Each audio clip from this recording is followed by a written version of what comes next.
morning, everyone. If y'all can come in and take a seat, we're going to get the program going. Really thrilled to see everyone. So on behalf of the XR Association and the Information Technology Industry Foundation, ITIF, what? Oh, I'm dyslexic. I keep reversing that. Sorry about that. Let me welcome all of you to our second annual ARVR Policy Conference. This is such a rewarding moment because last year we did this all virtually. This year we're so excited to have all of us here enjoying one another's presence and company. Whoops, can I put the water over?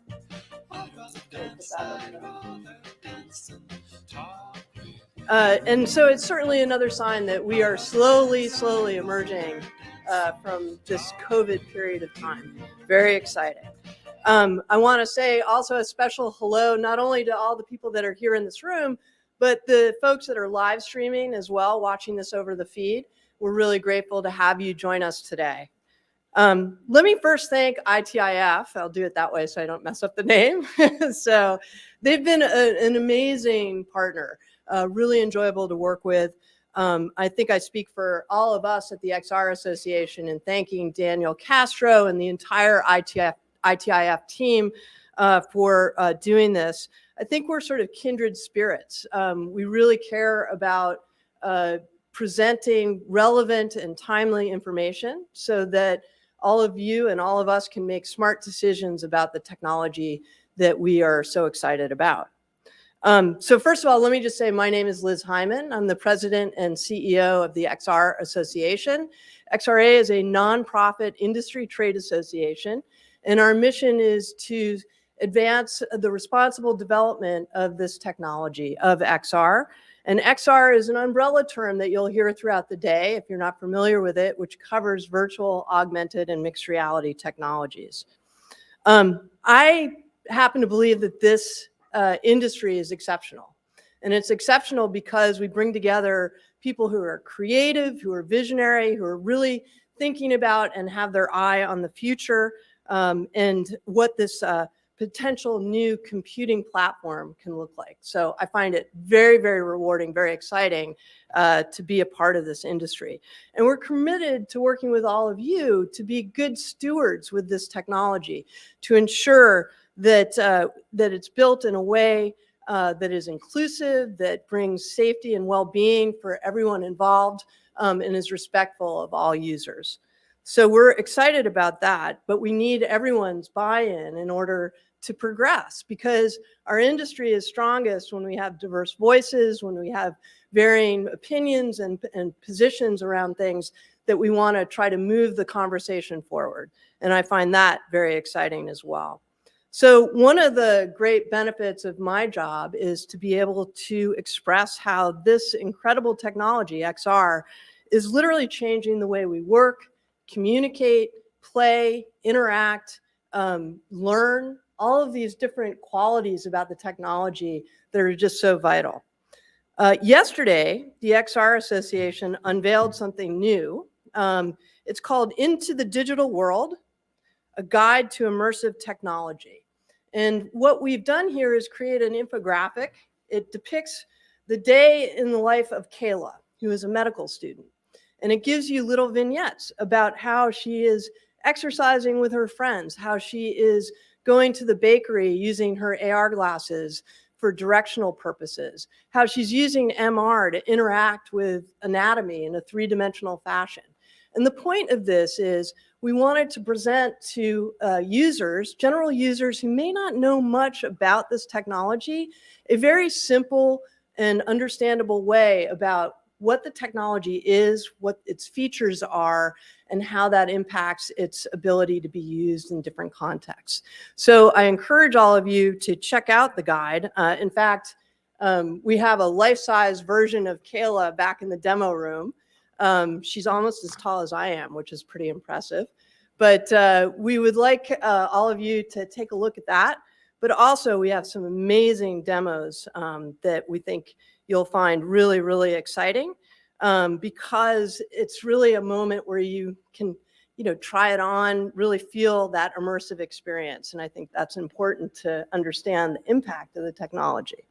So please check it out. We have great demos from Cleanbox, Great Lake Reality Labs, Hope for Haiti, HTC, Meta, MindVR, and Transfer. I also want to thank our sponsors here today. We're very grateful to Google, Meta, Microsoft, and Unity. Very appreciative. And at XRA, we often like to use the term limitless to define the vast amount of opportunity that exists with this technology. And I am excited that we're already seeing universities and hospitals, classrooms, manufacturing facilities, all kinds of different aspects of enterprise are using this technology, starting to transform how we work, how we communicate, how we collaborate. And I hope that's one of the takeaways that you'll have today as we go through an exciting set of panels and discussions. Really grateful to everybody to show up today and really kind of start this conversation that is so important to ensuring that our future is bright, and I believe it is. So I want to thank all of you for being here. The first thing I want to do is start our program, and that is our keynote speaker. So let me do that. Oh, before I do that, sorry, one more thing, because we're all about social media these days. Please remember that our hashtag for today is hashtag ARVR PolicyConf2. Also, yeah, exactly. 22, excuse me. And then also check out hashtag HowXRWorks. So we hope that you all will be active participants in that conversation today. So with that, let me move on. It's now my pleasure to kick off this program and introduce our keynote speaker. And I think it's so fitting today that we have with us Congressman Darrell Issa from the 50th Congressional District of California. I'm always amazed that a state has 50 congressional districts. It's amazing. But it's fitting because Congressman Issa, over his long and distinguished career, has been a true leader when it comes to technology and innovation. Many of you may be familiar with the fact that before his service in government, he was the CEO and founder of a leading consumer electronics company that was founded and built in the mid-90s and became the nation's largest manufacturer of vehicle anti-theft and auto security devices. And in 1994, Mr. Issa was named Entrepreneur of the Year. He also served as chairman of my former employer, the Consumer Electronics Association, now known as CTA. And on top of that, he just happens to hold 37 patents. So there's a track record here of innovation and leadership. The other thing that I think is particularly fitting is that Congressman Issa is one of the founding members of something called the Reality Caucus, a group in Congress that is focused on and trying to advance education for members of Congress around virtual, augmented, and mixed reality technologies. So we're very, very grateful for his leadership. We're excited to hear you this morning, and it's so good to see you. So thank you for joining us.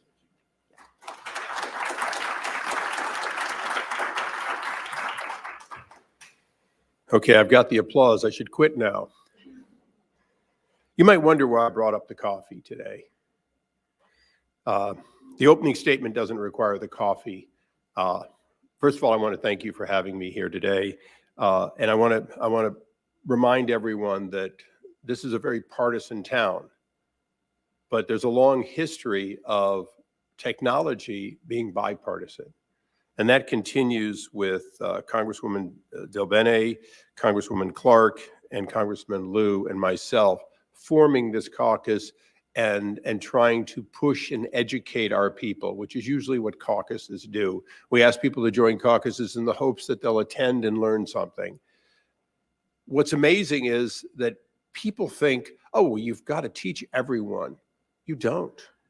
You only have to convince a few people in Congress that a few people in Congress know enough that you should vote for what they're suggesting.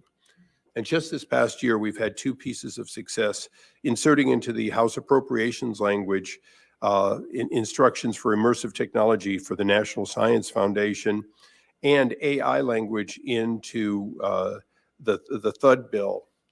Now, Those seem like small things, but they work because a bipartisan caucus says, we've looked at it, we need this, it's non-controversial. And there wasn't anyone smart enough to say, oh no, it's very controversial. We can't have augmented reality. It could ruin our 5 basic senses. Somebody may someday say that. So that's where I brought the coffee up. I'm holding coffee in my hand and I feel the warmth of it. I smelled the coffee before I began tasting it to see if it was fresh enough for my delicate palate that guzzles this stuff constantly. When I felt it go onto my tongue, it was not too hot, so I did not squeal. If I had squealed, I would have heard myself, and then I would have completed all my senses. But are they all my senses? Are 5 senses all our senses? That's really what you're here today to prove, is that 5 senses are not nearly enough. How many of you have ever felt, probably all of you, but how many of you have felt that there's somebody behind you that didn't say anything, that didn't make any noise, and yet when you turned around, there was that person you sensed? I have 1 volunteer, 2. Okay, we'll get enough volunteers, we'll get a quorum. The reality is we all have dabbled in 6th sense. But the future is not about dabbling in 6th sense. It's not an occasional feeling that there's more than our basic senses. The future, and the future we're working on here today, that you're working on, is to create a 6th, a 7th, and an 8th sense. And I'm going to try to just briefly define what those could be. Since they don't exist, we'll assume for a moment that I'm just hypothetically.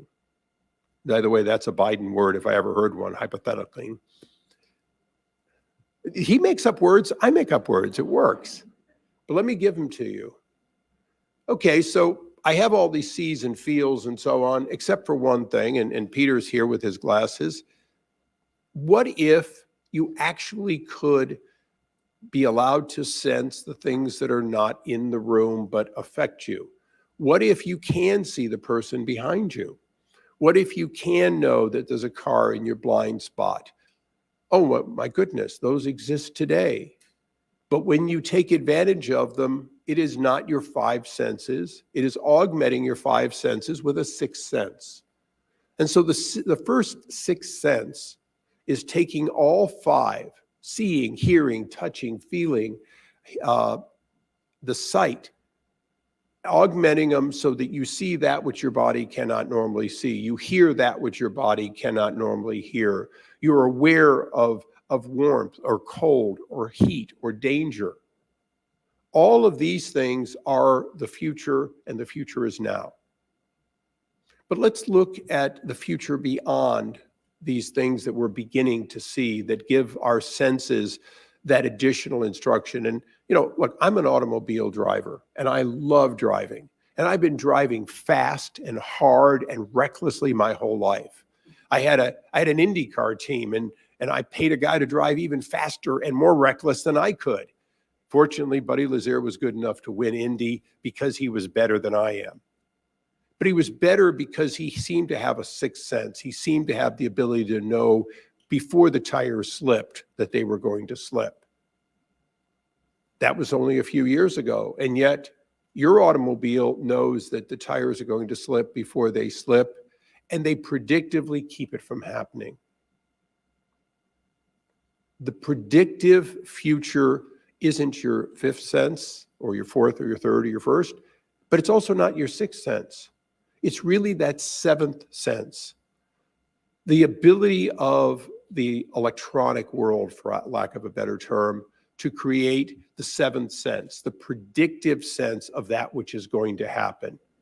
Not just making you aware, but predicting something before it happens and preventing it. Geez, I got through those 7 pretty quick. What about the 8th? The 8th is just as exciting, and it's going to merge with the work you're doing here today, which is that learning machine that we often call artificial intelligence. But it's not really artificial intelligence, it's predictive learning intelligence. Our eighth sense will come from predictive learning intelligence, because it will be made aware of things which we are not aware of by devices that you're designing today but don't exist. We will have predictive products where we've told it what to look for, and it looks for it, and it reacts. And then we're going to have that next step, which is it's going to think about, learn, observe, and begin doing things that we haven't even thought about.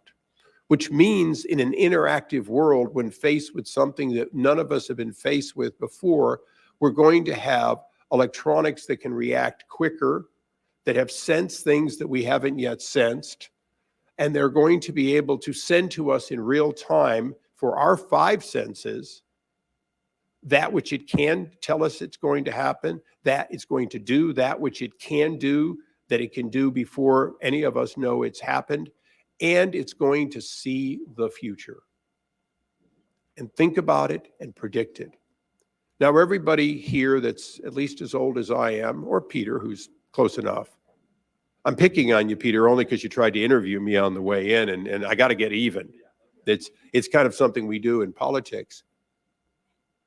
The fact is that it was just a few years ago that we were saying, what if, okay? And so we did a what if called the Watson, right? We had somebody have a human being play chess against an IBM computer, and the man won once and never again. Because ultimately, the ability to go through all the possible known combinations, it was just a matter of putting more information into the computer so it would be smarter. That eighth sense will be the fact that we will no longer have to put it in, because the computer, the sensing systems that we have enabled are going to put in the information faster than we can know, which means that before the third chess move, the computer has made itself smarter so that in fact it can get ahead of the game. It won't have to lose that first game, or if it loses the first game, it'll ask for an immediate rematch and it will win it. Now, why is this exciting? It's exciting because this is within our grasp, and this will make us a people who should never have a car accident again, who should never have an aircraft fall out of the sky or collide with another one. This will enable those with PTSD to be healed by the elements they are caused to see instead of the elements they see that cause them so much pain. It will allow the person who cannot walk, not just to walk, but to run, and to run without falling. And the list goes on of all the things you will develop using augmenting of the five senses, even for those who may only have one or two senses and not have all of the five senses, making it possible for them to enjoy the five senses and the sixth and the seventh and the eighth. And while all of you are here today, I'm not that smart. My 37 patents are all expired. They're worthless now. They look good on the wall, but that's it. And that means that for all of you that are thinking today, I came here to show you a cup of coffee because I want you to figure out what the ninth sense is. And I want you to create the products of the sixth, the seventh, and the eighth sense. And I know that you can do it because the future is you, and you are now in charge of the future and the benefit of people who need your help, people who, in fact, in many cases, will be disabled if not for that which you will create. That's why I'm here today, and thank you all for having me.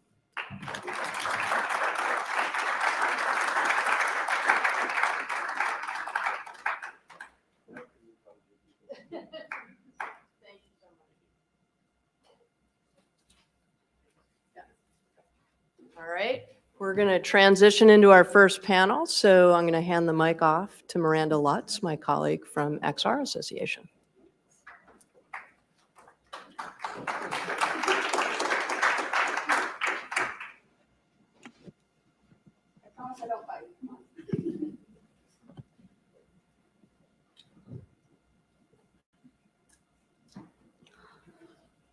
All right, well, good morning, everyone, and I'm pleased to see everyone here today, and I'm very excited to kick off the first panel of the conference. So today, at this session, we'll be discussing online safety, free speech, and content moderation in the new digital town square. Just a few important topics, so we won't be able to cover the world in the next 40 minutes, but I'm very pleased to share the stage with these excellent panelists. We have Shane Tews from AEI. We have Farzana Badi from the Digital Trust and Safety Partnership, and we have Kristina Jackson from Meta's Reality Labs. And as Liz mentioned, I'm Miranda. I am the Director of Public Policy at the XR Association. So, as one can imagine, in a 3D immersive environment in the metaverse, issues around online safety, content moderation, and free speech kind of take on an added pressure. You know, these are issues that have not been solved for the 2D internet, and they're continuing to be debated and discussed. But we can see how when one's movements are embodied in an avatar, or how when you have a feeling of presence and there are tactile sensations in an immersive environment, where these policy questions take on greater significance.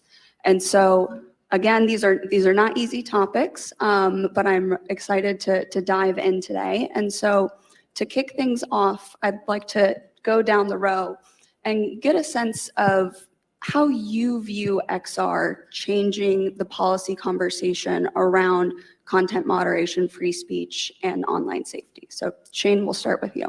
Well, first of all, I want to thank Congressman Issa for having a reality caucus. There's a lot of things I'd like to talk to him about because Congress and reality sometimes don't seem to see eye to eye. But one thing that it reminds me is when you look at a lot of studies that what people consider is their reality is often their perception. And so I think his point about the senses is really interesting because sometimes you're seeing what you want to see and you're not letting all of your senses be immersed into the situation you're having. I think that's one of the great interesting things about AR and VR is it allows more things to come into the reality of what you are experiencing right then. And I know a lot of us think about this as gaming. I just recently did a podcast with a lovely gentleman who uses this for training. And one of the things he says that's great for using it as a training tool is that it allows you to have an experience. And then if you don't completely feel immersed or you didn't quite catch everything you needed to, you can hit pause, you can hit reverse, you can do it again. And I'm sure most of us have been through some sort of consumer training program or a commercial training program where you didn't quite get what went on and then it blows past you and you don't have the chance to kind of do the reverse. So that's one thing I want you to think about is beyond the fun of the gaming and that immersive is there's a lot of new interesting ways to be using this capability and so that is something that I kind of keep in mind is one of the main financial drivers in this area, besides the gaming industry, is actually the Fortune 100 companies who are using this to do training modules and allow you to learn how to do something in a reality aspect before they put you on the ground or on top of a building to work with their equipment. So you have, similar to we see with surgeons or luckily people that fly airplanes, they get the opportunity to do something over and over and over again and repeat those processes. So by the time they get to do it, they feel very enabled to go in and do it and have a fairly good point to perfection the first time. The point about the driving, I've recently become an F1 Formula fan thanks to Netflix and Drive to Survive, and it's really fun to watch. But you realize how many times those drivers go through the reality of those the race before they actually put the tires to the ground. And it's an interesting thought to think how many times in your life you wish you could have trained through something before you actually had to go in the room and do it. So as we're talking about a lot of this stuff today, I want you to think about the breadth of the reality and the ability to bring this into your world in many ways. Yeah, no, I think that's an excellent point. And I think that the pandemic has shown that a lot of experiences, whether they be social or professional, have moved online. And so we have to think about all the possibilities that will be available in the metaverse, watching a concert, taking a board meeting, learning about a new career path. It's an exciting space. Farzana, We've talked about, and I think it's often thought of as how technology platforms are thought of as monoliths. So content moderation rules that, fit for one are often perceived as being able to map onto others. But how does XR change that conversation, do you think? So I think that so we have been dealing with the cyberspace challenges for nearly 30 years. And we need to, for example, there was a very unfortunate incident in '93, which was a cyber rape. And that resulted in a lot of issues that they had to deal with in a digital gaming environment that nowadays we have to deal with it now even as well. And that kind of the disruptive behavior, freedom of speech, what you are going to do in the face of atrocious behavior, and what sort of governance mechanisms we should have. And these are the conversations that we have been having for the past 30 years.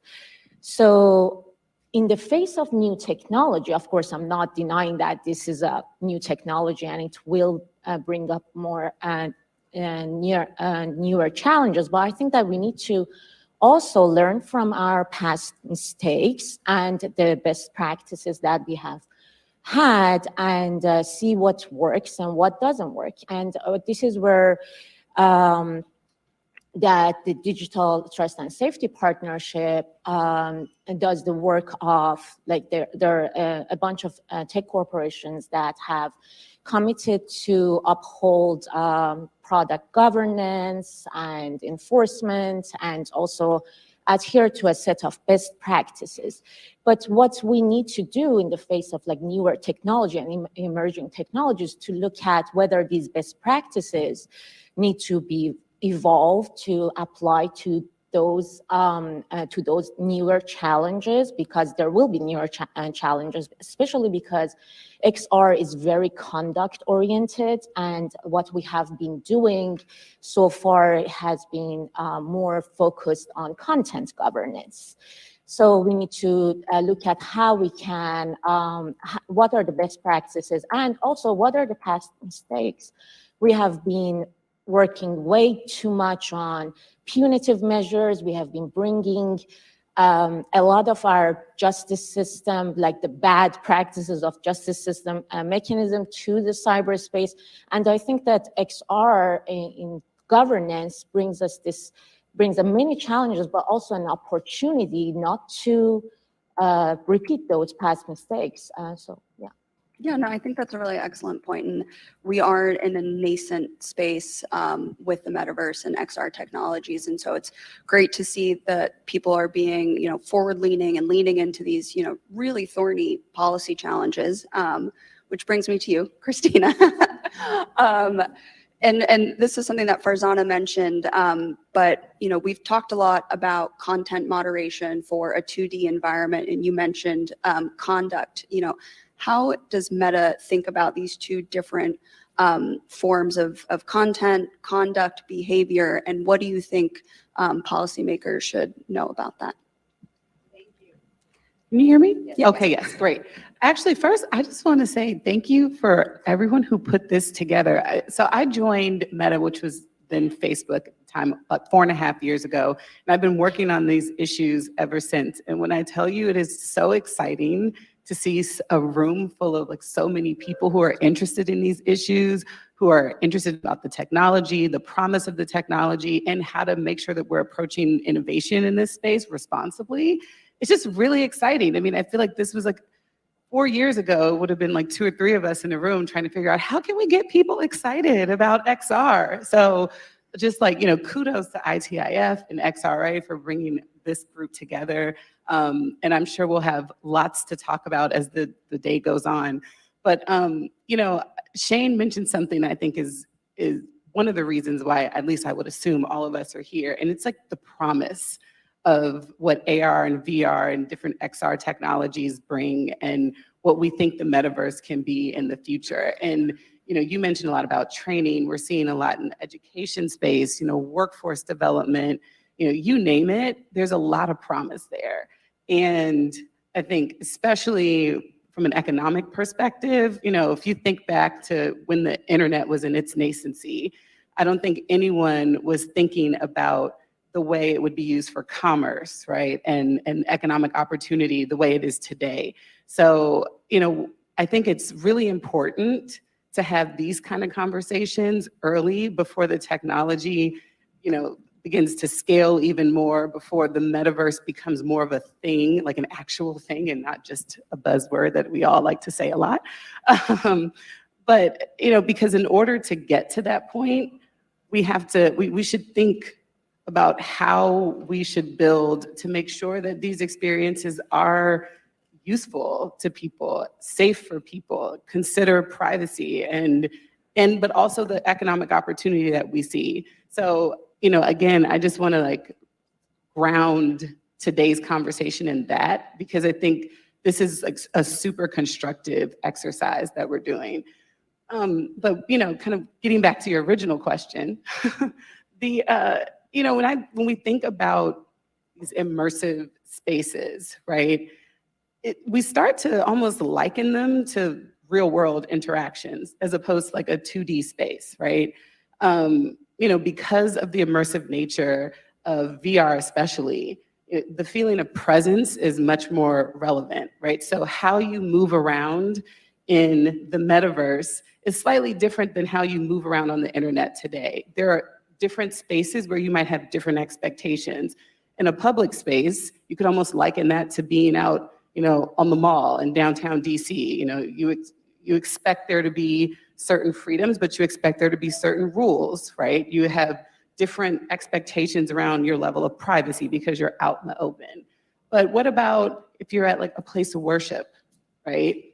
Either in the physical world or in the metaverse, or if you are in the equivalent of your own living room, right? But in a virtual space versus that of your own living room. Everyone kind of has there are different norms, there are different expectations. And where I think our real challenge is figuring out how do we incorporate that as we're building out the metaverse, and what does that look like? What does that mean for content moderation? What does that mean for governance? And I use the term governance extremely broadly, right? If the metaverse is supposed to be likened to the internet, we're not just talking about moderating first party experiences, like a meta experience, but we're talking about what does governance look like, and at what level should governance be for what is really the next iteration of the internet. So I'm sure we can dive deeply into this a lot more, but I just really appreciate the discourse today. No, and I think that there's, one of the things that I'm excited about for XR is that we're not necessarily bound by the same policy solutions or technical tools in 2D internet. So I think it's great that Meta is doing the personal boundary. So you have a safety bubble in VR experiences, or the garbled speech function. So if you're not friends with someone, you don't have to hear them. And I think one of the unique things about XR is the ability that it gives users the ability to control their own experiences. And I think that there's certainly a lot of promise there for the technical or design features, if you will, of a virtual environment. And I want to shift over to Farzana. You had mentioned earlier some of the past mistakes that were made in governance of the internet. Are there certain things that we should look to avoid as we build out this new iteration of the internet and with enabling technologies? First,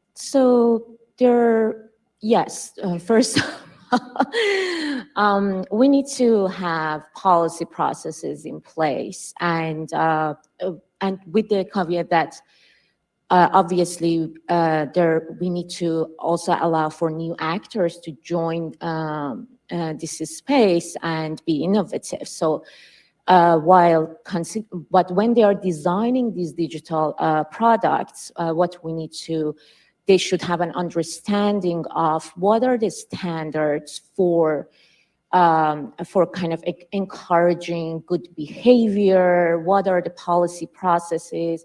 What enforcement mechanisms have worked and have not worked? Like, for example, when we see that a lot of the overblocking and the mistake of just like mass deletion of content on the internet, we have seen what sort of consequences this has on our society. So basically what they need to do is to look at what has affected the behavior of people in this space in a positive way, and what has not worked well, and not only rely on technology and say that, okay, so this is like a really brand new, great technology. It's gonna solve all of our problems. It will not. Because you have a new emerging technology does not mean that you won't have governance issues. Yeah, no, I mean, and I think that there are numerous efforts that are ongoing with industry and other policymakers to create these governance frameworks. I mean, XRA has an XRAC, which I'll plug, that's working on tackling these issues. The World Economic Forum is working on this. So I think we are headed in the right direction, I would say, but certainly there's lots of work to be done. And Shane, you've done a lot of work on internet governance. Do you think that there is often, too much of a focus on policing certain types of content rather than creating the architecture or the framework in which content moderation should be done? So, thinking about this from a transparency and processing angle. Yeah, and I'm actually going to start even like a level above that. I just came from a privacy group, which is luckily meeting Kent County Court across the street. Maureen Olhausen, we basically tag teamed, walked in and walked out. But so one of the things from that just hour-long conversation I was having about privacy is I do occasionally take the time to read the terms of use, which are usually like somewhere on page 56. It has the point that I want, but it's not, it's not right up front. And I think one of the challenges we have, and what's interesting when you go and look at information on, especially the social media platforms, I think they're not getting credit for, and that the ARVR space can learn from, is when I go in, if there's something I don't like, I can go into my Meta Facebook app or one of my other apps, and it has very specific things that I can choose to do in the space, but I have to take the time to do it. But I know they're there because I spend time in this area, but it's trying to actually make it more personal to my needs and my interests versus having a very long document that's trying to cover all bases. So one of the things I hear, and I'm a big proponent of the trust and safety work that has been going on, and thank God that you're there and working on it,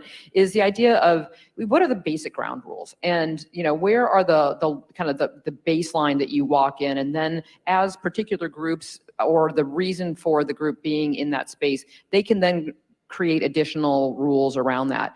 It kind of reminds me, for anybody who plays, certain sports, there's like a baseline sport, and then there's like the plus-ups that you play. So like I'm a golfer, and basic golf is hard enough for me. And then you talk to guys, and they're like, let's play skins, or let's play wolf. And I'm like, can't we just play golf? Do we have to make this harder? So, but there are times when you're like, you've done something enough, the group automatically goes to the next level of what the guidance is. Like because you get in the room and this is off limits, or this is where this conversation is going to go, and these are the rules around it. We need to allow the rules that are put in place, if there are going to be rules, to have that level of flexibility, because the idea of a basic standard, stability is very important, but then understanding why you want to use the tool needs to have flexibility to be built into it. So that's one of the reasons why we talk about governance rather than government. No, and I think that governance is one of the things that is a key part of that is the accountability aspect of as well. And maybe Kristina, this goes to you.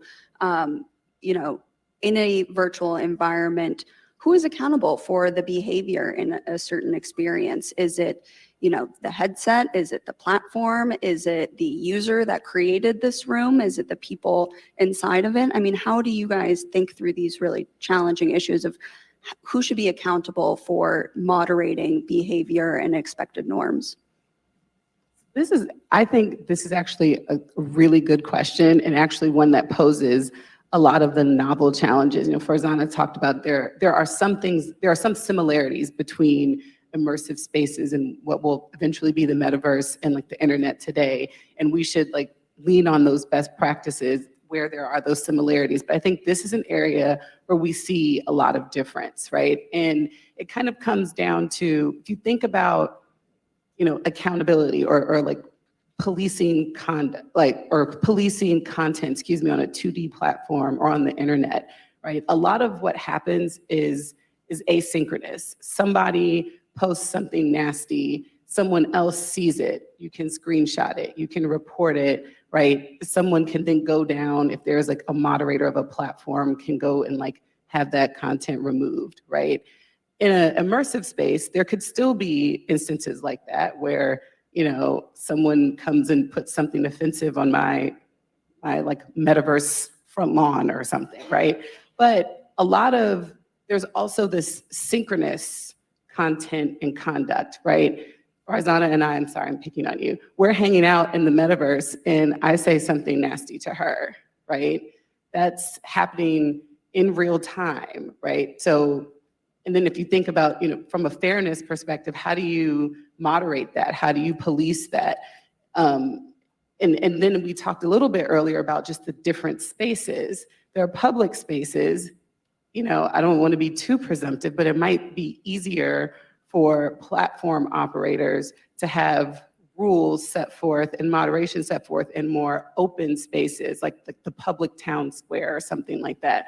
But in different spaces that have different moderators, in a restaurant inside of the metaverse, or the place of worship, or your living room, you know, who has the control or who has the ability to say what the rules are? And I think here's where we start to see more, you know, more conversations of making sure that we're bringing like developers and creators into the conversations about moderation and governance, and you know, because if they are creating, in fact, creating the spaces, they're like developer spaces, their set of rules could be different.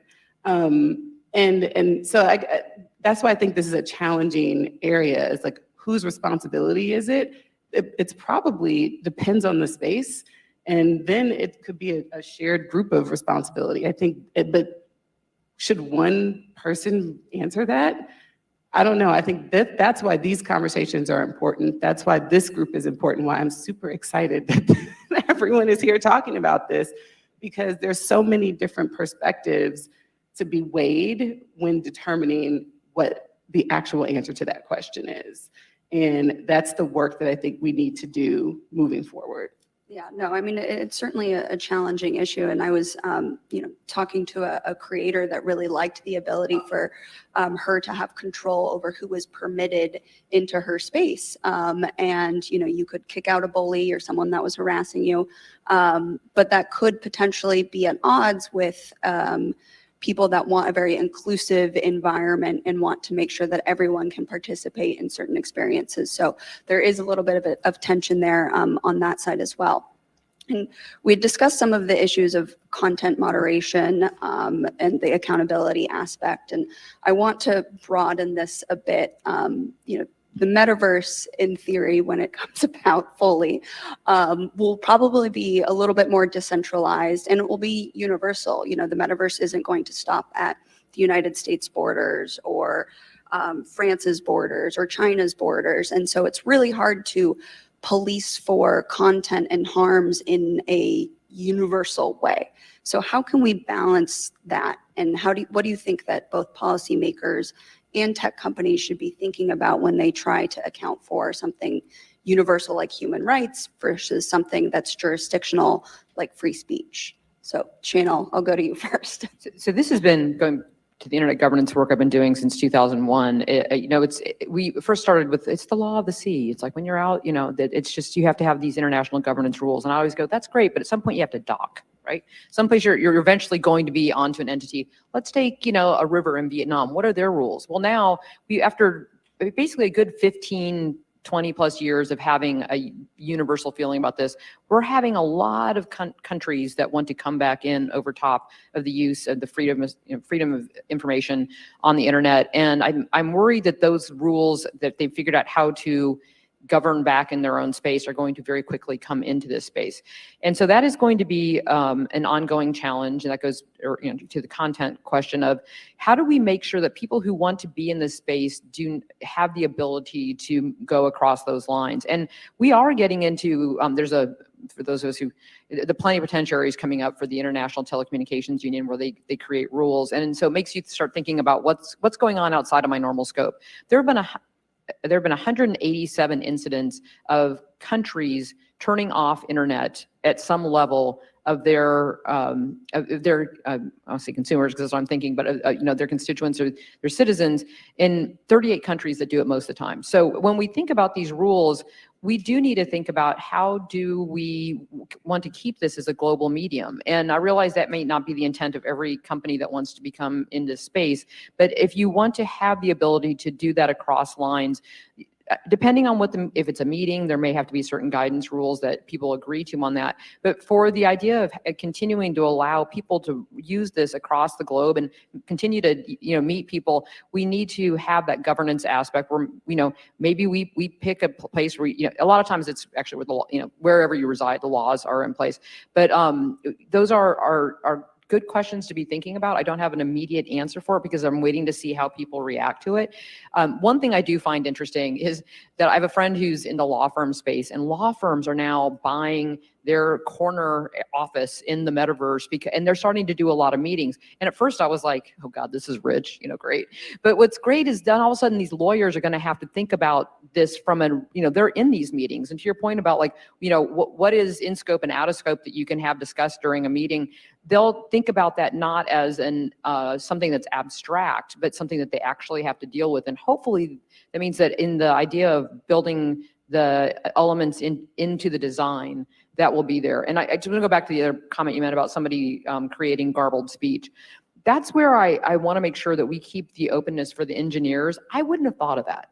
But that's a brilliant way of saying, okay, I can't stop that person completely without cleaving them off from the system, but I can make them unhearable to somebody who is chosen in their own, settings, not to have somebody that is an unknown entity to them speak to them unless they choose to have them come into the conversation. So I'm always a big proponent of the engineers getting to have first go at it before the lawyers. I mean, and I think that is like I mentioned, the exciting aspect about this is dealing with new novel challenges, and I think we'll get new novel solutions that just haven't come about in the past 30 plus years of the internet as it is. But Farzana, I want to bring you into this question and about how we can create universal frameworks for governance, particularly in terms of things like, kid safety online, misinformation, disinformation. We are heading into an election season, so these are top of mind topics. All of them? Okay. So Shane mentioned that ground rules are really important. And I think that is the main point, that rules that don't really cave into cultural relativism and can protect our human rights and digital rights, and which is very difficult. But one way, theoretically, is to have kind of like standard processes and not be outcome oriented, not to want to, but just have these really important structures in place in order to deal with harm.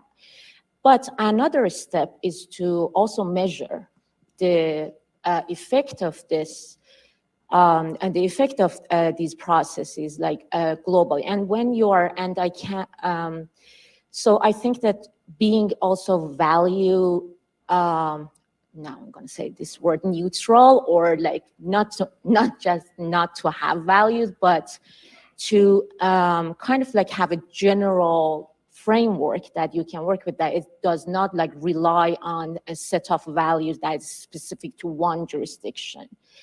that could also help. And another step is to assess, so we can't, like, if we go down the rabbit hole of who is responsible for this bad behavior in a metaverse, then I don't think that we can solve the problem. Maybe the problem can be, well, not solved, but maybe assessing these companies and these providers against a certain best practices and see if they have done enough, and if they haven't done enough, what have been the challenges. And that way we might be able to also provide like a more global framework that is not dependent on one jurisdiction, which which is very challenging. But that's like, these things that I'm saying, they are now, I'm not saying that like they are like the solution and that's it, but just like, theoretically we can try. No, I mean, I think the solution is going to be iterative. And there was a good piece that came out yesterday by Adam Thierer, who described this challenge as thinking of content moderation as like a Goldilocks problem, is if you can just find that perfect policy or that perfect framework, when in reality, you know, immersive spaces will be changing constantly, and our, you know, policies to address online harm should also be changing and evolving with that. And there's not going to be a policy that can fit everyone's specific needs. And so, Kristina, I want to turn it over to you to talk about some of the trade-offs that policymakers should consider when thinking about these, or not just policymakers, but also, you know, companies as well.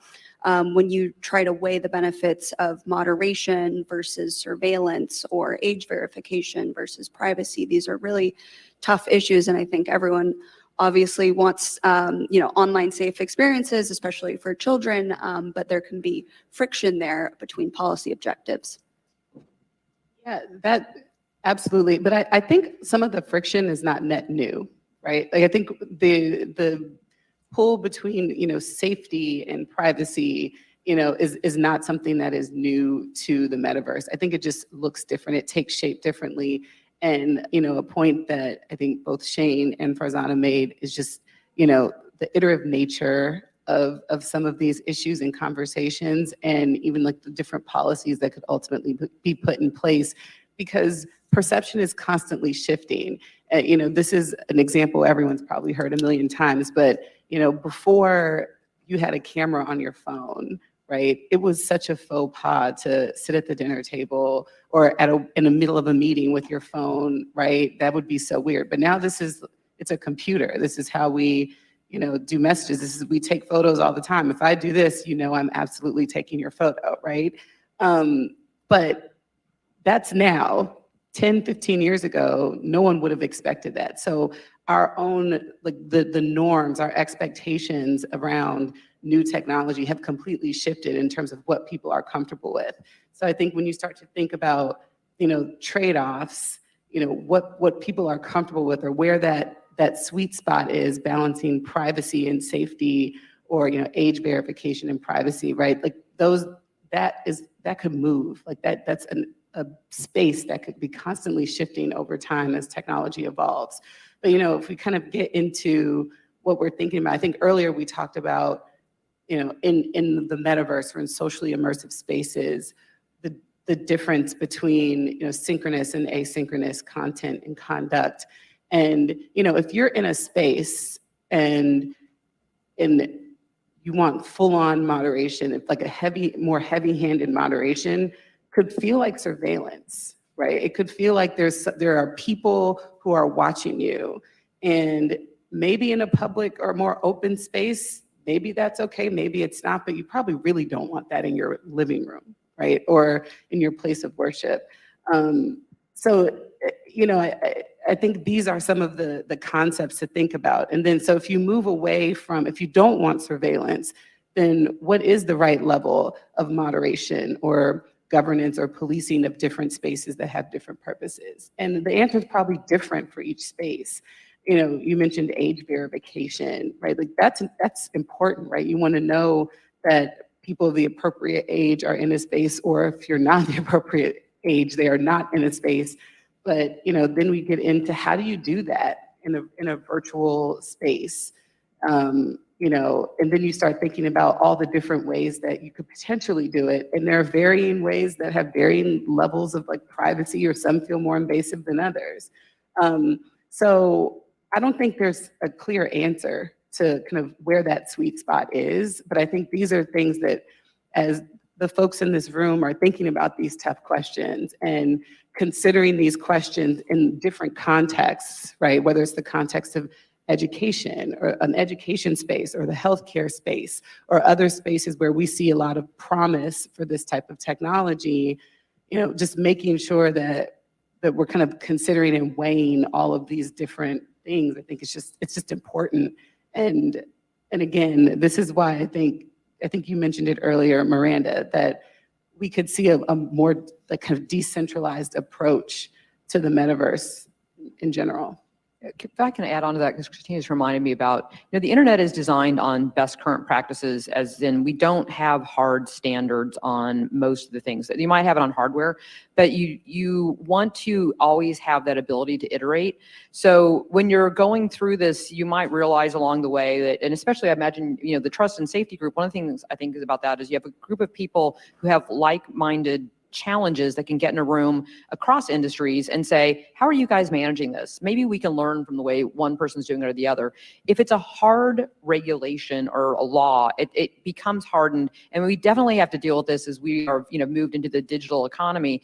We still have these laws from 1995, 96, which seemed great at the time, that don't fit today's needs. So the idea of allowing an industry to have that ability to continue to iterate and have responsibility for it, but understand that we need to give them the flexibility for that, is how we stay up to speed to helping problems and not hardening them into generations ago, issues. No, I mean, I think that's an excellent point, and as is evidenced across multiple tech policy issues, the industry and what consumers are doing with technology and online evolves much faster than lawmakers or regulators could ever hope to keep up. And I think it's important that, industry is recognizing that this is a challenge for them, and they're taking the steps to take ownership and, think about these really difficult and hard questions. That reminded me that there was a piece in Politico this morning about a proposal for a potential tech regulator that could, a piece of legislation proposal, that for a specific tech regulator. And this is something that's been, pursued in the UK and elsewhere. So it's not a new idea, but I'm curious, and I realize that we are about to run out of time as I ask this heavy question about tech regulation. But just your thoughts about, that type of proposal coming here in the US. So maybe very quickly down the line. No, don't, wrong. Farzana. So I think that we need to, the internet is a really good example of how we shouldn't do things. Like, we are now facing internet fragmentation because of these laws and regulations, and unfortunate and territorialization of the internet should not happen in metaverse, and we need to avoid that. And I think that the best way for that to be work together, and also, like, we are looking at this from a global level, so we should act accordingly. Kristina, I'll give you the last word. So, I think that there is, ooh, okay. maybe my thoughts, is that a sign? Maybe I shouldn't share my thoughts now. No, I think that there's value in there being some like level playing field, like standards for approaching, like building in certain spaces, whether it's some standards around, like baseline privacy or something, but, who creates those and how, I think is just a bigger question, right? But, there's several companies, big, small, globally, that are developing this type of technology. And, US companies are bound by different kind of standards, or really not bound by, it's US, right? Like, we're a democracy. There are already certain laws in place right, that can be applicable to the different technologies that are where in spaces where we are innovating. The rules are different in different parts of the world. So like I said, I think there's some value to, especially if we want the metaverse to be likened to the internet, something that is global, something that is accessible, something that's interoperable. You know, if I buy a bottle of water in Meta's corner of the metaverse in the US, I should be able to take it to Shane's corner of the metaverse someplace else, right? Like, these are all things we want. So I think in order to achieve that vision as holistically as we think it can be achieved, that just some level playing field is helpful to do that. Is important, yes. Well, we'll leave interoperability in that can of worms for another panel, although it's a very important topic. So I just want to thank you all for joining us here today and appreciate you sharing your insights and expertise. And with that, I think we'll turn it over to our next speaker.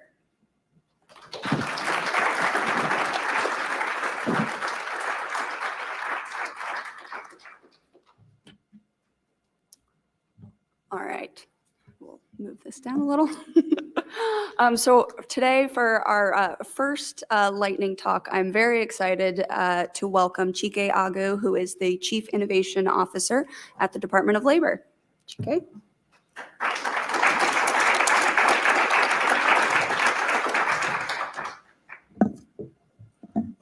Good morning, everyone. First of all, I want to thank the XR Association and Liz Hyman and her great team for having this event, having me here today, and really want to thank all of you for thinking about, I think, really important questions at this point in time about this really important technology. What I want to talk about today, and this is a question not just for the XR community, but I think for any emerging technology, whether that be AI, quantum, space industry, but how do we think about basically capturing the promise and mitigating the peril for these technologies, particularly as we think about the workforce. That's the thing that we think about in this administration continually, and it's something that I think anyone who's in this space has to think about. One, from an effectiveness point of view. If we don't think about both of those questions, we will not capture that full promise.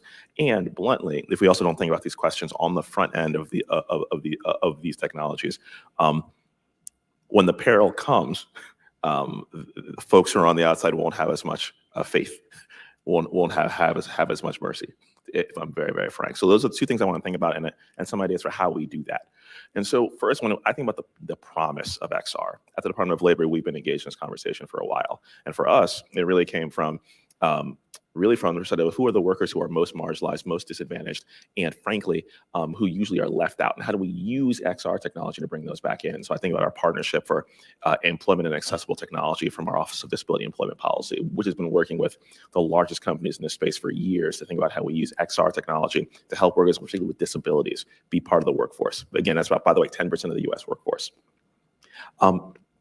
This question is really important to us, and let me name a couple of the promises that we see that actually show why this should matter. I think about a company called Tailspin, which some of you may be aware of during the pandemic. Again, during the pandemic, for those of you who do workforce development, before the pandemic, workforce development is done in person. And actually, in some ways, by law, you have to. During the pandemic, that was not possible because it was not safe. And so you had companies like Tailspin, who was in the XR space, particularly using XR for training, mailing headsets to folks learning to be claims adjusters for companies like Farmers Insurance. And you would put on that headset and all of a sudden you were in a house that had a fire. And you would learn how to do an investigation of a house with a fire so that you could do a claims adjustment. And your assessment would be doing that investigation again. Totally contactless. And this was in the height of 2020 when, frankly, we didn't know how this was going to turn out. Secondly, I think about, for those of you who are familiar with the Lab for Applied Social Science Research at the University of Maryland, they are thinking about using XR for, frankly, some of the most vulnerable folks in our population being returning citizens. Think about how we use XR behind the four walls before folks are released to train folks on doing things like job interviews, getting a car, getting housing.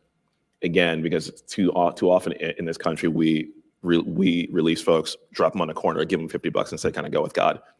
And we do not invest enough beforehand. And XR allows us a way to, at scale, train folks.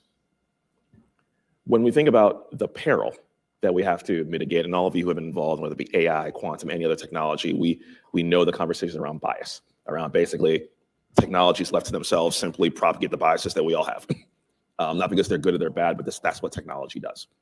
And you have to mitigate that on the front end to make sure that you get the result you want on the back end.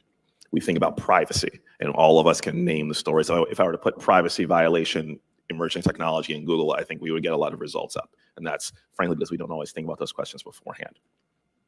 I think the way you mitigate that is if you go back to the promise, but what we say is, one, how do you apply the most cutting edge technologies to the most vulnerable populations?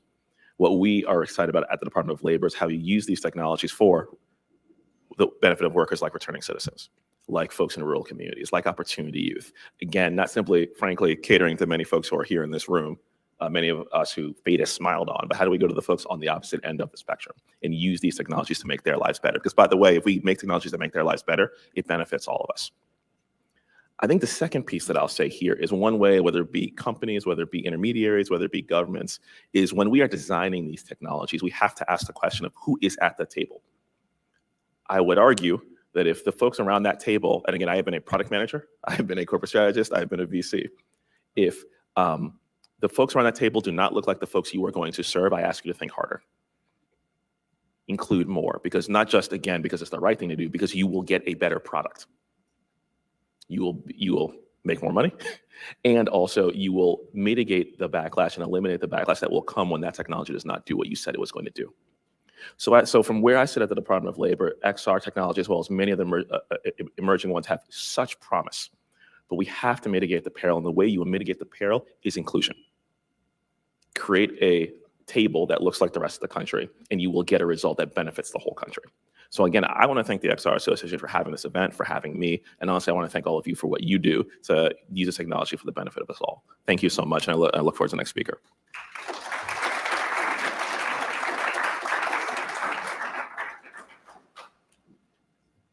And thank you, Chike, for all of your work in helping XRA and being a true advocate for the technology. And so with that, I'm very pleased to welcome Dan Risko from Transfer up to the stage. Chike mentioned workforce development and training, and that is Transfer's bread and butter.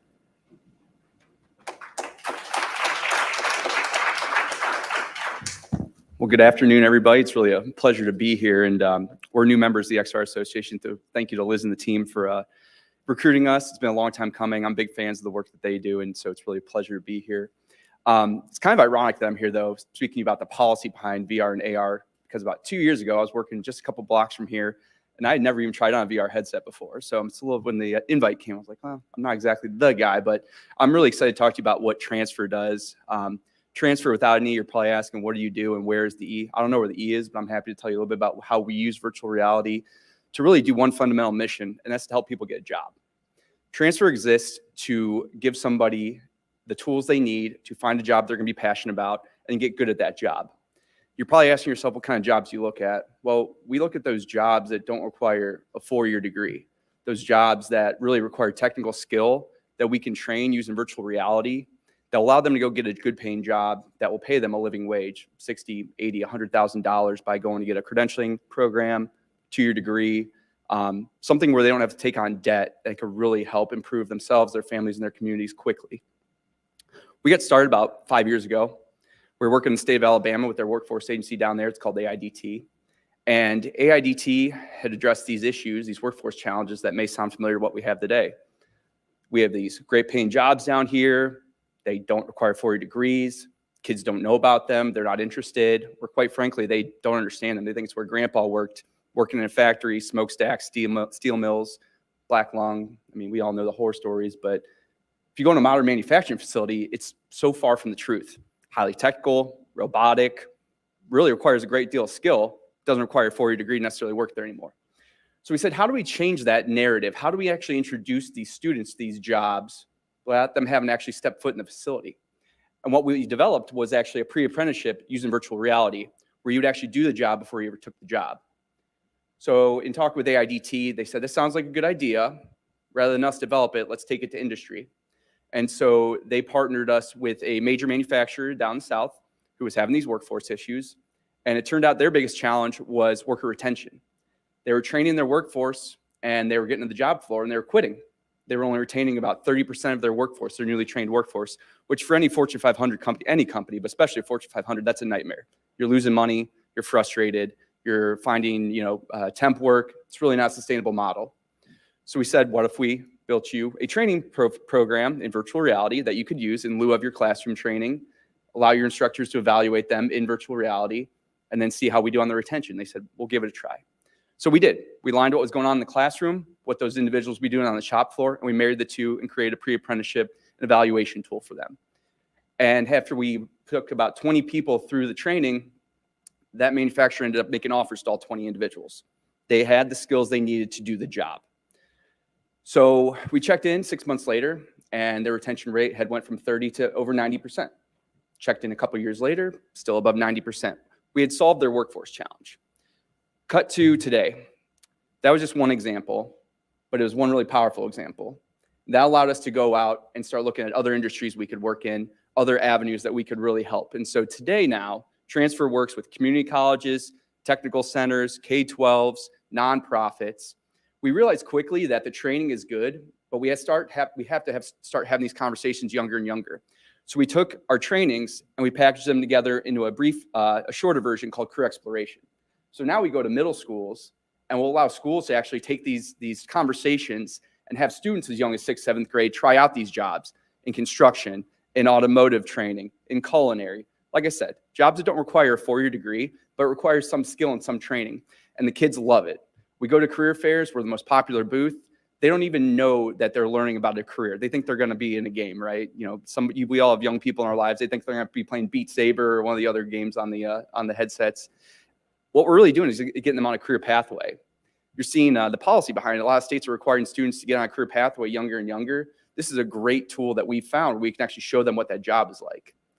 I always use the example of the kid who grows up collecting Hot Wheels.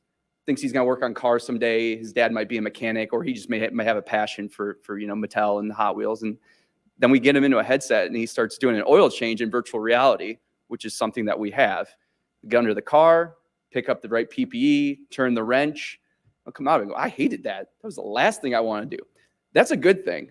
That's the conversation we should be having, because the last thing we want is for that kid to go into a career tech program, go through 2 years of training, and then realize this is not what I want to do the rest of my life. So if we can then say, well, what do you want to do? Well, I really like the culinary in there. It's great. Let's get a knife in your hand. Let's go. Those are the things we need to be talking about to really get this alignment back on track that we're seeing in the workforce, where you have people that are obviously quitting, they're out of the workforce, they don't have a passion for what they're doing anymore. Virtual reality lends itself a really powerful medium for that. We can help them find a job that they will be passionate about, that will pay them a good living wage. Kind of the future, for the other reason why we really like working with virtual reality, is allows us to be adaptable to the needs of tomorrow. So as we look at future industries, green technologies, telecom, moving forward year by year, we're looking at the demands of industry. So what we're in today, the industries we're in today, will not be necessarily all that we're in tomorrow. And we're looking every day. So in closing, we have a booth out there. I would encourage you to please come visit. We are really, really happy with the work we're doing. I wake up every day with a smile on my face because I can really go have this conversation with anybody. I like to say we don't have a wrong partner. But really, if you have a community that you care about, that you know you need workers, which I think we all do at this point, let's have a conversation. And I thank you for your time this afternoon. Thank you.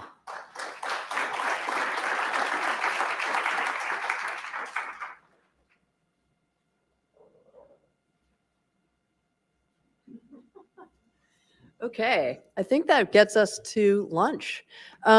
So we're going to take a break for lunch. We want to encourage all of you to network and get to know one another. We also are really hoping you're going to check out the demo room. It's right over there. And it's a wonderful opportunity to really experience the technology. And then we're back here at 1 p.m. sharp. That's our next panel. Okay, thank you, everyone.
All right. Good afternoon, everybody. I hope you have enjoyed lunch as much as I did. And I want to welcome us to our second panel. It's Privacy in the Metaverse, Setting Expectations and Separating Fact from Fiction. My name is Juan Londoño. I am ITIF's Augmented and Virtual Reality Policy Analyst, and I will be the moderator for today's session. I have the privilege of being alongside a great cast of panelists. First, we have Maureen Olhausen. Maureen chairs the antitrust group at Baker Botts, where she focuses on competition, privacy, and regulatory issues, and frequently represents clients in the tech, life sciences, energy, and retail industries. She served as acting FTC chairman from January 2017 to May 2018 as a commissioner starting in 2012. She directed all FTC competition and consumer protection work with a particular emphasis on privacy and technology issues. Next, we have Dylan Gilbert. Dylan Gilbert is a privacy policy advisor with the Privacy Engineering Program at the National Institute of Standards and Technology in the U.S. Department of Commerce. In this role, he advances the development of privacy engineering and risk management processes with a focus on the privacy framework and emerging technologies. Prior to joining AM EST, he was a policy counsel at Public Knowledge, where he led and developed all aspects of the organization's privacy advocacy. Last, but definitely not least, we have Karim Mohammad-Ali. Karim is currently in Google's Government Affairs and Public Policy team as a senior analyst supporting initiatives on ARVR, semiconductors, and other areas within Google's hardware business. Karim has also spent time with Google's sales organization, where he provided insightful review, perspective, and direction of the strategy of the operating performance of Google businesses. Now that we have introduced this amazing cast of speakers, let's start that discussion. So ARVR is, without a doubt, one of the most promising technologies currently in development. It's easy to envision a future in which immersive technologies are present in our day-to-day lives, with multiple applications in fields like education, healthcare, manufacturing, entertaining, and social networking. But for ARVR to fulfill its promise, the technology must prove safe for users and also to those around them. The sheer amount of data that ARVR technology can and often needs to collect, compute, and process has placed privacy as one of the top priorities as the technology gets rolled out to the general public. Regulators, policymakers, and civil society groups, industry members, have constantly engaged over the main privacy concerns present in ARVR and the appropriate and feasible measures to tackle them. I would like to open with a quick round of individual questions. First, Maureen, the transition into a new technology often means that regulators and policymakers have to consider and look into the unknown. From your experience at the FTC, how should regulators strike that balance between the potential harms and the harms that actually manifest? Great. Well, first of all, thanks so much for having me. I'm delighted to be here and participate in this fun conversation on a very exciting topic. So from my experience at the FTC, I was a acting chairman, I was a commissioner, but I was also a staff member there for almost 11 and plus years before I came back as a commissioner. So I saw a lot of changes in technology over time. Including I was there when the FTC brought the first online privacy case against GeoCities. So to see how the ability to focus on new technologies and the benefits for consumers and the possible harms and how the FTC used its authority. So its authority looked at deceptive practices. So certainly it's always useful to be truthful about what you're doing with consumers' data and how you're sharing it and things like that.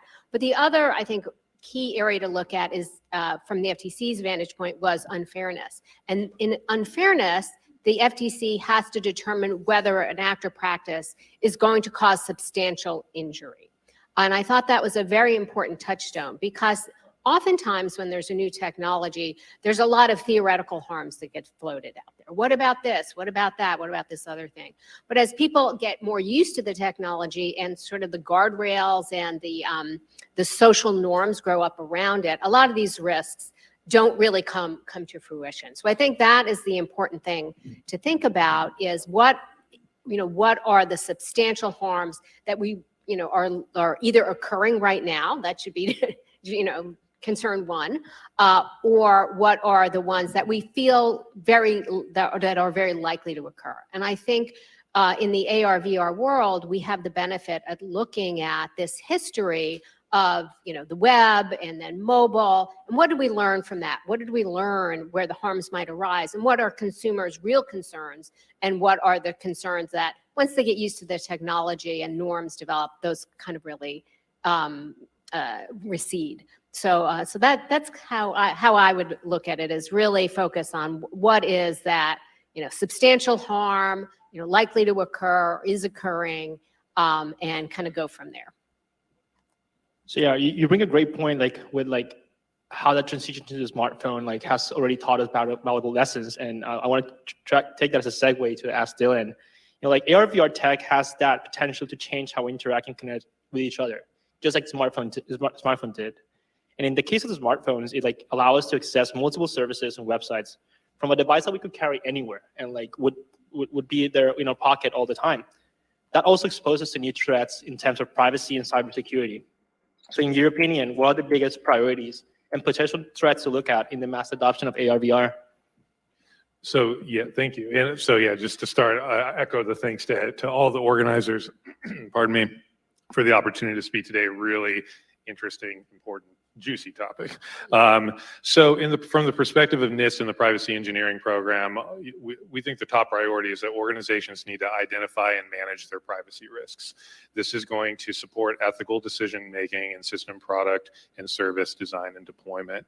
Right now the organizations are building out the infrastructure, and I'm thinking about infrastructure quite broadly here. We're talking about the hardware, the wearables, the platforms, the software. We need to be engineering in, speaking of sort of current, and potential harms, we need to be engineering in privacy capabilities now that are going to be able to address those types of risks. Of course, we can't count on everyone to be a good actor within the ecosystem, so laws and regulations are going to play a really important role. But they're not going to be necessarily a panacea for everything. As we know, sometimes they can struggle to keep pace with the development of technology and associated risks. For example, some of the shortcomings that we've seen with notice and consent regimes. So, I want to start, you asked about problems, but I want to start with the good. I mean, there's an incredible amount of good things that are in store when it comes to the metaverse. In fact, at lunch we were just talking about, and I think it was, piggybacking on earlier conversations today, accessibility for disabilities. What a great opportunity to leverage this technology for public good. But yeah, certainly there are going to be significant issues, potential threats to bodily autonomy and to safety. There'll be implications for dignity and discrimination. There's really hard questions around consent, particularly in shared spaces, and that's going to be both on the collection and use side. And then we call these problematic data actions at NIST, but a lot of potential problematic data actions around the processing of significant physical and behavioral data, including very granular inferences that could be used for re-identification. Could be surveillance or induced disclosure, the types of data processing that may be disproportionate to the purpose. So things that may go beyond just providing the service or the functionality of the device. So, at NIST, we've provided tools to help enable organizations to do this kind of privacy risk management. We have a NIST privacy framework, a privacy risk assessment methodology, and privacy engineering objectives of predictability, manageability, and disassociability that kind of mirror the classic triad in cybersecurity of confidentiality, integrity, and availability. And I think that when we're thinking about engineering in these privacy capabilities at this time, rather than trying to bolt them on after the fact, disassociability is going to be a really important consideration. We need to be building the policy and technical controls in now that can help for disassociating between identities and devices. Thank you, Dylan. And then Karim, I think the common topic has been already that we need to look into the past to see how we're going to build the future. And Google was an early mover in the smart wearable market with the introduction of Google Glass around 10 years ago. And the product faced various challenges in the consumer market. It received some pushback, mainly by privacy activists. How did that experience help shape Google's current outlook on the market? And what do you think are the key priorities for a product to be innovative yet accepted? So first, +1 to Dylan and Maureen's comments. Thanks, XRA and ITF, for hosting and for everybody coming here. I knew there was going to be a question on Google Glass. Strong start for the first question. But yeah, I think Google Glass was ahead of its time, and it forced us to look at and really analyze consumer hardware and how we think about it. That said, it does live on as an enterprise product, and so we're helping a lot of our top partners gain value through that. But maybe I'll take a step back and talk about the context, right? Because this was quite a while ago. This was announced at I/O in 2012, and for the folks who don't know, I/O is our main yearly launch event where we showcase product innovations, launches, and such. This was 5 years after the iPhone came out. Facebook was just reaching 1 billion users. Snap had just launched. TikTok didn't exist. I'm looking at the younger folks in the room. And really social norms were just starting to take root, right? And I think you rightfully point out that activists were asking questions at the time. But that just means our responsibility is only greater now that tech companies, and especially big tech companies, are facing more scrutiny. So going back to Glass, it was a learning experience for us, and it gave us an opportunity to think about the role of technology in society. And as augmented reality and the industry has grown, as the technology has advanced, we realized that we really need to anchor on helpfulness. And so a fantastic example of this is I/O this year in 2022, 10 years on. Right at the capstone of the event, Sundar, our CEO, he showed off a tech demo of a prototype we've been working on. And if folks haven't seen it, I highly recommend checking it out on YouTube. But what it was is a pair of glasses that do live transcription and translation. And I think it was a really great use case because you can see not just the helpfulness, but the opportunity to have tech be life-changing. Right? There's a woman in that video, Chelsea, she's deaf, and for the first time in her life, she was able to be present with her kids without someone signing back to her. And I think that's so powerful. It's like magic. The second point on being innovative yet accepted, I think anchoring on helpfulness is really great. But also, Google has this mantra of building for everybody, right? People from all backgrounds, socioeconomic status. That also means privacy that works for everybody, security that works for everybody as well.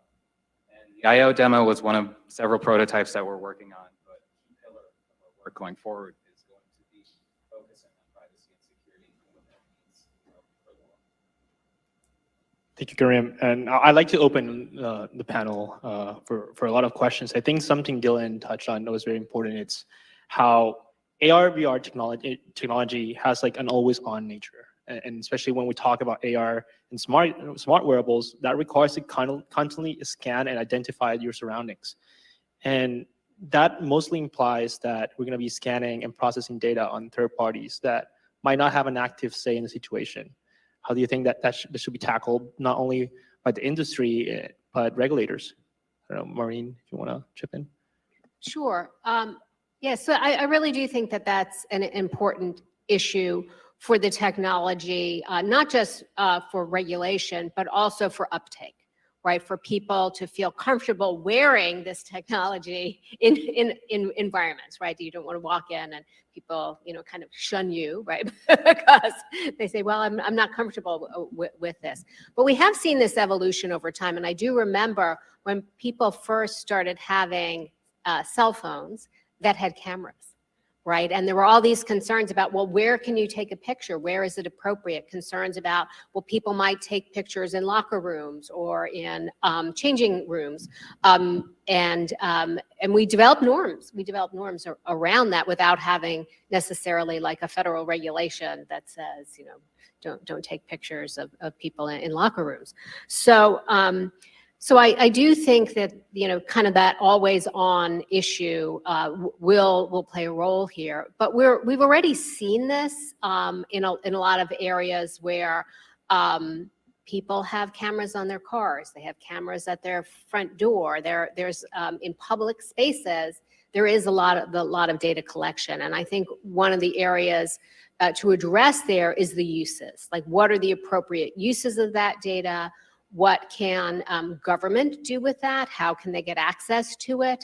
And those kinds of things. And also considering what technologies are in place to reduce the privacy risks to others from that without sort of undermining the utility of the technology for the user. So, I mean, I think it's wonderful, you know, all the different capabilities that we might have when you go in a new environment and, you know, you're not a tourist lost, you know, in an unfamiliar city. You can, you know, signs make sense to you because they've been translated and you know what that building is and the meaning of that building because, you know, information pops up. But yeah, are you, you know, recording the face of everybody that walks by you and what can be done with that? So, so I think it will be a mix of norms, perhaps some tweaks to regulations, and the technological solutions as well. Yeah, just to kind of follow up on that, you know, this kind of gets at what I was mentioning with hard questions around consent and shared spaces. I mean, it could be a public space or it could be, you know, a dorm room or a situation where there's roommates and you've got, you know, a mixed reality sort of wearable.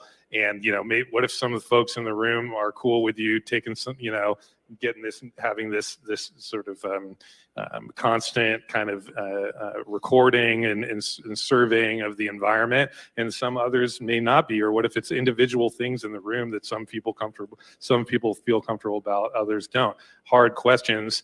But again, this is why we think that the risk-based approach, you know, with legal and regulatory guardrails is really critical to strike that balance that you talked about.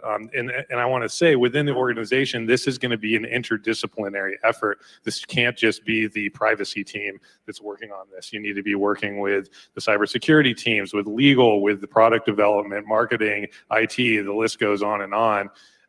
And, you know, making sure that policies, processes, and procedures are in place. You're doing foundational activities around inventory data mapping, doing a rigorous risk assessment. It's very context specific. If you're capturing detail in this sort of bystander privacy context, how much detail is being captured? That matters. It may just be sort of like outlines, but it could be more granular.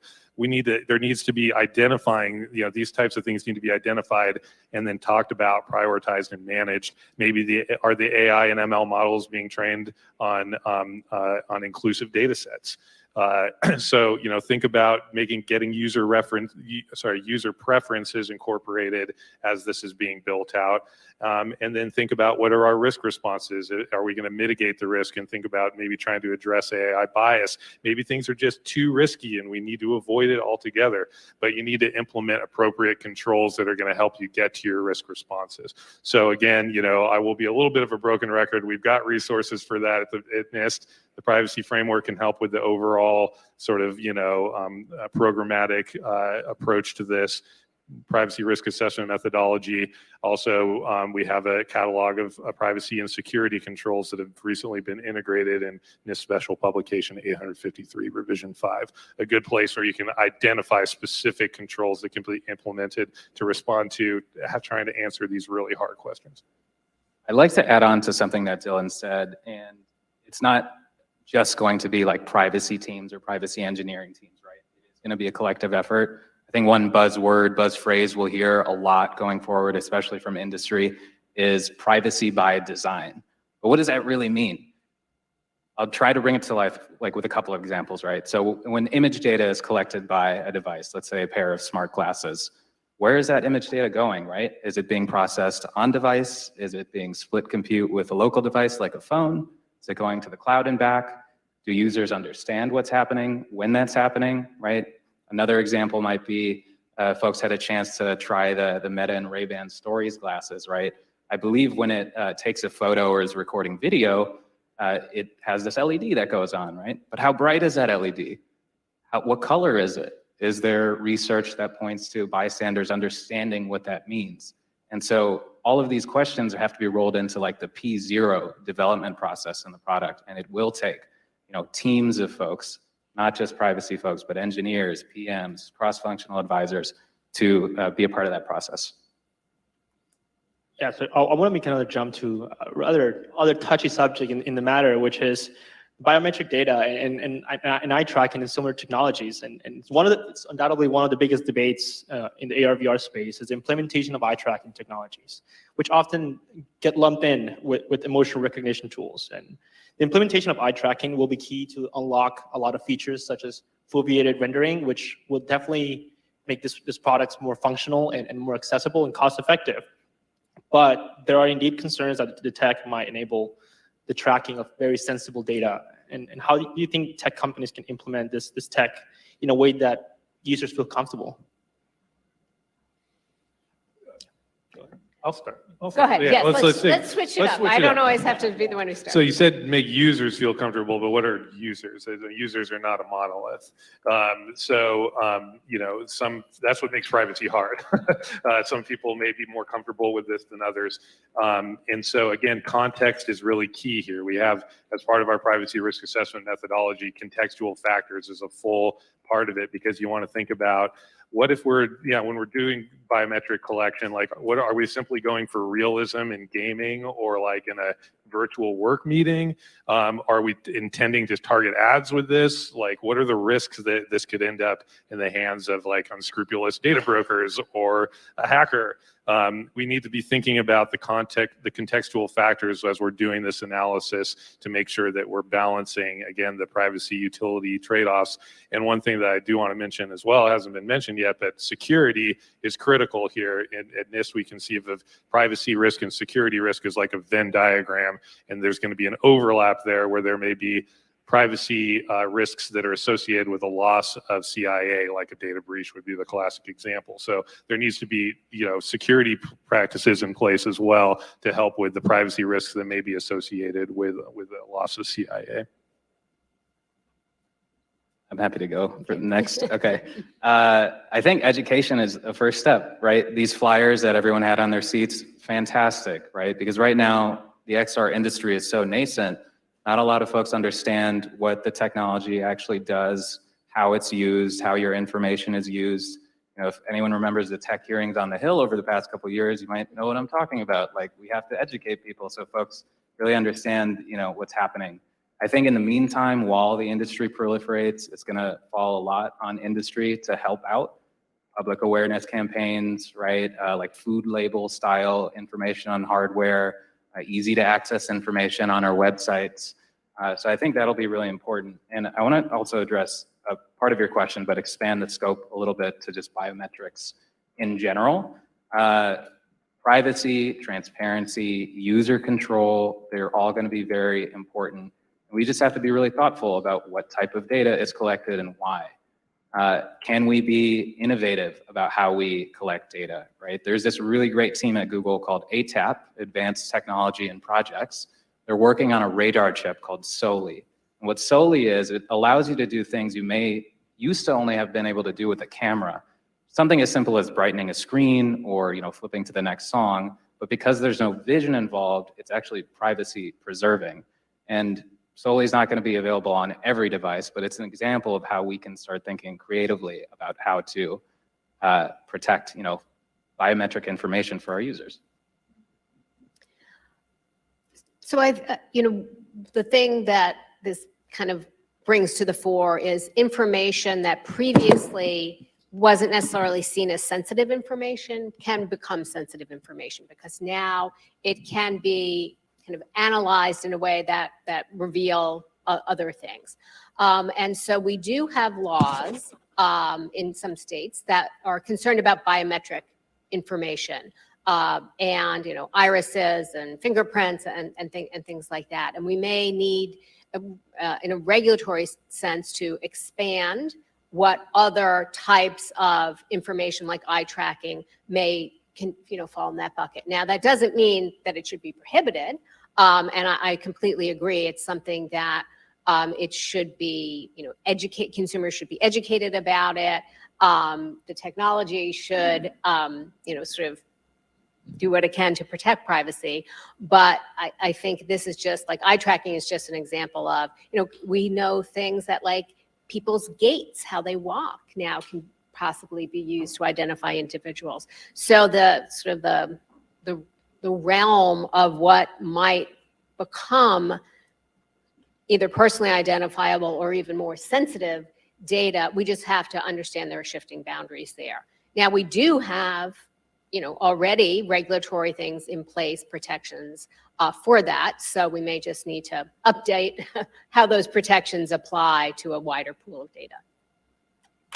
Yeah, and coming back to like when we're talking about the sensible areas, the locker room, the hospital, I think when we're gonna have in a world where hopefully we have smart wearables everywhere that we can use all the time, there are concerns over like how users can or shouldn't use these wearables in areas like a government building, and how, like with smartphones, as you said, Maureen, at one point, you have the norms, so like it's very easy to discern when someone's taking a picture. But with AR glasses, like you don't know the difference between when you're recording, when you're taking a picture, when it's just on, and I think like it's important to take into account. And the question in general goes like, how like do we tackle this problem, like not only with norms but like with other technical measures such like geofencing, and how do you think it's gonna be handled in this sensible areas? Do you think it's feasible to create like norms to install geofencing and like blocking devices in certain areas? I'll start. I don't know the answer to all of that, but I think we have to start with just recognizing that it is a valid concern, right? This is not the time to move fast and break things. We have to be really, really thoughtful about how we go about it. But I am optimistic. I know Maureen brought up the example about cell phones and cameras in your pocket. Maybe another example is aerial drones, right? That's something that's new in the past decade. In the EU and some parts of the US, we do have regulations, but also folks have figured out maybe I shouldn't put this like right at eye level and fly it at people, right? There's actual hard regulations around it as well. So I know like something like smart glasses is a little bit different in that the potential ubiquity and like the medical aspect of having prescription lenses changes things. But I think if we're proactive enough, and by we, I mean not just industry, but also government agencies, the public, journalists writing responsibly about this topic, we have a responsibility to do it right, but we also have an obligation. But I'm optimistic that it can happen. It's a hard question. I mean, I don't think anyone really knows the full answer, but I do want to say that I think that privacy enhancing technologies, that pets can play a role here, not just in the use case you just articulated in terms of like an always on device in that sensitive area, but just with all the stuff we've been talking about, persistent collection of biometrics and all these things. Nothing's a silver bullet. Again, this all needs to be like pieces of the puzzle. But to my knowledge, I think there are plugins that are already being developed. For example, they can add differential privacy noise to like virtual reality tracking measurements. That can be the type of thing that can be helpful here to address some of these issues, and also maybe combinations of things like federated learning with input and output privacy to help when you're training models on devices. So, oftentimes these are going to be proprietary models and data sets. So those types of technologies are going to, I think, play a role, and the technical standards that underpin those and other sort of infrastructure is going to be critical. Obviously, NIST is going to play a role there, but that can also support interoperability, which is something that's kind of like comes into the privacy conversation, but I think is going to be an important consideration in the metaverse. So I do think that it's good to think through some of the ways that those types of technologies may be able to help with the overall problem that we're trying to solve here. And I think it's important for industry to really be involved in this, because what you don't want to happen is that your technology ends up getting kind of tagged as being a negative because of some really bad actor or some, hypothetical harm that happens. And so one of the, issues is like, do you get involved in self-regulation? Do you get involved in consumer education? Do you, in addition to all the good technological issues you may be addressing and helping make sure that the regulations are up to date, that you also play that function of informing the public, informing regulators, so that you have some control of the narrative, so that the worst case scenario doesn't become what the public thinks about when it thinks about this technology, and putting a lot of these technological guardrails and use guardrails in place, I think is something to keep in mind, because you don't want to be the the bad, the bad example, or have your industry or whole technology just be, associated with some real outlier bad example. All right, so I think as we want to ensure we have Q&A and we have roughly 15 minutes, so I'm going to open the floor for any questions. So if anyone from the public wants to ask anything to our stellar cast of panelists.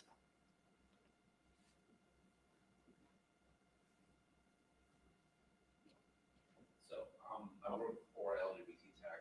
We're a nonprofit that works with technology. Hi, how are you? Carlos Gutierrez from LGBT Tech. We do a lot of work around the XR and VR and applications for marginalized communities. And I'm wondering about your take on how do we ensure that the governance rules and also just industry rules take into account the needs and these special challenges for marginalized communities when it comes to these new technologies, not only in terms of broadband access, but just in terms of the specific needs that may be different for these communities that may not always be addressed. So just curious how you guys look at that. So I think the most important thing is having those folks at the table. Is industry bringing in the voices that haven't been heard in the past? So in Web 2.0, the folks that in some level have been left behind, are they being brought to the table? This isn't quite exactly a relevant example, but one way that Google has done this in the past is this technology called Real Tone, which we launched with Pixel 6 last year. And for folks who don't know, folks of darker skin tones don't exactly appear properly in photos with old school film camera technology. And so what Google did was, let's bring in the cinematographers, the photographers, people of darker skin complexions, right, to help build this new technology. And now, we'd consider it the world's most inclusive camera because we brought those folks to the table. So I would hope not just Google, but all other companies do something similar, in LGBTQ+, and other, marginalized communities as well. Yeah, no, that was basically what I was going to say. I agree. That's part of getting to what I was saying about the interdisciplinary approach that we need to take to this. Yeah, I mean, I think well said.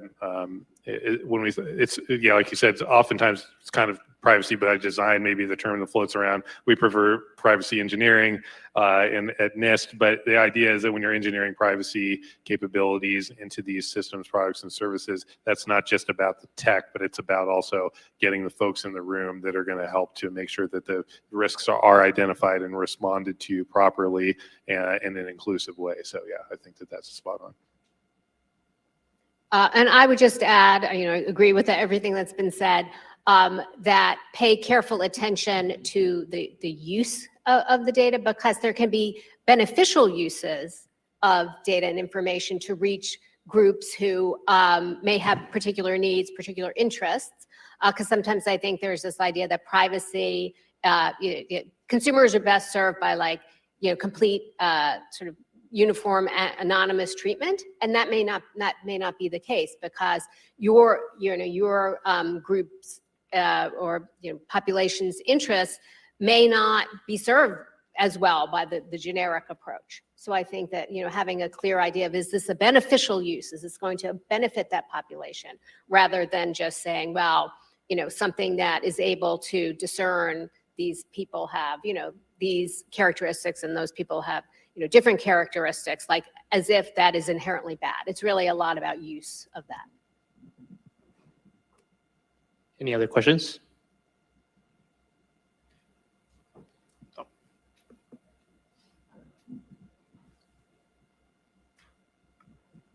Hi, Jordan Saunders from the Resource Key. I had a question regarding advertising.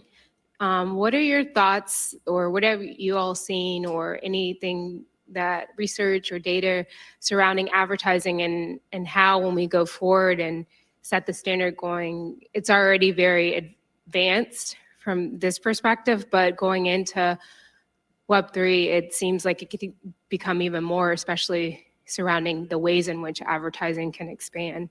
So what are your thoughts in terms of privacy, advertisement? Yes, this is directed towards me. Or whoever. I don't have a lot to say other than it's something that we're actively researching and spending money thinking about, and we're spending time thinking about it. And as an advertising business, I think Google recognizes that the paradigm changes when it comes to XR. And so I'm sorry I don't have a more detailed answer, but it is something that is on our radar, that's for sure. So one thing I would mention is I'm actually on the board of directors for the Better Business Bureau National Programs, which is not the local BBBs. It's the entity that does all the self-regulation.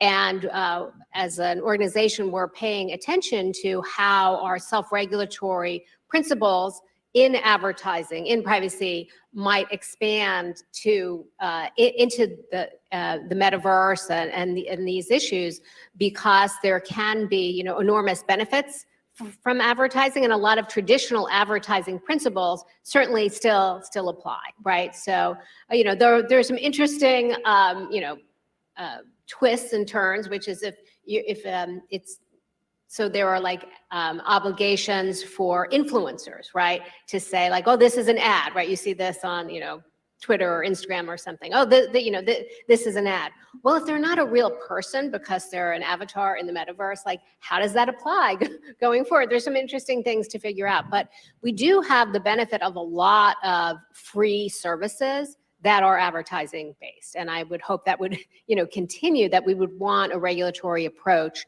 that allows that to happen. I do think, in these new worlds that are coming, there will definitely be advertising, but you would want it to, that consumers know that it's advertising, that it's truthful, and that it is not exploitative of consumers. But those are all principles we've sort of already worked out in the real world and the web and the mobile world. So I think that it'll continue to evolve. But self-regulation can play an important role to set an even higher bar for companies who want to adhere to that.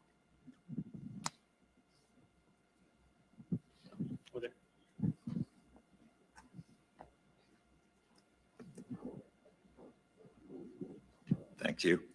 Thank you for the talk today, Chris Ample for Booz Allen Hamilton. Not so much a question, but just a request from XRA, because this is amazing that, can we do like a full day workshop around this? It feels like a lot of us are living this day to day, and I love this conversation, and I would love to just like keep y'all here for another like 24 hours, and let's like work through use cases and talk in depth. So it's just a request. Thank you for your insights. Anyone else? So we have just 5 minutes. Then I just want to touch back on the question and something that Dylan was mentioning is like how often like all these new types of data and all this work, this devices process and collect, open the question of data security. And I think it's something that has been addressed somehow in some legislation, and federal privacy legislation is like how much of a burden we can place on companies that are also going to be subject to cyber attacks. And I think it's something very important to consider. And like, how do we strike that balance of like, yes, holding companies accountable, but also like being cognizant that a lot of this is going to be bad actors are going to actively target these companies and potentially compromise the data of humans. Well, the FTC has traditionally used its unfairness authority, which again focuses on, is there substantial injury? Is it reasonably avoidable by the consumer? And is it outweighed by countervailing benefits to competition or to consumers? And it has used this to create the expectation that companies take reasonable precautions to protect the data that they have.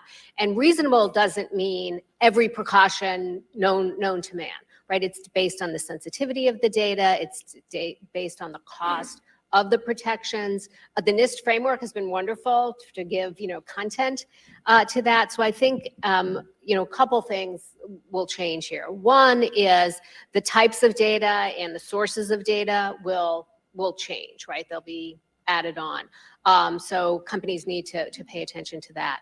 And then the possible,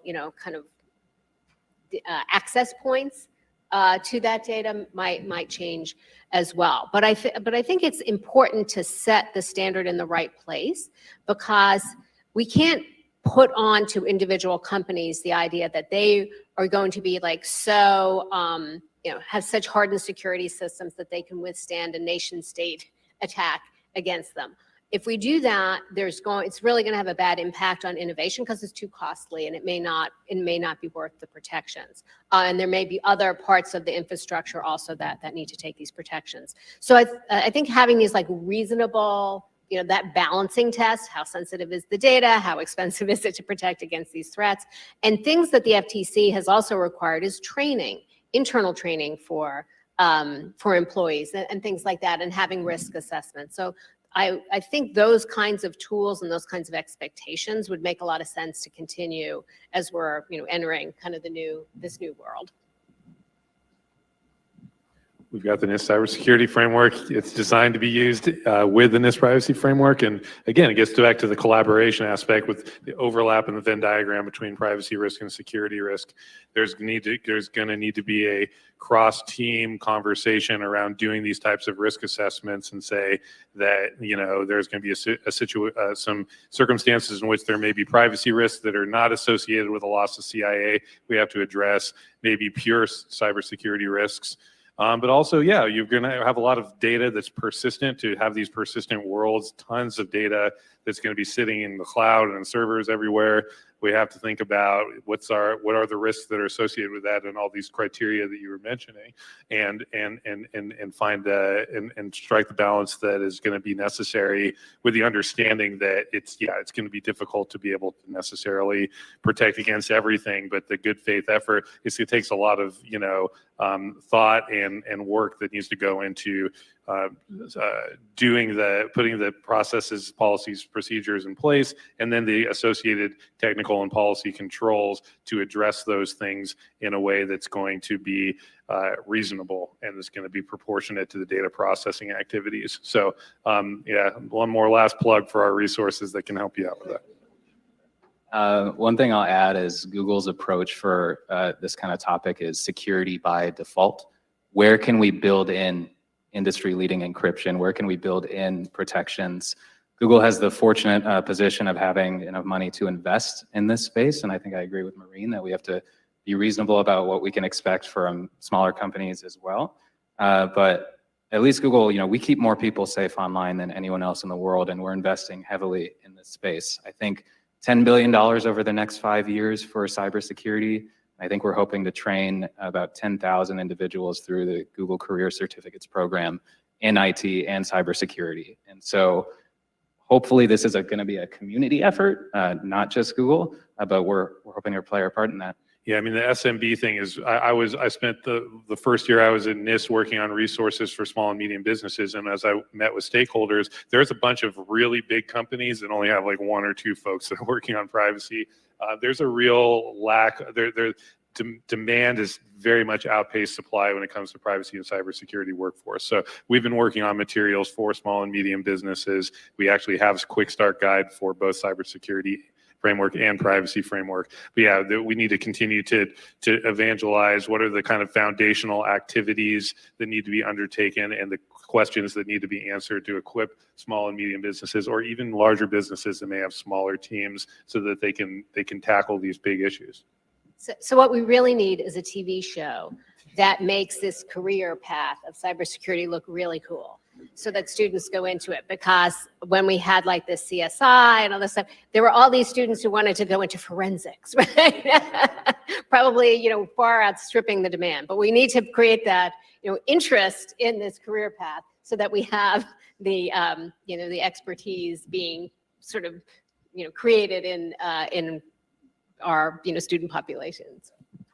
Right, and that puts us exactly at 1:45. We're going to go to a brief break before we go to panel 3 in around 10 minutes. Right. And thank you so much to your wonderful panelists. It was great to have you all here.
Hello. So, okay. Hello, everyone. Welcome back. And again, thank you for being here today. I am very pleased to be joined by a distinguished panel of guests who are going to discuss applications of XR for national security and other government applications and diplomatic relations as well. We tend to think of XR technology, I think, in terms of personal use. We've heard a lot of discussion about that today. Enterprise use in terms of business, manufacturing, product design, that sort of thing. And then delivery of human services as well, whether that's healthcare, education, public safety. But XR has applications for national security and national defense as well. And it's a topic I think that isn't discussed quite as much. So we're glad to be able to have this discussion with this group of people. And I will first introduce each of the panelists and then ask them to tell you more about their relationship with XR technology.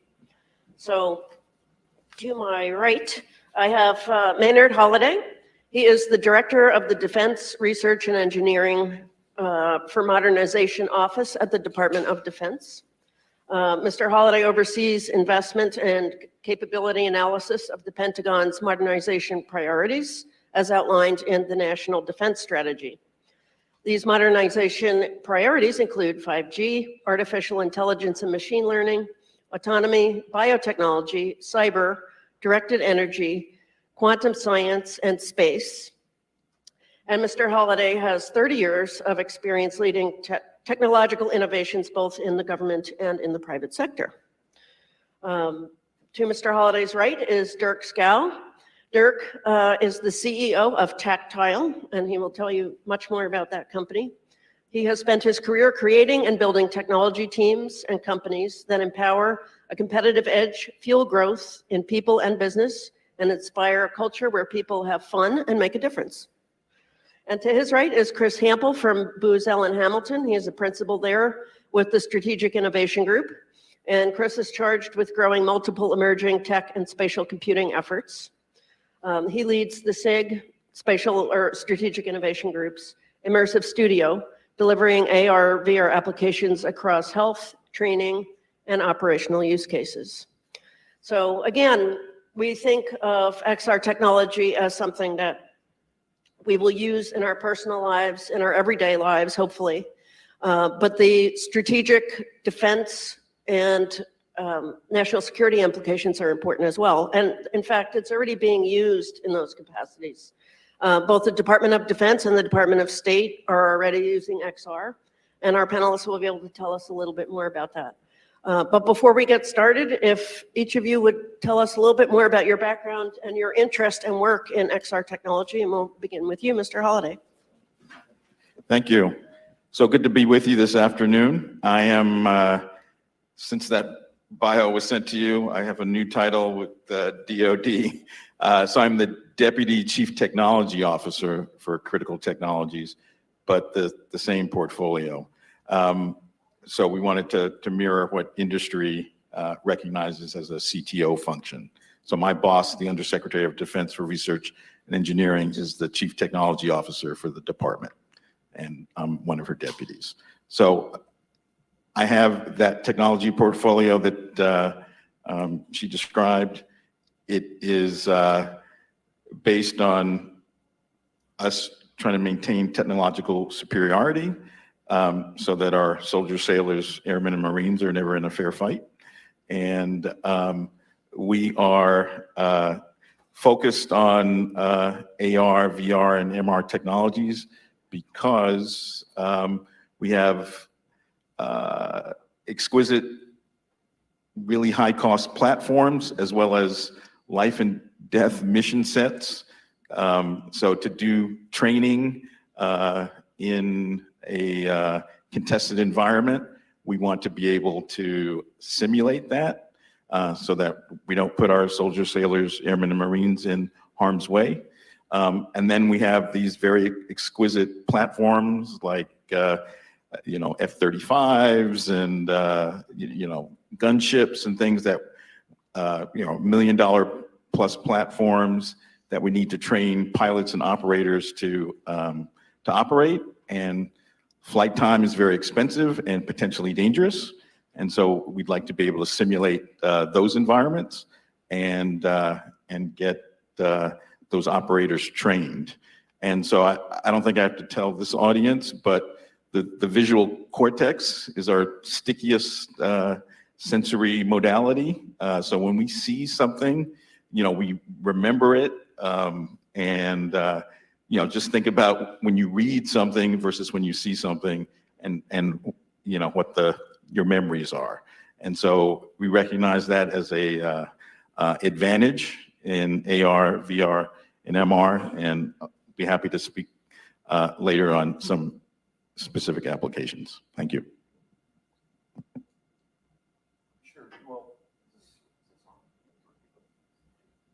Hi. Thanks, Joan, and thanks, Liz, and the rest of the XRA for having us here. Really appreciate it. So my company, Tactile, we make an XR forward work order, work instruction system that makes it very easy for non-technical subject matter experts to capture their knowledge in a very natural way. And with that captured knowledge, we can create step-by-step processes that make it very easy for under or totally untrained people to do jobs as well as highly trained individuals. And so there's a lot of talk about training and simulation and all that sort of thing here, but our vision about XR technology is in an operational capacity, right? There's a real challenge in the industrial workforce right now where you have folks retiring at a breakneck pace. This last great generation of highly trained workers are aging out of the workforce at the rate of something like 10% a year.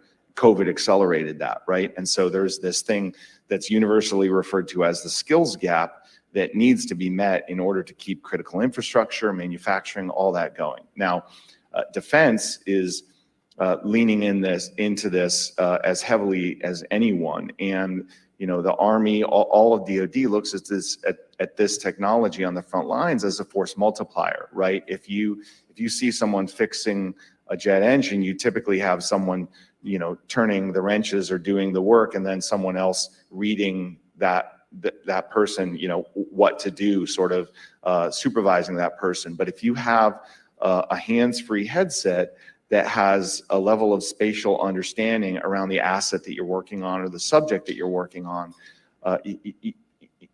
it's incredible what a totally untrained person can do in a very complex environment. And so when we talk about national defense, we talk about, giving our folks an unfair advantage. This technology delivers in spades. So that's what we're about. We work across a variety of industrial and defense verticals with not just the U.S. Department of Defense, but also allies around the world. Thanks, Joan, for the introduction to Chris Ample. I work for Booz Allen Hamilton. We've been developing and building ARVR applications for about 6 years. So across the health market, DoD, civil markets primarily. A lot of the variety goes from training applications, operational use cases, everything from like training in a lab and how to train up, how to work lab equipment safely and not, block an air vent in a hood. And, bad things happens when you do that. So really important training all the way to DoD use cases from small, say, individual on how to use a minesweeper. So taking, real equipment, bringing that training into VR, and then doing measurements and calculations on and capturing data around that experience to help improve it. We've also focused more lately on part of the group that I run is focused really on how that intersection of AR and VR, where does that fit in with digital twins, with 5G networks, with edge compute, human performance, and that intersection of those environments is really opening up a lot of new use cases where I've seen kind of scale up, and that's probably one of the things I think we'll talk about today too, is the scaling from individual trainers to large-scale systems, whether that's a full metaverse or really just the integration that can safely deliver content, training, and through a secure manner that can scale. In the past, it's been hard to scale. So I think a lot of what we're seeing right now is increasing that scalability. I will have one more piece from the last talk. Great talk again around privacy and standards. It feels like we are living that day to day, you know, in trying to walk that line. And I'll give an example from our human performance work is, you know, we want to help train warfighters and other workers on how to manage emotion and cognitive training, what techniques you can learn to, thank you. What can we learn, how to teach them techniques to kind of manage the stress of that moment. VR provides the ability for us to like increase these stress levels really well, but I need to have and capture data around that so I can kind of get a feel for their experience, teach them techniques, let them go back in, apply those techniques, and measure analytically what was the improvement. So when we talk about wanting to capture eye data, you know, I want to capture dilation, I want to capture cognitive information. We're kind of working with industry and partners to try to figure out like what are those lines around anonymizing the data and still getting these real tangible benefits that we want to capture. So again, I feel like we're living the life every day of what their topics were on the last session too, so. So we've talked a little bit about applications for training and military readiness and preparedness. Can you talk a little bit about use in the field or on the battlefield? These technologies I know are used to help soldiers with location data, used to help medics to treat soldiers who may be wounded on the field. Are any of you working on any applications in that respect? Yes, absolutely, both of those. So you can imagine, take the scenario that's happening in Ukraine right now. You have troops over there that are using pieces of equipment that they may never have seen before, that they have been graciously given by our government as well as other governments around the world. And how do these people learn how to operate these pieces of equipment, repair these pieces of equipment, and collaborate with other folks in the field around that? Chris mentioned the whole concept of 5G. I mean, when you're talking about deploying this sort of technology out to the field, you need to set up strong pipes, right? And so 5G and solid networking goes hand in hand with this technology. One drives the other. And so you have these applications where you have folks in the field that are unskilled, that may need to do something in real time to fix something or set something up. This is the sort of technology that you can really give them access to and give them a really robust, guided step-by-step instruction over how to do something. And if that still fails, you can call an expert. They can see exactly what you're seeing. And in many cases, they can annotate your world digitally to really make it very specific about how you can you can perform the task that you need. So, I mean, that's one example. Yep. Well, just to comment on that, when we were talking last week in preparation for the panel, I really liked how you were talking about taking a novice at something and, you know, within a short period of time, they can have the same level of skill as a veteran who's been in the field for several years. So it's really remarkable the way that this technology, it's not only new and interesting and, you know, perhaps more portable than other things, but it really has an impact on learning, a really positive impact. Yeah, I mean, you also have to consider whether or not you really want to train someone for something, right? oftentimes you just want someone to do something. You don't want to train them, right? It may take them a long time to train to actually understand how to do that without having to look at a guide, but they may only have to do this thing once, right? And so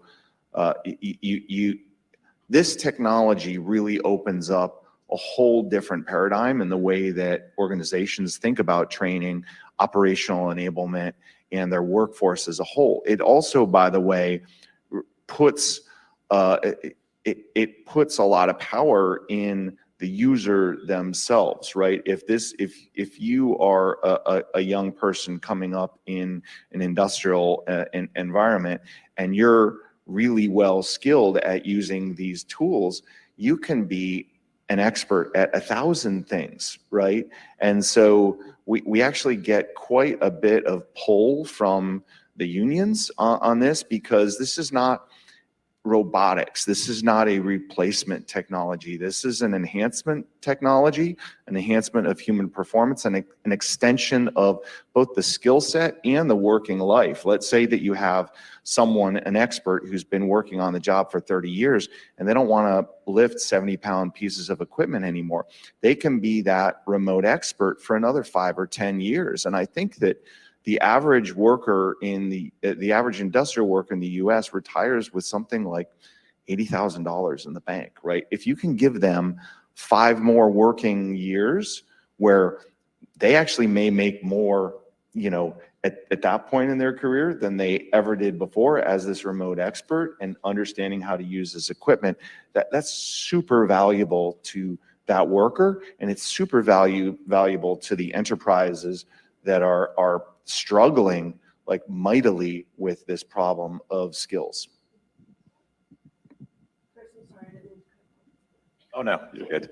Yeah, I think from the large scale across the DoD is really leaned forward in this and funded it very well to explore what these large environments look like. I mean, there's 2 projects in particular that we're actually working with Dirk and his company on is, you know, around delivering augmented reality telemedicine, you know, so how can you, you know, take advantage of techniques that exist in augmented reality as a way to communicate and share more data than you could with a flat screen? You know, how can I convey spatial information around patients to get the greatest care possible when bringing in experts? I think from a large battle perspective or a large training environments, it also becomes, and where the policy and the privacy really ramp up is now you have large environments. You know, you're capturing a lot of data. You have sensor-rich environments that you want to feed that information back into individuals' AR and VR experiences as they're part of that training experience. So I think it creates a lot of attack surfaces when we talk about security, and we're just capturing a ton of data, but it is really pushing these environments to be more complete systems versus individual sessions.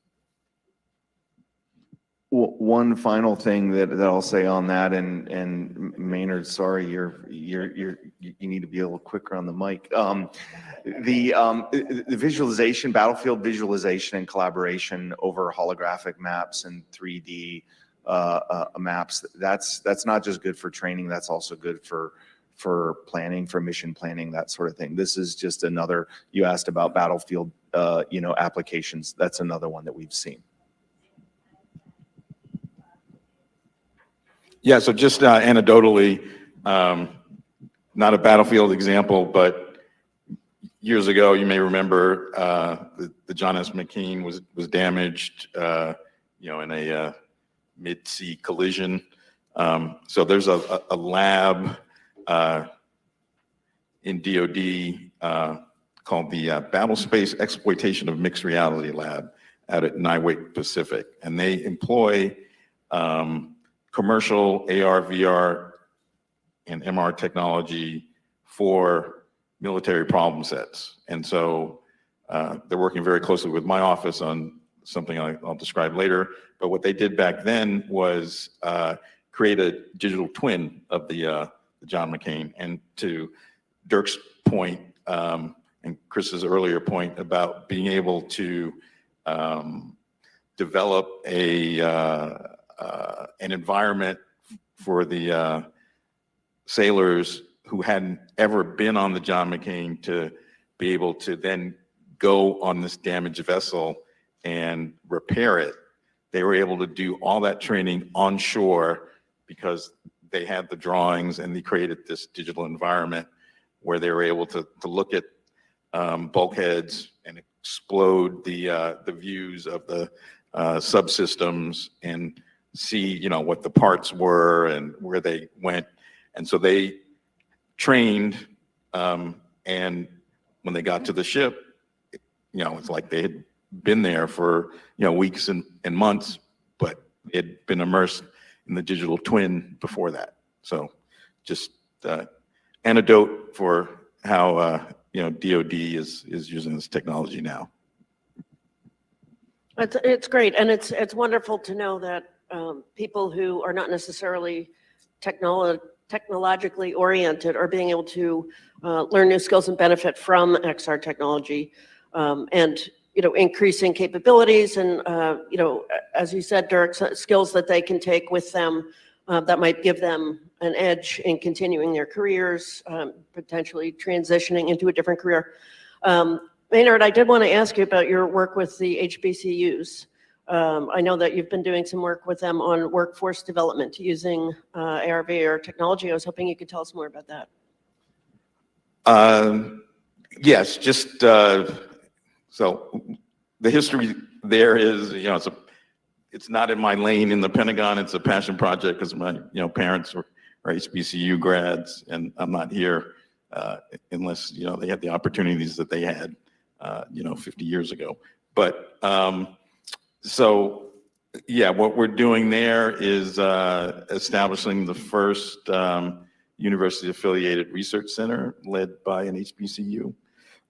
So that proposal's out on the street. But we are also looking at how to promulgate expertise to students in graduate programs and other areas from our subject matter experts, and using AR, VR to help simulate environments and for them to learn from us.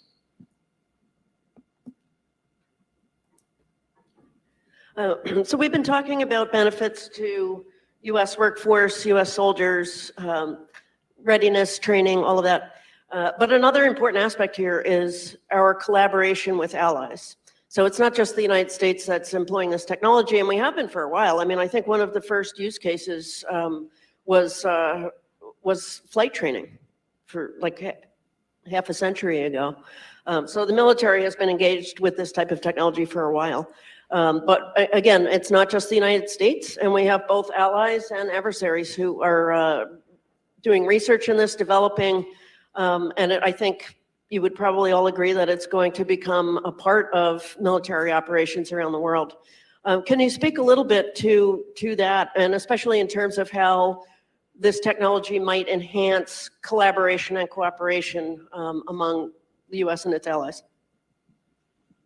Sure, I'll go first. So basically, there's a lot of things that you need to take into account when you start to deal with foreign allies, right? You have to deal with different languages, and in some cases, you have to deal with a population that may be semi-literate. And so in scenarios where you have a lot of heavy text manuals and stuff like that, that may not be appropriate. So one thing that XR technology is it's a real natural interface to the digital world. Like as a knowledge workers, we've been using some version of an office suite for, 30 years. I have, many probably aren't even that old, but, and whether you're a lawyer, a doctor, a salesperson, a policymaker, you're writing documents, you're using a spreadsheet, you're using PowerPoint presentation. But what do you need if you're a frontline worker or if you're a military personnel on the field? You need to capture knowledge, access knowledge, and collaborate with other people. And a lot of times that knowledge is visual. We were talking earlier about how if you read something, maybe you remember it here, but if you see something, you remember it up here, right? And so this is an extremely natural and intuitive medium that we're working here. There's all these issues that we still have to get around, form factor and size and battery life and all that stuff, but the promise is undeniable. And so when you look at supporting foreign allies, for example, and you can give them an image heavy and a video heavy solution, and you start being able to tap into AI that makes it just very easy to translate this sort of thing into native languages. I mean, the speed at which you can train people and enable people is mind-blowing, really. And you have, there are the users that are the user population, such as defense organizations and companies. But, you also have the equipment manufacturers. Part of supporting our allies is doing that with equipment, right? And so what you're starting to see is these OEMs, Lockheed's, Raytheon's, General Dynamics, all that sort of thing, starting to move their onboarding material into this medium and delivering headsets with equipment so that, they control that in a much more substantial way, and that eliminates errors, it speeds up uptime, it deepens comprehension, and it enables collaboration in a way that was just not possible before. So it's a huge tool in our arsenal in supporting our allies and supporting these operations in foreign lands.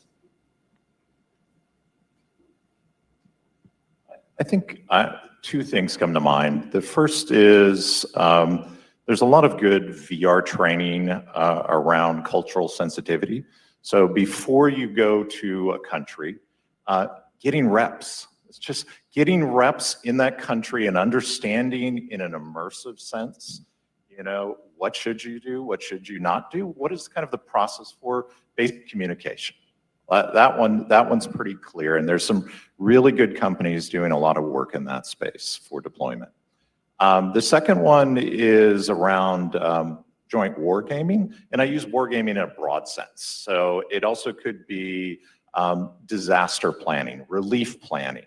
The ability now to share spatial information removes just so much ambiguity, and have simulation of spatial environments, have terrain in a digital sense, overlay that, be able to be present with each other in that space and walk through the scenarios, back up, start again, and all real time. We've seen so many examples of, doing it on a map or even like sand tables. It's kind of crazy when you start seeing what's being done out there, but having that shared digital environment to walk through the actual thing that you're going to be doing is just so invaluable. I think we'll see great results from that. Yes, I'd just like to build on that. A great segue to a capability that we are adopting in the Pentagon, again, based on the work at the Battle Space Exploitation for Mixed Reality Lab. So those of you who are a certain generation remember Tom Cruise's Minority Report pre-crime board. So I have the closest commercial instantiation of that in my office. It's not transparent, but what it does is it able to simulate and visualize the kinetic technologies in my portfolio. So I have directed energy, hypersonics, 5G, autonomy, and the favor that the Russians, inadvertently gave the rest of the world is our allies want more closer cooperation with us. So I have a steady stream of my counterparts from the allied countries coming to visit me, and they want to share, they want to see what we're doing, how we can help them, but they also want to share data. And talk about an integrated picture, for example, of, defense of, certain islands in the Pacific. Anyway, so I have that capability in my office, and it's proliferated throughout the research and engineering enterprise.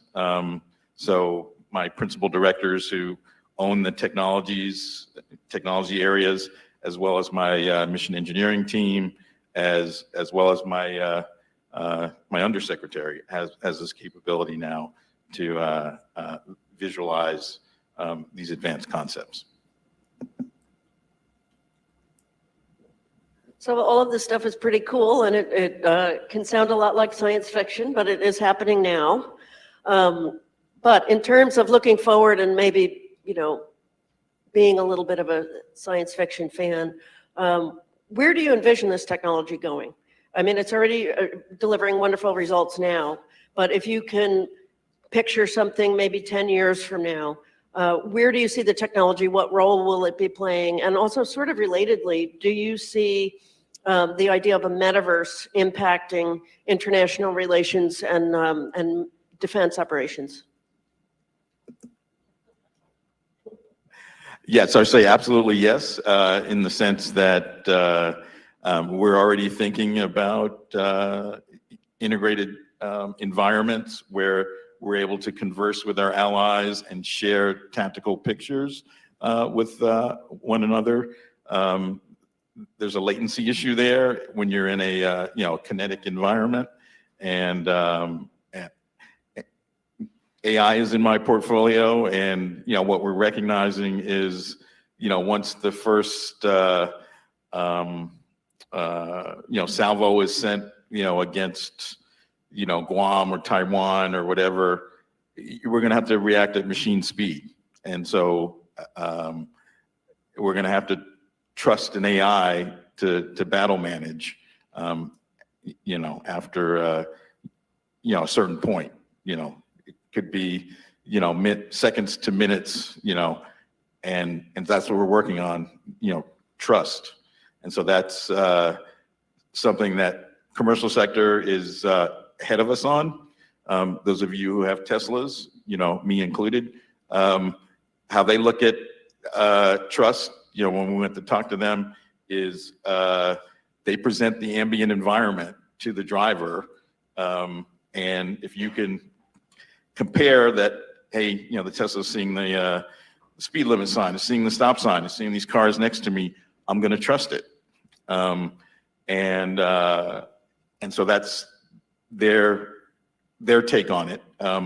When you're a soldier, like I said, in a battle environment, contested environment, you have to have some level of trust, and so how do you engender that? So you give them feedback, so that what the sensors are telling them is what they're seeing. So it's a hard problem, and there's the DoD 3009, which still in place, meaningful human control. So we're not talking, automated kill. There's always a human at the end of that kill chain, and so that's still in place. So how is all that weaved into our concept of operations? So hard problem. We're working it, and we're fast following industry, where appropriate. Yeah, I think what we're seeing is we're getting headsets. They're getting there. Everyone's waiting on new headsets, AR headsets, VR headsets, interface devices, smart glasses. That's advancing. We're seeing more and more haptics, things that are coming out in the next couple of years that are just mind-blowing in that space. We're seeing all these kind of components, and some of the software that's being done for training or operations, really good. In my mind, it's like the standards. We got to get the standards figured out. We got to get the policy figured out. We got to get the infrastructure figured out. So like I've said a couple times, scale. Like, how do we scale this? This is the big challenge.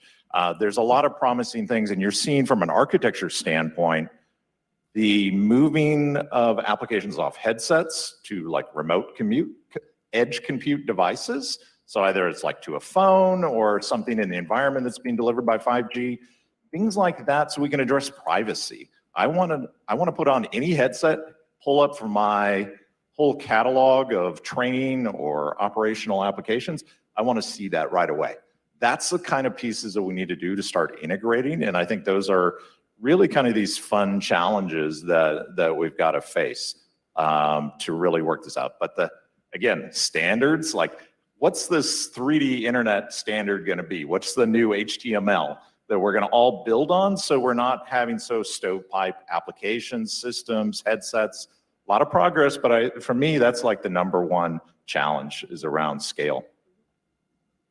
Yeah, and I mean, I'll just say our customers do not come to us asking us for metaverse applications, right? They typically have real problems that they want to solve. They have ideas as to how they can be solved. Security interoperability is a big part of that. Extensibility from an industrial perspective. How does one entity share knowledge with another trusted entity?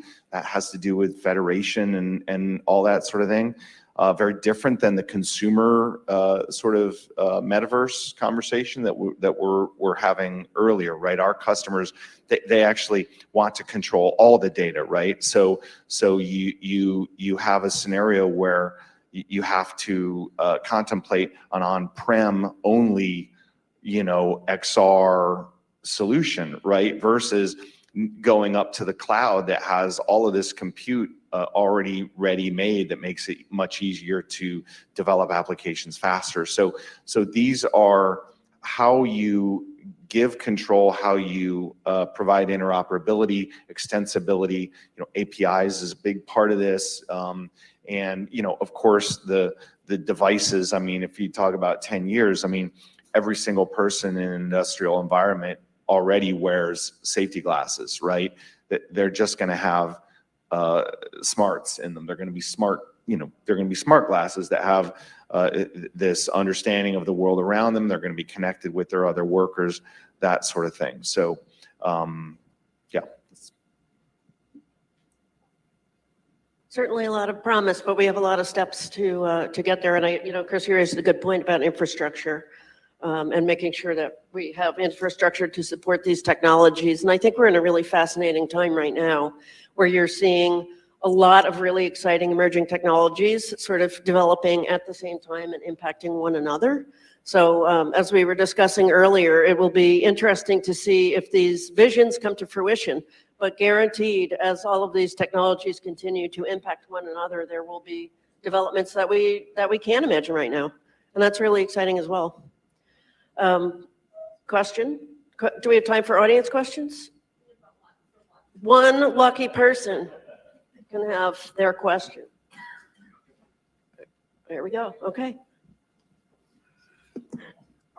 Since you are all hands-on guys in ARVR, and I'm not, and you're not lawyers or economists, you're actually dealing with the technology. I have a technical question and then a larger sort of what's the future question. It's obvious how the technology can be useful training when the subject is stationary, sitting in a pilot seat or some such thing. But in battlefield training, where you have to run and jump and go backwards and sit down and squat and crawl and stand up again and moving around in lateral directions, how does the technology accommodate the range of motion that's necessary? The second question I have, it may be related actually. It's sort of, when you look down the road, is there any prospect for virtual reality without headsets and gears and stuff like that? We all remember the science fiction holodeck or whatever it was in the Starship Enterprise, where you walked into the room and it was there and you could move in any direction. You didn't need a headset or anything. Is there any prospect for the technology evolving without headset type equipment? But specifically now, how do you use virtual reality where the range of motion has got to be pretty wide, as in a battlefield? Well, Well, I'll start that off in saying this is not at this point a panacea, right? So you have to look at what the use cases are. Even if you can address 5% of the use cases in defense, like let's say that you have a vehicle and you're out there and you blow an axle, right? If that vehicle is enabled with a private network that you can connect a headset like a HoloLens, or even if it's like an iPad that has a robust and intuitive sort of quote unquote manual on it, right? That enables a step-by-step instruction to be presented in a natural way to an untrained troop who's it's not their job to fix an axle. You can do that, right? Is this in the warfighter's hands? Well, there was just a report saying that the Army is taking its first delivery of the IVAS headset, which is the ruggedized, militarized version of the HoloLens, right? Now, I don't know anything about that particularly other than what is public knowledge, but this is a headset that is designed for the warfighter, right? But again, we look at the problem that I am working on is not how you enable the warfighter, but how you enable the other 99.9% of what the military does. It's move stuff, fix stuff, train people, build stuff, that sort of thing, right? And so these are the things that we're looking to solve because, not because, but I would give it to you that the technology from a headset and movability and all that stuff, it's probably not quite there in its current state. I'd be curious what you have to say about IVAS. Well, I would agree. It's not there, but it's going to get there.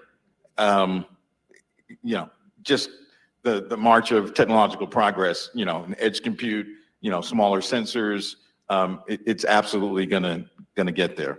So stay tuned. I'll just add on there from what you're asking for. Well, two things. One is you're thinking of yourself also in a lab or an office when you're describing that holodeck kind of thing. Often what we're seeing now is we're on the field. We're kind of getting out into the field. Now, we're not going to put VR headsets on people and run around with trees, but you can do the augmented reality and have synthetic actors in those environments. So that is part of it that's being opened by these faster networks now that we're going to have access to. What you're asking for, it's coming. It's coming. We've seen, I would give it like 2 years, 2 to 3 years, and you're going to see things like that. So. All right, I think we're over time, so I'm getting to wrap it up. Thank you very much, Mr. Holliday, Mr. Scow, and Mr. Hampel. Great conversation today, and it's a privilege to be able to have you as part of this panel. Thanks, everyone.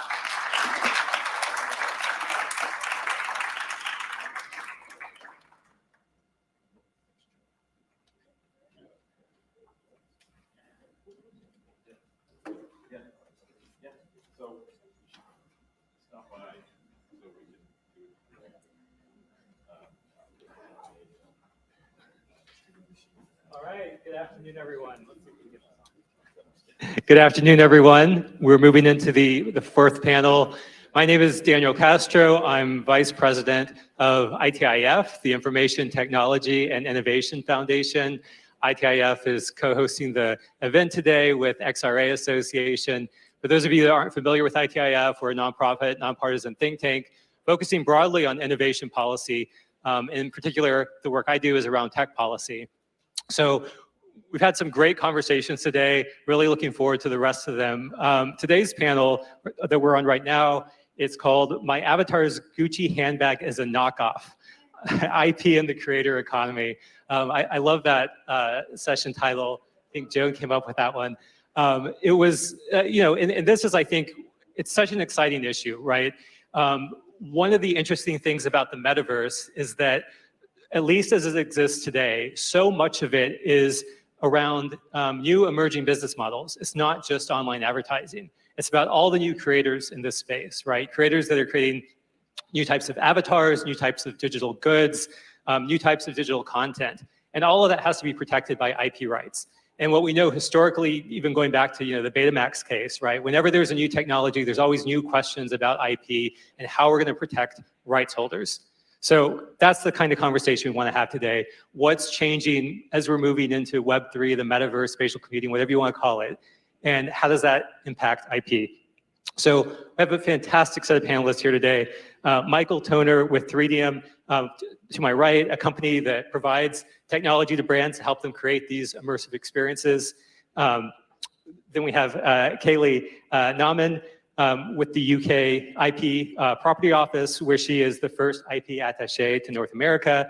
And then Dan Jasnow with Erent Voxschiff, who focuses on IP and advertising practices in the metaverse. And he was also previously in-house counsel at the Meta Reality Labs. So lots of great experience up here, and we'll just jump right in. Maybe Kaylee, I can start with you. Just to kick us off, when you think about the metaverse, what do you think are these kind of key emerging IP issues?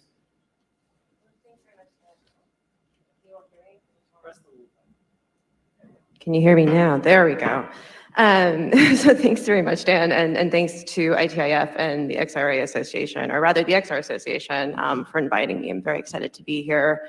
Apologies to everyone who thought they were going to hear a British accent. The UK Intellectual Property Office hires locally for their IP attaches. So actually, we were both surprised the other person didn't have an accent when we met just now. I would say from a UK IPO standpoint, we very much, like the Patent and Trademark Office, are a huge part of the governance and enforcement of intellectual property regulation in the United Kingdom. And I would say, in lieu of sort of focusing on what issues will there be, we're very much keen to make sure we remain part of the conversation as these technologies are developed. And very much have started with technologies that I would say are adjacent to the metaverse. So we very much have been in contact with stakeholders about AI. We did an AI and intellectual property right review in the UK, focused on patents and copyright in particular, but obviously PTO did one as well. We've been in touch with them about that. We are tracking in depth sort of the development of NFTs as a vehicle for rights holders to protect their intellectual property. We're keeping an eye on the relevant cases that are happening in the US. So really, in lieu of maybe issues, I would say, we're really in a place where I think we have a really strong understanding of how IP is being governed online already, right? We're already enforcing IP on a number of different platforms and, frankly, in a number of different ways. Obviously, the UK and the US have some different mechanisms. We are, so really, I would say in sum, really actively just trying to be on top of the conversation and part of the conversation moving forward, so that if things do start to change, if governance needs to be modified in some way from a policymaking perspective, we're part of that dialogue. Yeah, Michael, maybe you can jump in here because you're building some of these brand experiences for companies. What are the types of issues they're concerned about? Also push the button, check. Yeah, thank you all so much for having me. 3DM is working with some of the largest luxury conglomerates. So from LVMH, Prada, Dior, Fendi, to some consumer packaged goods brands like Diageo to create these digital twins. We really started out from a marketing and advertising perspective, brands coming to us looking for immersive e-commerce experiences. And a lot of you all probably are familiar with or have seen a 3D asset. And if you haven't, IKEA is a good example. Nike's doing a lot of amazing stuff on their e-commerce with their shoe configurators. But traditionally, 3D has been really difficult to bring to the web. It's usually heavyweight files. It's not going to load on a mobile phone. And that's really the technology that we started with, was creating lightweight 3D and AR formats. And fast forward all the way to really the early part of this year, where through our work with a lot of these luxury brands and the products and the digital twins that we had already created, 3DM had the opportunity to put on what was widely regarded by the fashion industry as the first ever Metaverse Fashion Week. This took place inside of Decentraland, which is a true metaverse world. You log in with your wallet. There is no personally identifiable information given to the platform, and you can bring your 3D NFTs into this world. So we walked about 10 major brands into this metaverse world using existing assets that they already had. Assets, handbags, watches, jackets, products that they sell in real life that we were able to mint as a digital version. I've heard that phrase a lot. It's such a powerful phrase. And what does it really mean? It really is a 3D version, a 3D model of their physical product. Once you mint it as an NFT, it is now able to move into different metaverse worlds. You own that asset. And we'll talk about the NFT aspect of what that means. Brands really wanting to own the provenance of both their physical goods, the way a luxury handbag would be resold in the aftermarket. Brands are looking at that in terms of the digital version of that as well. So that's really where the IP becomes interesting as we get into the blockchain implications of this. Yeah, that's a great start to this. Dan, let me bring you in on this too. I mean, one of the things that I think about when we think about the transition to the internet, right? You had all these companies suddenly realize they had domain names that they probably wanted to register and this IP they wanted to protect. When we're talking about the metaverse and companies that are maybe still just grappling with what this means and trying to figure out what they should be doing, what would you be advising clients to be doing if they want to be protecting IP in the metaverse? Is it, yeah, just up there. Yeah, thanks for having me. You know, the main thing that we are advising clients who are in this space is that it's very important that you be proactive. I think, you know, there are not necessarily new legal concepts here, right? Like the way that we are going to protect IP is going to be pretty much the same as the way we've protected in the past. So that's, for most brands, that means trademark applications and registrations. That means registering domains.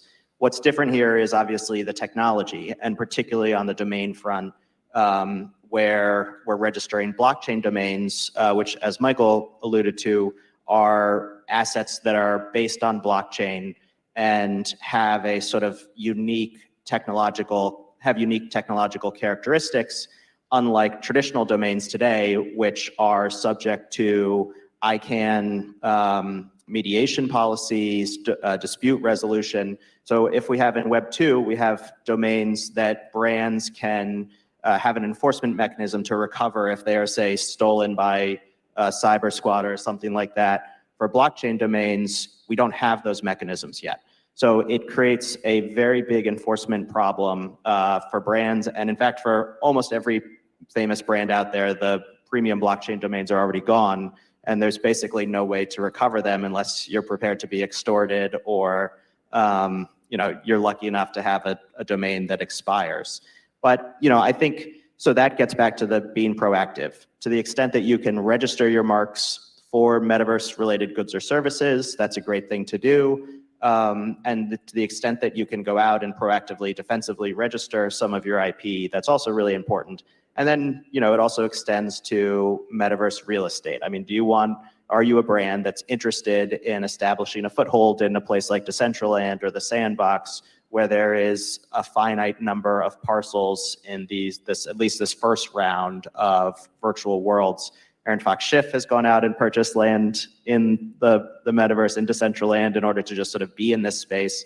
But we're working with a number of clients, including some that you might not expect, that are not actually in the fashion and entertainment space, but are, you know, other professional services firms who are going out, purchasing land here as a way to make sure that they have a foothold in this new space, and that, you know, if they're a major consultancy, that they are meeting their clients in this new world. So it's important, I think, just to be sort of leaning forward in this space, understanding the technology and understanding how the underlying technology might affect your ability to protect your rights. I think it's great we're talking about things like Decentraland, because I always wonder, you know, is this going to be, you know, like Bitcoin in 10 years, where I'm going to say, man, I should have bought, you know, thousands of dollars worth of this when I heard you talking about it at this conference 10 years ago. Or that was a good time to buy say, because prices I are lost down. tens of thousands of dollars because I bought this thing called Decentraland that nobody cares about anymore. And that's the thing, we don't know how it's going to go. Michael, maybe I can come back to you on this. You know, I think one of the important questions that's out there is, you know, when does the use of a trademark in the metaverse rise to the level of infringement? And what is the responsibility of platforms in trying to police some of this behavior or respond to some of this behavior? So I'd love to throw that to you. I think over the last 6 to 12 months, there's probably 2-3 dozen major brands that have filed for trademarks and made news by, in fact, filing for the use of their trademark in virtual goods. I think that's usually the language. I'm not an attorney. So the use of these virtual goods, but I think it was just last week, September 1st, the US PTO basically said that even if you don't have a trademark or you're not filing for this virtual goods trademark, that you're really still covered.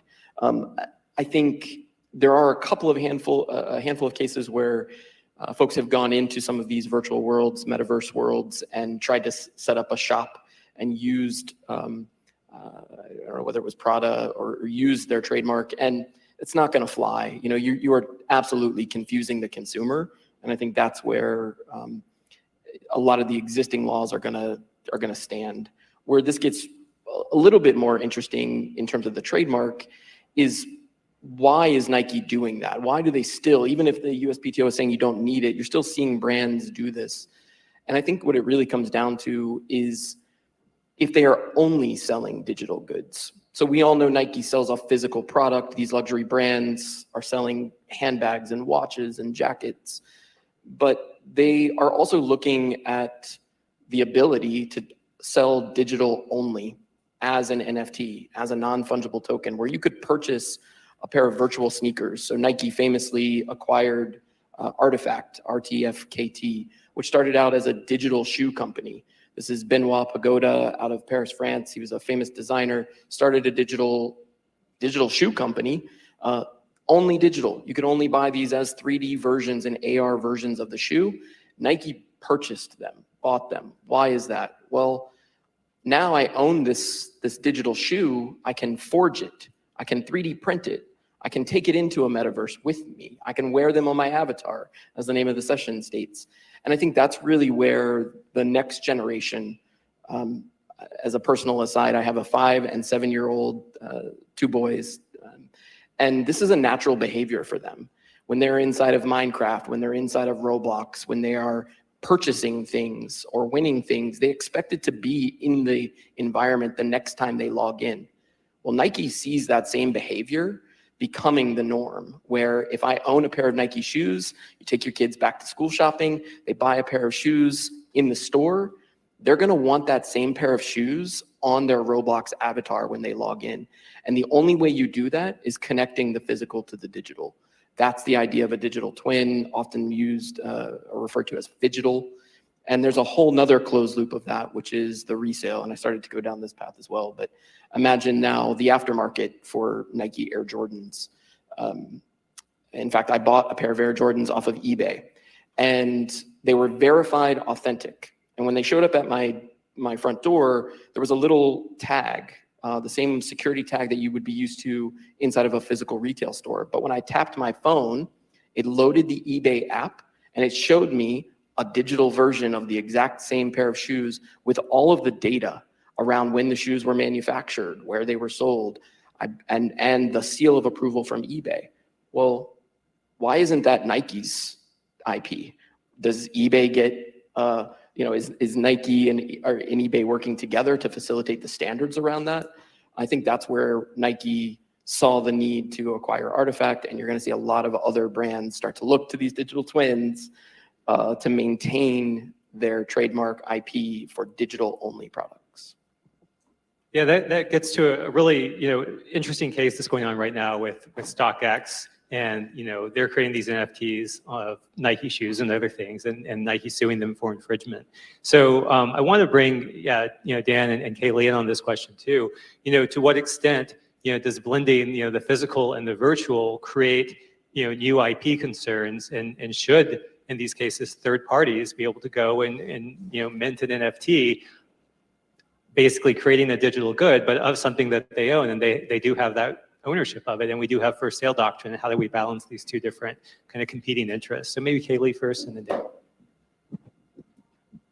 I mean, I can certainly speak to part of this. Certainly, I think to Michael's point, we're seeing that existing IP laws are sufficient for what the metaverse looks like right now. Obviously, we need to see what it develops into, and do we have metaverses? Do we have a metaverse? What does that look like?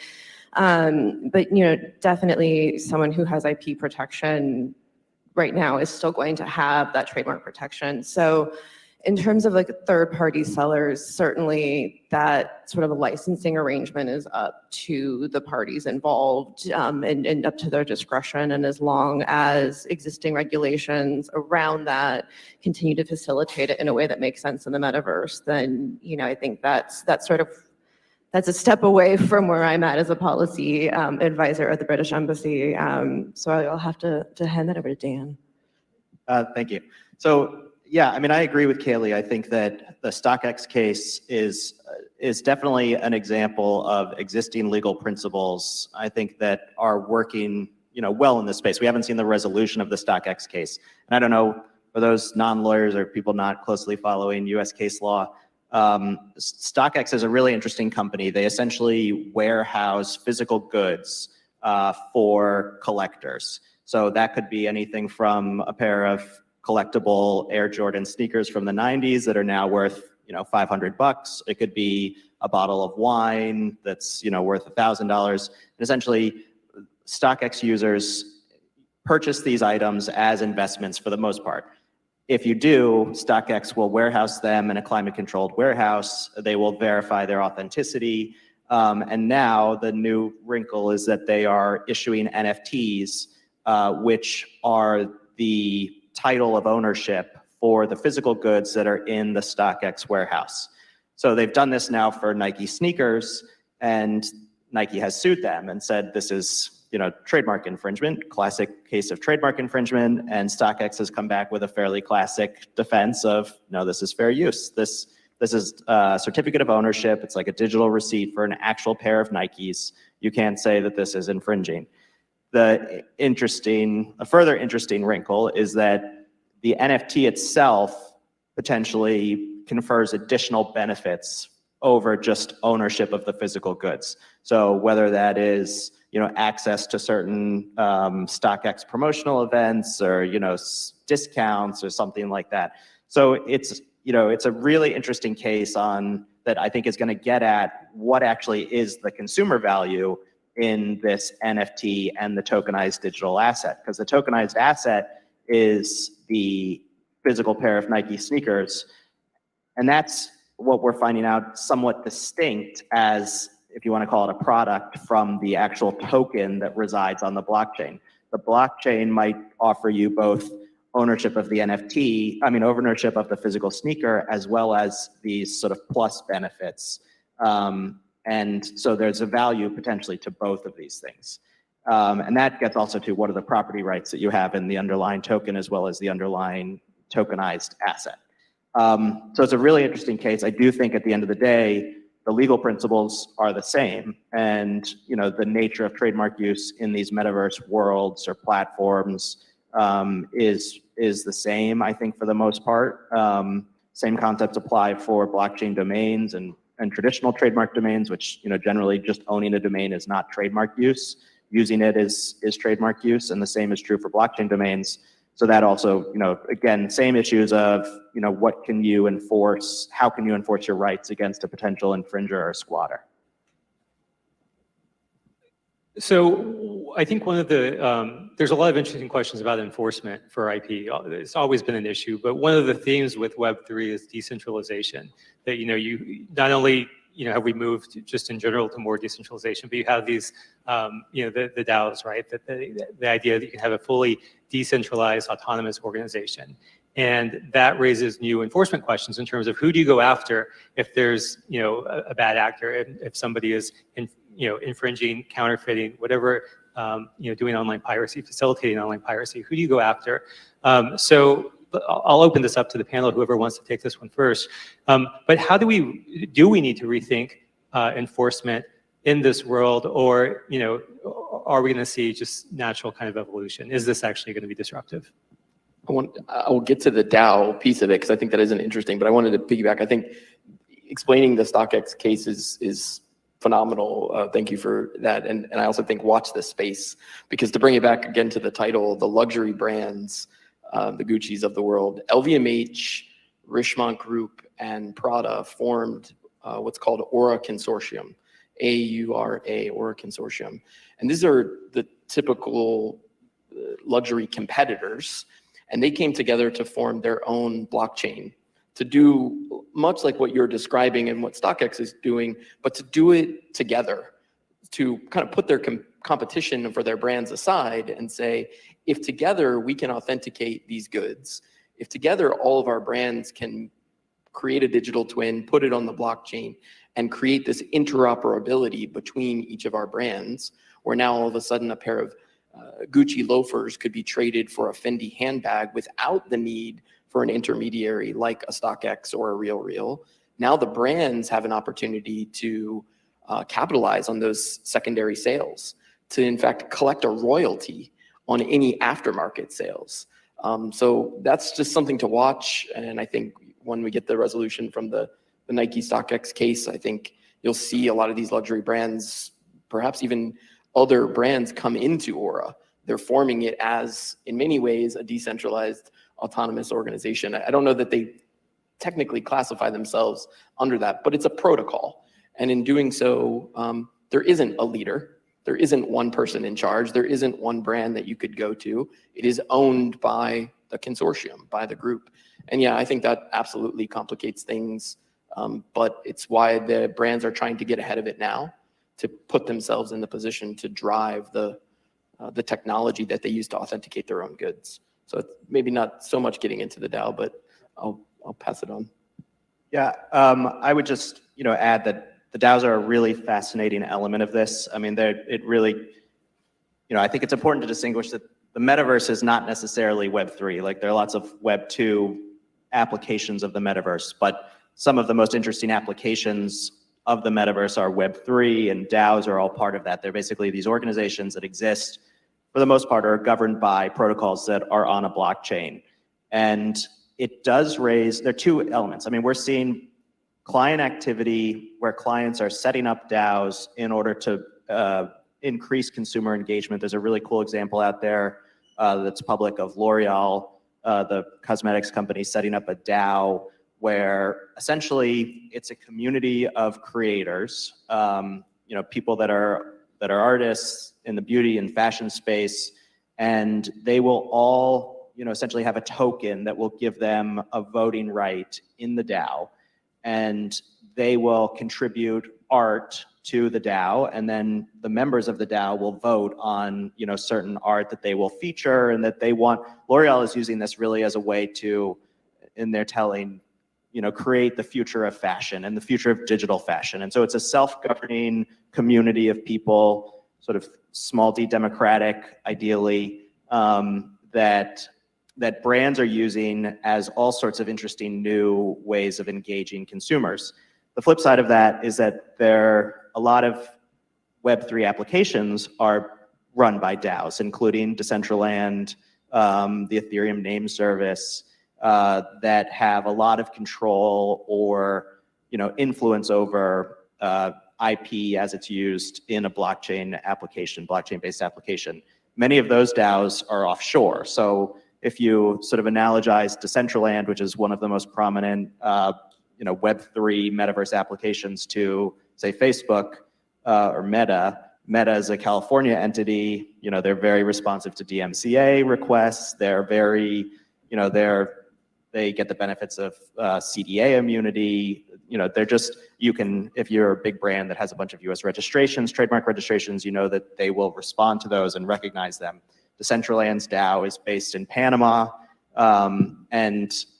So are they obligated to respond to DMCA takedown requests? I think we don't necessarily know. I can tell you that they do, for large companies at least, they have responded to requests, but that seems to be more voluntary on their part at this point than actually, because of a legal requirement. And then for, major brand, that may not be an issue, but if you're a smaller brand and you don't have Panamanian trademark registrations, then, you might have to really battle with them to say, no, we're a recognized company in Brazil, and so you should take down this infringing content.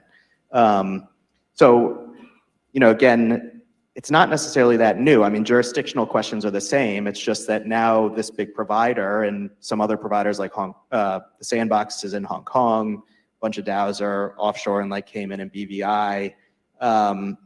we just don't know, a lot of these companies haven't set up their IP portfolios in order to sort of account for these different jurisdictional territories or different jurisdictions. So we have to sort of just rethink that.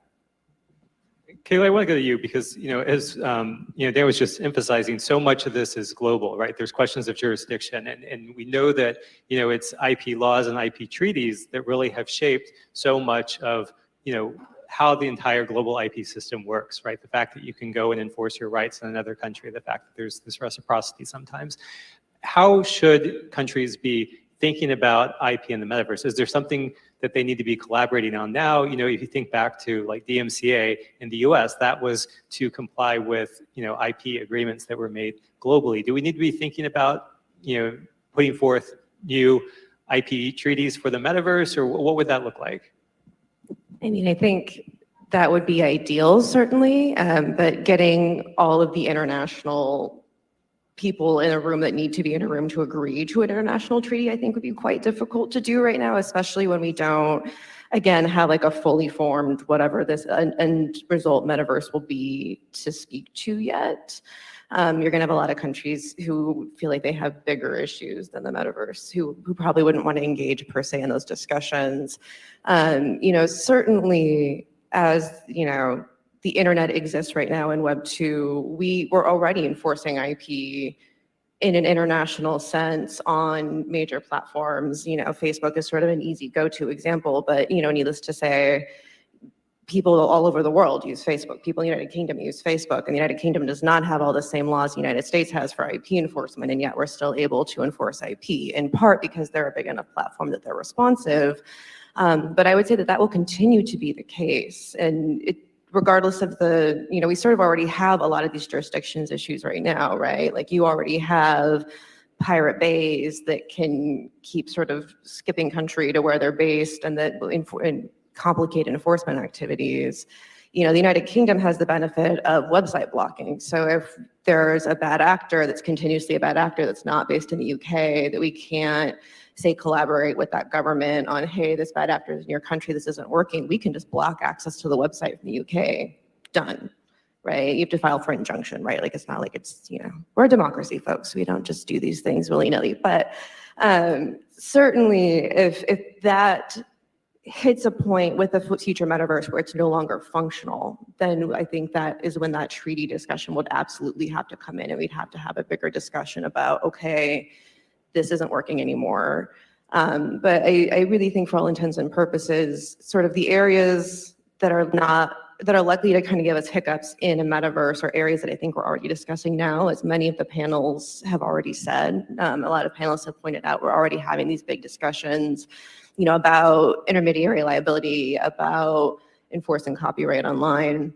I would say the one area that stakeholders have started to raise with us in particular that is very likely to definitely be something we'll have to address is actually trademark classifications, the way that they have been agreed upon at the World Intellectual Property Organization.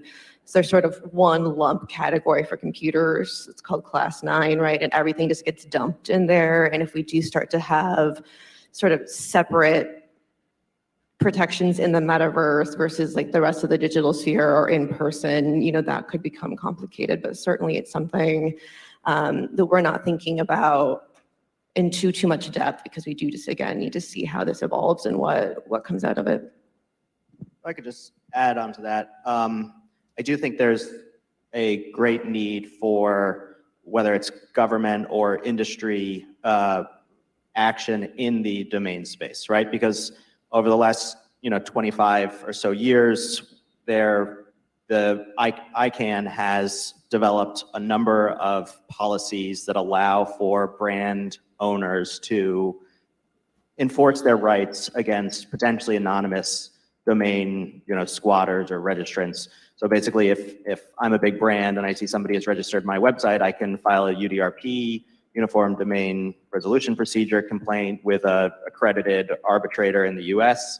They will lock the domain. If my complaint is valid, the registrar will transfer it to me.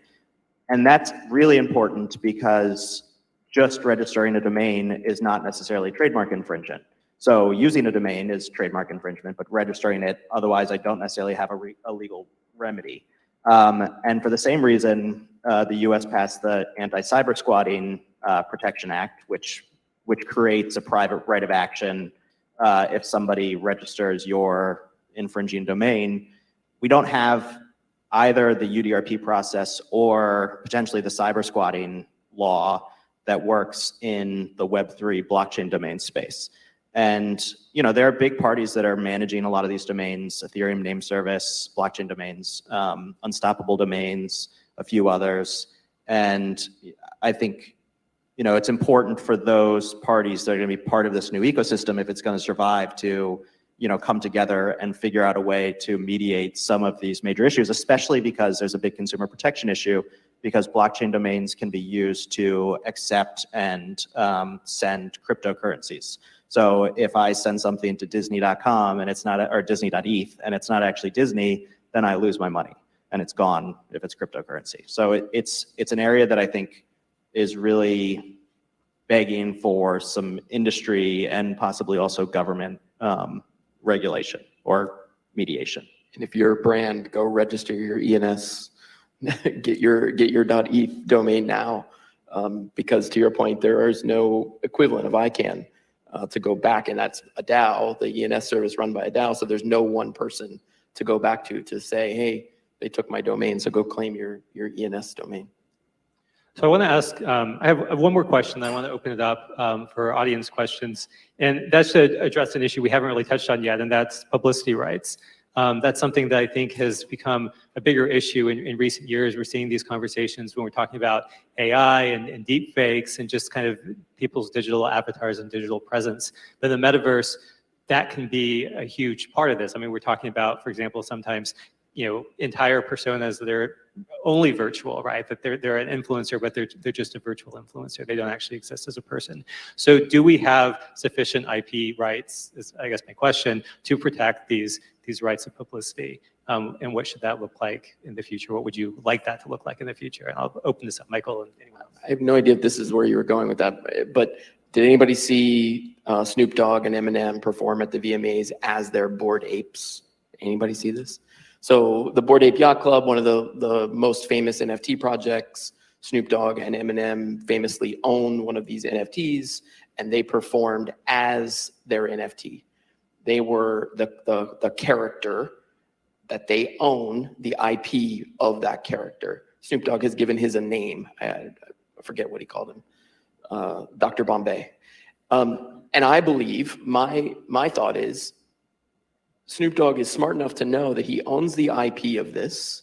He can perform as Dr. Bombay. Dr. Bombay can get paid via drbombay.eth, and Snoop Dogg no longer has to work through a record label in order for Dr. Bombay to perform, because he owns the IP of this NFT, and the NFT is what is now performing as his persona.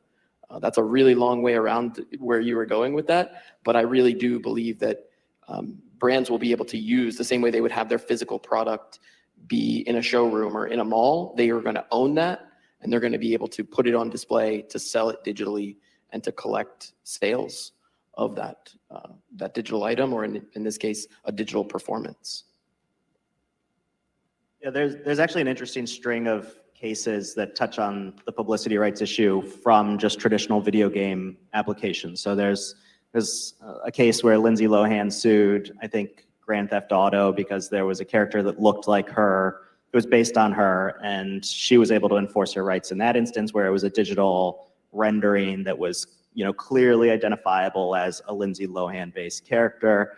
There's a case involving No Doubt, the band, which I think also involved elements of physical performance.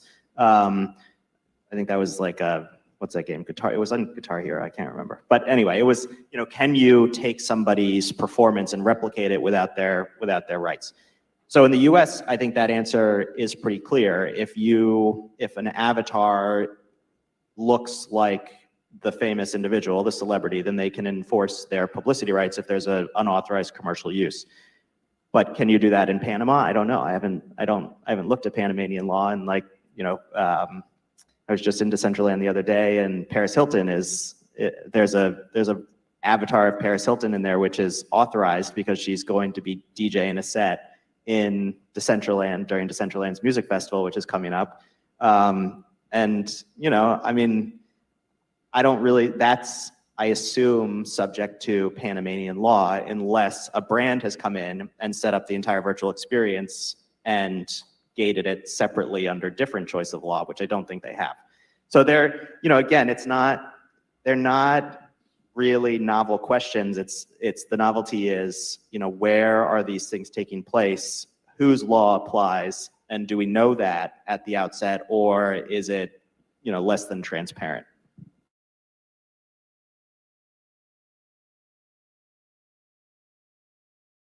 I think a lot of it too will come down to, is it a government that is amenable to, you know, if the UK government reaches out and says, hey, you're violating, you know, the rights of one of our citizens, you know, and they've tried to do this through legal remedies and it's not working, like, are they amenable to having that discussion and taking the content down or enforcing the trademark or the whatever right it is? Certainly this could lead to, okay, maybe it's time for broader international discussions, but, you know, certainly we deal with these issues all the time. And that's a huge reason that the United States and the United Kingdom have intellectual property attaches. A lot of my colleagues' jobs are basically just lobbying a government to please enforce the rights you have on paper. You know, you have this regime, now please actually enforce it. You know, I'm very privileged that I work in North America where, you know, yes, done. So I very much, I would agree that right now everything is functioning and will continue to function. But if we do get to a place where the metaverse is so decentralized that jurisdiction becomes very difficult to determine, you know, that will be when we might need to step in as lawmakers and find a solution. Great. So as I said, I want to open it up to audience questions. We have a mic in the back, and we have a question first right here. Hi. We're coming up to the point pretty soon where we have the technology. So if I wanted to show up somewhere as Han Solo, who's going to prevent that from happening? And is that actually against any kind of laws that are in place as an individual if I want to do that? I mean, if you want to take on Disney, man, go for it.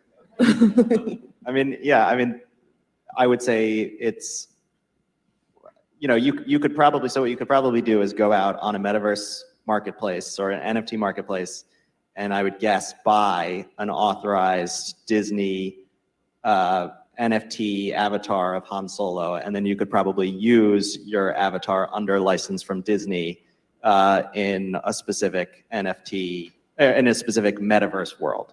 If you purchased one from some random party on OpenSea, then I think that's just trademark infringement, potentially copyright infringement, and Disney will step in. The question is, and this gets a little technical, I mean, you have the NFT that would say, you know, you own this Han Solo thing, which may or may not be infringing.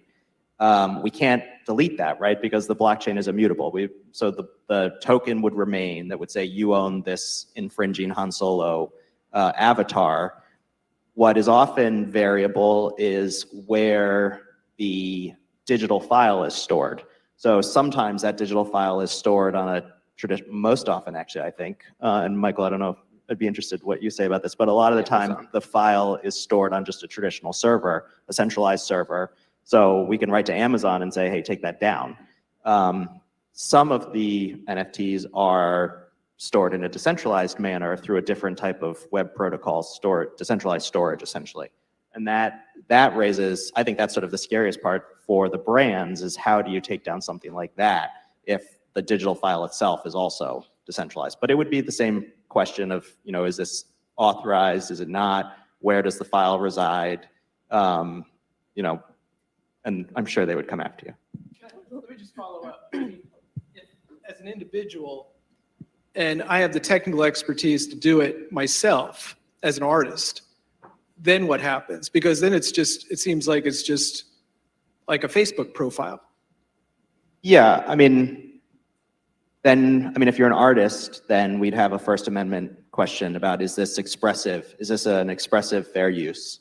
And there's a case pending about the Meta Birkin bags, which are, some people may know Birkin bags are, these like $100,000 purses that are all handmade with like alligator skins and fur and stuff like that. And there's like a 500, year wait list to get one. But somebody created sort of parody versions of them, which they say are cultural commentary. Hermes is suing them because Hermes wants, their luxury brand, they want to do their own, Meta Birkin bag. But there's a First Amendment question. So is it parody? Is it artistic expression? If you're an individual, if you're not commercializing it, then maybe that's not an issue. But if you want to create that as an individual and then you want to sell it, then you're commercializing it, and you're potentially taking away the, a valuable market from the brand. Yes. Yes, sorry. Yeah, I have a question regarding crime.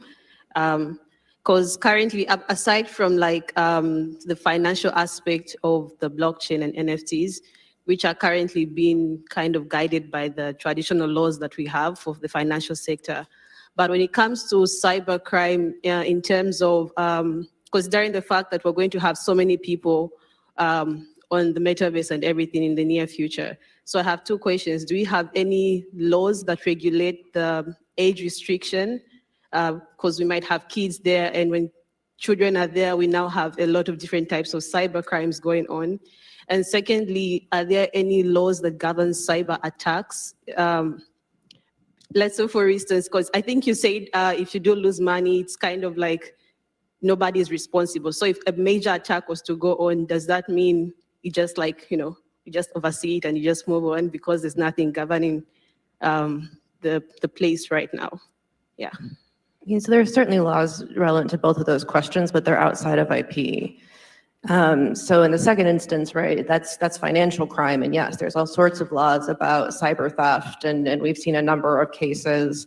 Sorry, this is my former Hill staffer hat on. I worked on national security for a little bit. So, we've seen instances where North Korean operatives have left the country, gone to other countries, and then hacked financial systems and stole millions of dollars like that. There are laws set to address that, and I can't speak to them in any more depth. I don't know if anyone else on the panel can.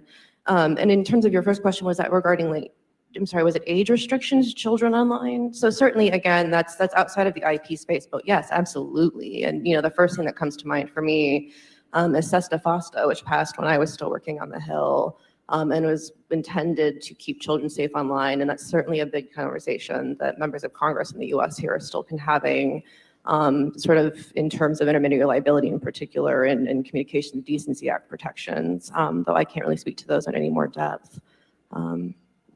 I have one quick comment to that. It's a bit of an aside, but I mentioned the brand Diageo and Metaverse Fashion Week. So as the Diageo would typically show up at a physical space and have a bar with all of their liquor brands available, working really closely with the brand themselves and with their attorneys, they felt it necessary to, in fact, age gate the bar in the metaverse.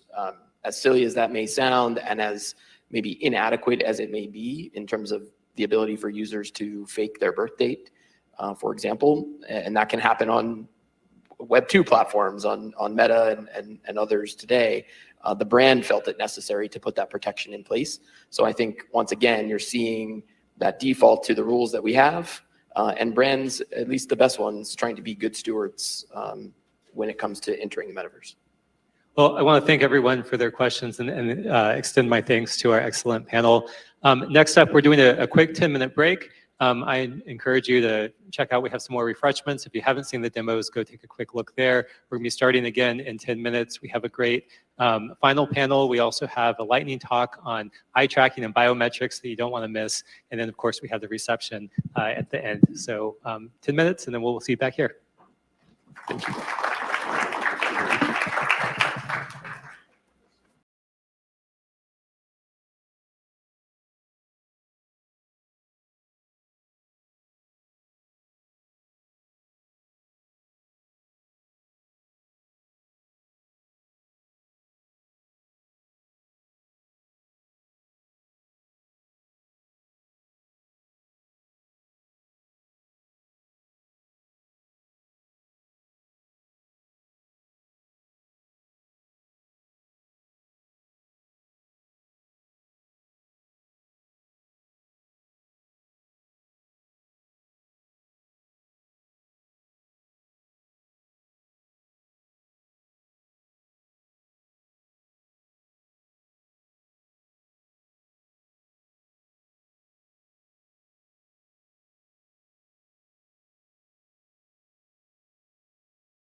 All right, good afternoon, everyone. I'm Daniel Castro. We're going to go ahead and kick off the rest of our programming for this afternoon. So next up, I have the pleasure of introducing Stephen Swartz from Tobii. Tobii's the global leader in eye tracking technology and a pioneer in attention computing, which has applications not only in AR, VR generally, but also in really interesting fields like healthcare, education, and transportation. So we've asked Stephen to join us today to discuss the current state of the art in terms of eye tracking and eye tracking applications and its uses in technology in immersive computing. So please join me in welcoming Stephen. All right, great. Hey, thank you, everyone. Appreciate the time. So, as mentioned, my name is Stephen Swartz. I work with Tobii. I, here in North America, spend my time managing the XR integration business for Tobii. So I basically spend all of my day inside and out thinking about how we integrate technologies like eye tracking into devices and into solutions, many of which contribute to the metaverse. So obviously eye tracking near and dear to my heart. If we really break it down, start with a basic summary. What is eye tracking? It's a sensor. It's a sensor that feeds into a higher level solution that is intended to understand human attention and human intent, and in some cases, even human behavior or human condition. That application of that sensor and how it interprets human attention or human intent can be done in several different ways. It could be as simple as allowing the device itself to operate more efficiently or with better performance. Maybe something as simple as telling the graphics engine on the device where it should focus its rendering to make the user's experience a little bit more immersive or a little bit more higher visual field. So very simple, where am I looking, and allow the device to optimize what it's doing based upon that. But there are also a lot of higher level, more solution-oriented applications for eye tracking. Assisting a surgeon, for example, in a procedure, educating the surgeon as to where to look, what to pay attention to during the surgery as well. There are real world applications as well, even in examples like creating content for sports and athletics. Some of you may have seen a recent announcement that we've done with Headvantage, who's working with NBC Sports to demonstrate creation of immersive content for athletes based upon where an athlete may be looking, his visual field, what he's paying attention to as he's competing. Great example of just creating more immersive, more creative content in the real world. Those applications exist in the metaverse as well. So a lot of fundamental different uses of eye tracking. We see applications in the medical field, as I mentioned, with assisted surgeries.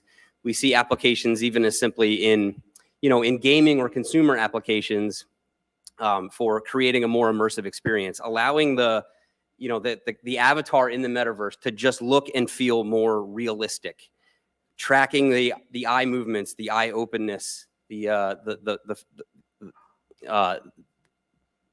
conditions of the eye and around the eye to just create a more immersive look and feel. We see even higher level indicators as well that can be derived from eye tracking, determining human condition. Drowsiness is a good example of that, right? Allowing the user to determine, allowing the application to determine whether the user is drowsy. Perfect example of determining drowsiness might be in an automotive segment.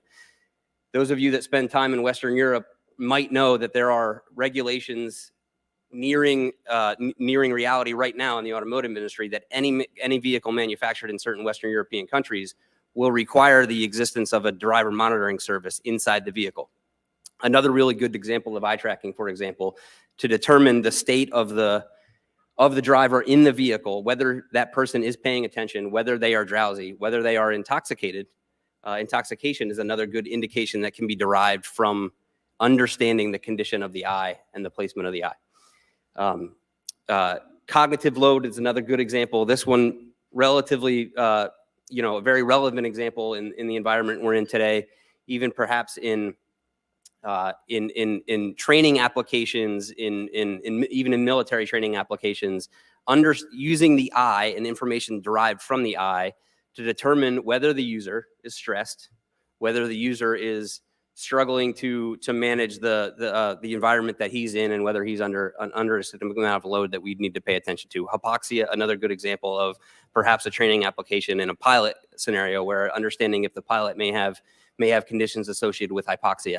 All of those things are examples of how information derived from the eye can be used, again, to create intelligence and a higher level solution.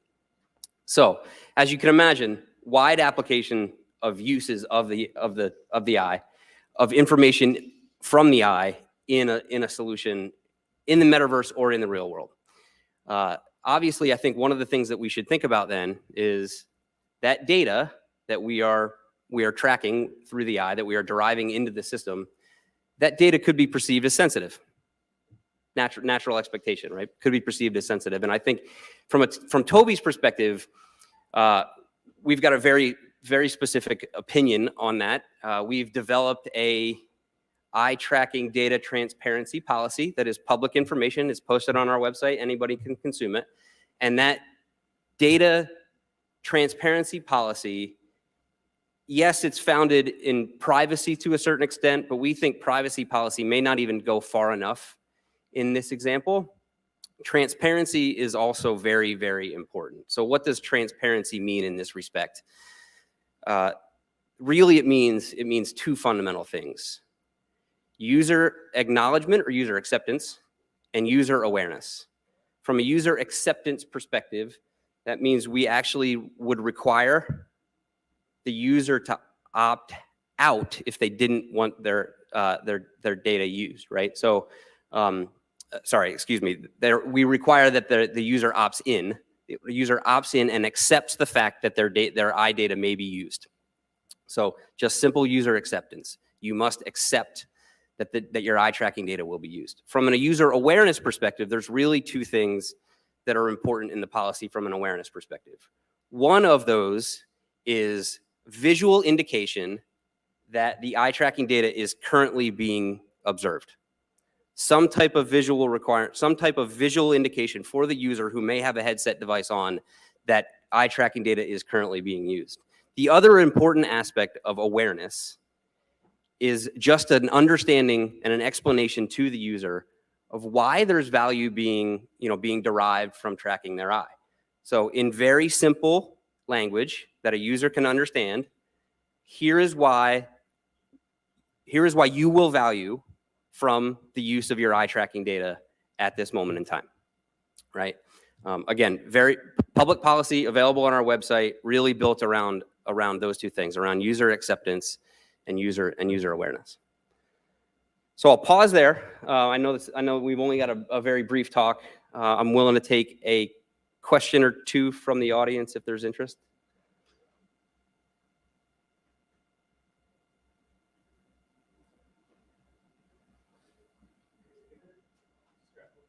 Sure. So thank you very much for your remarks. I'm curious also, some of the use for persons with disabilities and the way in which eye tracking can assist with that type of an outcome. Could you talk about that a little bit? Yeah, absolutely. So, both real world applications as well as metaverse applications in AR and VR, information from the eye can be used to provide assistive communication for patients that may not be able to communicate in other ways.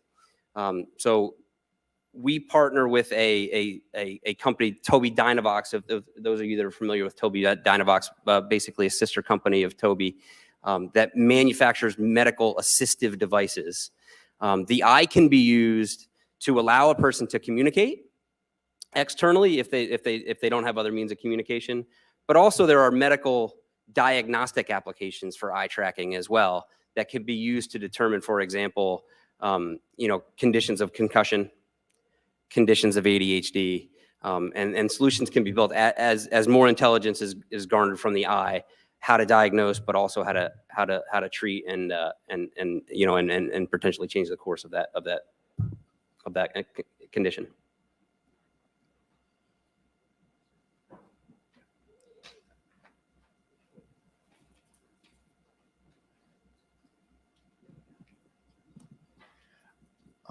How do you handle data that through the eye that someone may not be aware that they're actually giving off?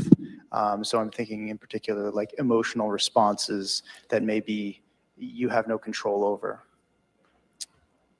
Yeah, in so terms of your fair privacy question. And you know, policy, the one thing that I think that's really important about having a published policy around transparency of data and privacy of data is any solution for our partners to develop on top of Toby's eye tracking through a licensing agreement. We require that solution provider, it could be an ISV, an independent software vendor, it could be anyone who uses an API.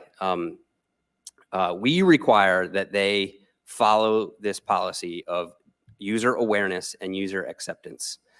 So the fundamental communication to the user and education to the user about the fact that the data is being collected and why it's being collected, you know, in general, it also limits, in a way, the use of that data.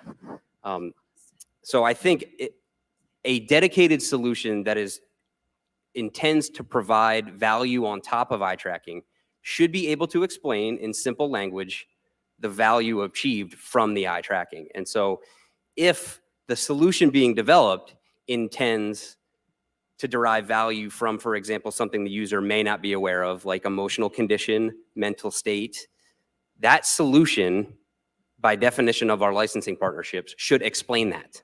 So we typically, by a matter of policy, try to ensure that solutions that are defined explain, again, why the data is being collected. And that should mostly address potentially the user, hopefully not, maybe not, like you said, understanding why their data is being collected.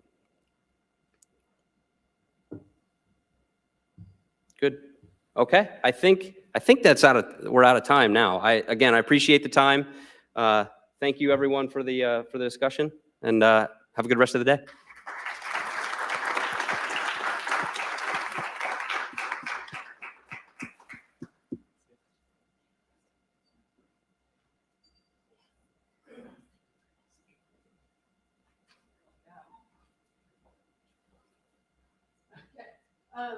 We are now going to make the turnaround the last corner of the racetrack here. So we're going to have our panel in just one moment. Oh, and it's not working. Sorry. There we go. It helps to turn on to green. As I said, we're turning that last corner. So we're going to have a panel discussion in just one moment. And then following that, we have 2 more lightning talks. So I just want to make sure that everybody is aware and ready to go. We're going to be talking about healthcare and XR, and we're going to be talking about safety in XR. So please stay tuned. And then I'm going to call Professor Noem up, and Kristina Francis and Aaron Kleiner. Come on up, and we're going to have our panel discussion.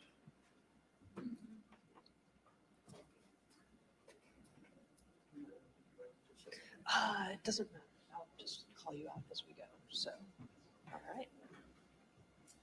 Excellent. So this is a topic near and dear to my heart, just given a number of years that I've been working on issues of tech and the workforce, and really its impact on the global economy. And so I'm really thrilled to have such a distinguished panel.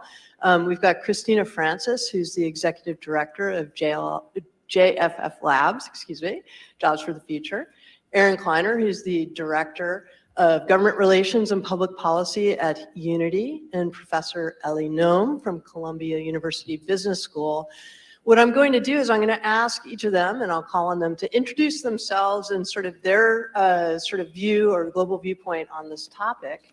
So I'm going to start with Professor Noem, just to sort of set the table, if you will, about the global economy, the metaverse, and where we think this is all going. In 5 minutes. In 5 minutes. All right. My name is Ellie Noem. I'm professor of finance and economics at the Columbia Business School. I run a research institute on IT, media, internet, etc., economics, policy, strategy. In government service, I served as a public service commissioner in Albany for several years, and I was also for the nominated by the White, or appointed by the White House to the President's IT Advisory Board. But why am I interested in metaverse? Recently, I published 2 books on streaming video, and there's a relationship here. I also published 2 books on textbooks on the use of digital media and managing digital media that had 1.9 and 1.8 million downloads. And so I'm trying to move to the next frontier, which you represent here. So I'm very proud to be here. Now, the thing that I would like to present here is a proposal. And the proposal would be, listening to all of the things that have been said, and in fact, trying not to repeat them because they were so interesting, is to alert people to the fact that as this metaverse and the VR applications, XR applications really take off in a meaningful way, there will be a lot of downside, a lot of dystopia criticism, whether it's true or not. Some of them the usual suspects, some of them new suspects. There's in academia a whole sub-discipline apparently emerging called critical VR theory. All right, and so you should expect basically a very negative blowback ahead and in advance of anything real happening. That negativism is likely to affect public policy too, as well as investor behavior. And so I think it is really important for the industry to kind of add a positive narrative to the negative narrative that is emerging or likely to emerge. So how could that look like? I think that kind of one of the important things has to be, it has to be an important piece of information that is similar to the impact that Meta had when it kind of went whole hog into this business and put it on the map. And one of the things that this industry can do is, and I would propose this, is to create a jobs skills XR foundation that will commit itself with industry support to provide, say, 100 job skills program for 100,000 people per year for free. Now, in collaboration with public libraries, with industry, with already existing course providers, with community colleges, etc. Now, why would this make sense? I think it would make sense because it is, first, it's the right thing to do.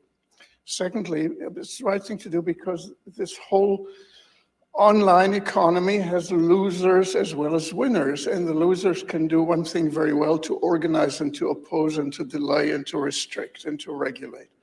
And so I think the more positives there are winning rather than only losing, the better it is. Secondly, it also creates a user base, a larger user base. And one of the problems I believe that metaverse activities have is that there isn't enough foot traffic outside of games, perhaps.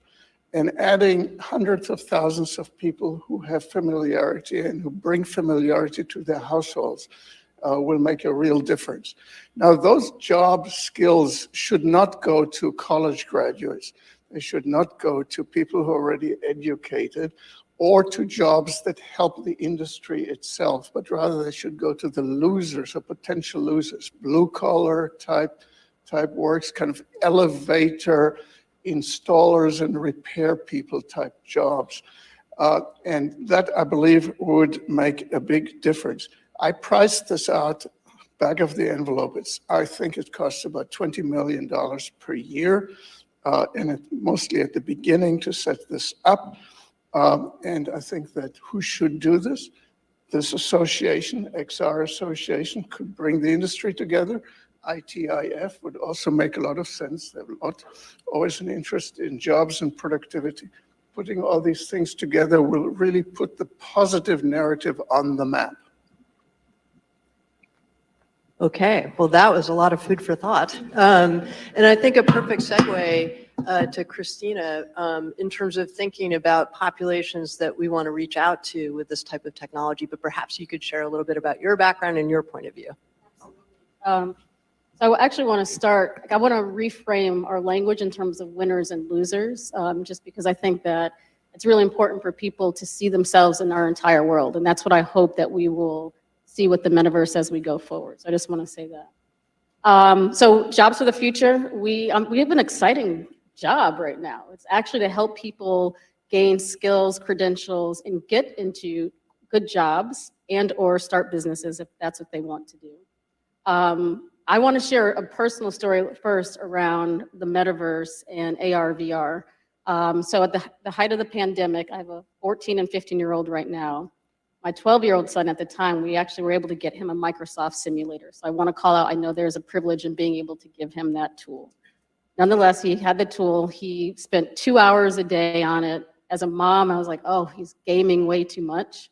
He did that for months and months on end. And then he came to us and he shared all that he was doing, where he was flying, the countries, the airports. He was looking at the topology of the places that he was going. He was engrossed in it. He started following his teachers on Instagram and YouTube, who gave him more information. And he asked us for Christmas last year, can I get pilot license or get pilot lessons? And I said, my husband and I talked about it. We got him lessons. The very first time he went up, he took off and he landed the plane with very little assistance at 13 years old. He's 14 now and he's on his way to get his pilot license, hopefully by the time he gets his driver's license. So a couple of things there. One, he's a young Black man in a family that would never have thought about being a pilot or aviation for him. So awareness of the opportunity. Number two, he found himself engaged in a subject that no one was pushing on him, and he fell in love with it. And we know that that's the career choice that he's going towards. Number three, it opens us up around, there are benefits around the technology itself. And so I'm here today, and I think our point is that it's in its infancy. There's a lot that we need to do, but there's so much promise, particularly for populations that have been systemically left out of this economy, to get new digital jobs, to gain skills in careers in areas that they normally would not have. So I'm an optimistic about it. I know there's a lot that we've got to figure out around the technology itself, the privacy, IP, but I think this is a time for us to work together. Thank you. I love that story, by the way. It's really inspiring. But it also is a nice segue over to you, Aaron. Unity has been engaged in certifying the developers of this technology. So I think we're starting to get into a conversation of how do we make this pipeline work? Thank you. And thanks to both of my co-panelists as well for teeing up such great topics. I asked to go last because I thought I'm going to have something to work from both of them. So let me tell you a bit about Unity, where I lead our government affairs and public policy function. And then I'll also share with you more about how we envision the metaverse and what we're doing to prepare the workforce to take advantage of metaverse opportunities. Unity is the world's leading platform for the development and operation of real-time 3D content. And over the years, where we have been most prevalent is in gaming, and specifically in mobile gaming. If you've played a game on your phone or on a console or on a PC or Mac, you have likely used a game that was made with Unity or runs on Unity services. We've been around for nearly 20 years, and we've been on a mission to democratize game development throughout that time. What drew me to Unity, to build this function about a year ago, was the notion that Unity is fundamentally an open and cross-platform company. We are interoperable with every, I think, technology provider who's in the room, whether that is a VR, AR headset, again, a console or a mobile device, we work across all of them. What's exciting to me and exciting to Unity about the metaverse is that suddenly you can take all this innovation that's occurred in gaming and apply it in enterprise, industrial, education work scenarios that had never been possible before. And the example that was just shared, in fact, is a perfect story there. Let's talk about what the metaverse, the way that we envision the metaverse and sort of how we think it will grow. So to us, the defining feature of the metaverse is that the content you interact with will be real time, meaning that whatever content it is that's in front of you on a screen, you will have the opportunity to manipulate it. You will be able to interact with it in a way that's thoroughly different from the linear and its static experience that you have today. What may layer on top of that, depending on the experience that you're inside of, are notions of 3D or persistence or social elements that help build the metaverse, but it's the real-time element that's going to be most critical. And in fact, the flight simulator example is a perfect showing where real-time is the core defining factor. There's not necessarily a social, there's not necessarily a persistence, but real-time is the defining piece. Where I think that goes with time, when we think about enterprise and industrial use cases, is into what we, and I've heard others refer to it as well, are digital twin technologies. And I want to talk about two digital twin examples in particular, because I think it tells us something about where the future of jobs are headed. There are digital twins under development right now for the cities of Paris and Orlando, so bringing a transatlantic flavor to all of this. In Paris, there's a company called Vectuel, which has mapped, I think it's 1,000 kilometers and over 2 million structures in the city of Paris. And the use case for that digital twin is not just to have a cool, interactive representation of Paris, but to be able to plot out infrastructure projects, to be able to map available real estate, to be able to, do urban planning in a more interactive way. In the city of Orlando, they're doing much the same thing, where they want to have a thoroughly interactive digital twin of the region that will enable all manner of professionals and industries to get involved in understanding Orlando in a real-time interactive manner. So suddenly all the jobs and services that municipalities and others have to deliver can now be plotted out and planned in a digital interactive way, whereas previously that would have been more manual and static. Professor Noam raised the idea of a foundation or sort of an expansive nationwide or even global training program. At Unity, we've been on a mission to train people in how to use our technology and take advantage of these opportunities for quite a long time. We currently offer about 750 hours of free on-demand training on how to use Unity through our website. You can go there and have a look if you're interested. Liz mentioned our training and certification program. We have a multi-level training program available through Unity. Starts with high schoolers, actually, and grows up to people who have more than 5 years experience developing on our platform. But we're not just doing that. It's not just what you get through our website and our certification. We have donated over $1 billion in software and services to educational institutions to help train students in how to use real-time 3D. And we recently announced a really cool partnership with the Louisiana Economic Development Corporation, where over the next 5 years, we'll be involved in a train-the-trainer model program across the state, where our goal is within 5 years to have 6,000 certified Unity developers, new Unity developers across Louisiana. So really spreading that opportunity and enabling people to take advantage of this new economy. So that's the role that we hope to play, kind of being a brick in the vision that Professor Noam laid out. But in conclusion, I would just offer that, I think the economic opportunities here are really boundless. And to Kristina's point, it may not be a matter of winners and losers. I think that this is really an opportunity to be additive, to create jobs, to grow jobs, not necessarily to take others away. And so we can continue. Absolutely. And I think I want to pull back a little bit, and I'm going to read this because I might get it wrong otherwise. So I wanted to talk a little bit about just what we think the economic impact of the metaverse will be. And there was a study done recently by the Analysis Group. It was sponsored by Meta, but it had a really interesting model that was based on the adoption of mobile technology. And it concluded that the metaverse has the potential to contribute 2.8% to global gross domestic product in the 10th year after the start of its adoption.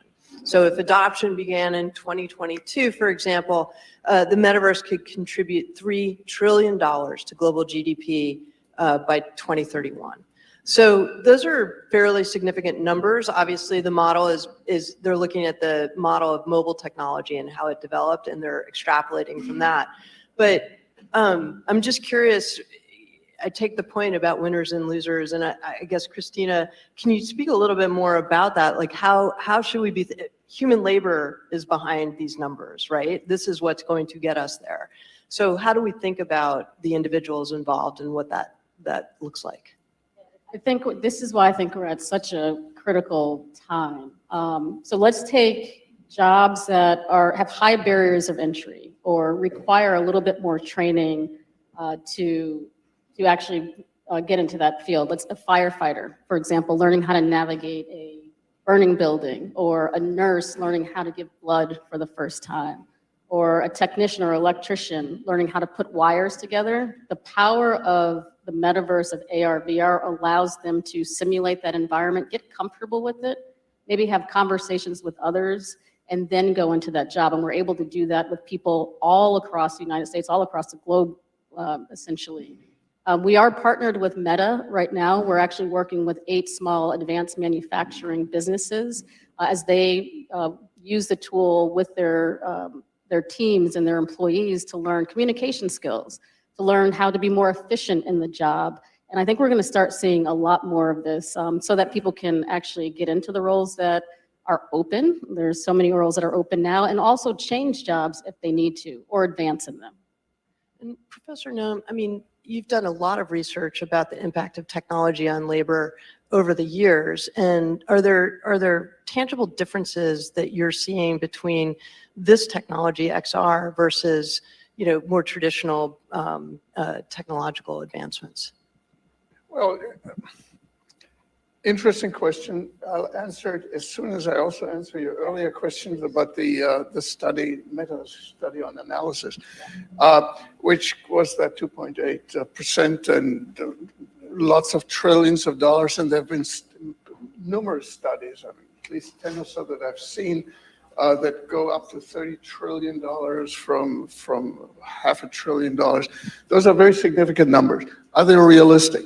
I think, first of all, on the Meta study, the analysis study, I think that basically is simplistic. It's kind of like says the mobile phones were so much, and metaverse is kind of like mobile, and therefore it's the same, and so therefore it's kind of trillions and trillions of dollars. I'm not sure if this is going to persuade anybody who does a serious analysis. It might be true, but it's not persuasive. Sorry about that. It might be true, but it's not truly persuasive, and so therefore I'm not sure if it's worth the money for the study. If you think about what, let's say, the GDP of Germany or of Japan is about $7 trillion, to expect that Meta activities net, not just kind of activities, but what they contribute extra that would not have been contributed anyway, would amount to the GDP of Japan in a few years, I think that's kind of very ambitious. And it's often is the case, and now coming to answers, it is typical that people overestimate the short term and underestimate the long term. And so I think that if one overestimates and exaggerates the short term, one raises expectation that the real world will not accept, because there will be disappointment and then a reaction. I think the problem in this activity is that the critical mass isn't quite there yet. The killer app isn't quite there yet. And it has to be developed through numerous streams. That takes longer. I think mobile phones were an obvious killer app in the sense of reaching people and being reachable everywhere. It's not quite the same here. So I think it will take somewhat more time even to explain to the public and to make it user-friendly. And so we should be realistic about that. That's a very fair point. I think it's, from my point of view, is meant to be sort of a takeoff point for a discussion about the potential. But I do think, just in general, we all have an obligation to not get caught up in the hype cycle and to identify where the reality of the market is starting to kick in. And from what I've seen, the job training aspects of this are particularly powerful. But I know, Aaron, you've been thinking about this question as well, and it's not just a headset, is it? There are other ways to think about this. Exactly. Liz, you're absolutely right. I mean, I think that the conversation, the public dialogue, it gets overly focused on the form factor. And I think the metaverse can be delivered to individuals in different contexts through different formats. Kristina's, we keep coming back to the flight simulator, but that's a perfect example of, if you will, a flat screen and fundamentally in some ways a two-dimensional experience. But that led to an opportunity for your son, and potentially even professionally or in a career standpoint, that manifest in the universe versus the metaverse. And what we have seen across the board at Unity is that through real-time content, whether it's delivered in a headset, on a screen, or on a phone, there are opportunities that grow from those experiences. Job training is a huge part of it. Education is a huge part of it. But that pathway from entertainment to education to opportunity is a pathway that I think is underestimated in a lot of ways. And the fact that Unity is rooted in gaming, continues to be a huge force in gaming, but is now expanding from gaming, also tells that story, right? I don't think we're sort of cabining ourselves to the gaming environment. We're looking at how we can grow and bring creators with us on that journey into enterprise and industrial use cases as well.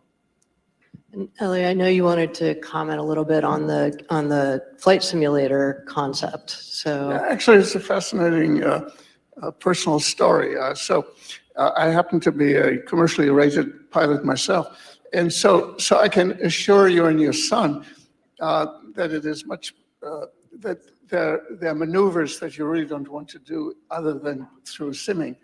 I mean, like 60-degree turns in the clouds, 150 feet above ground. You really don't want to do this in earnest. So this is great. However, the FAA in its wisdom will not recognize any flight simulation experience for the number of hours that you need in order to stand for an exam.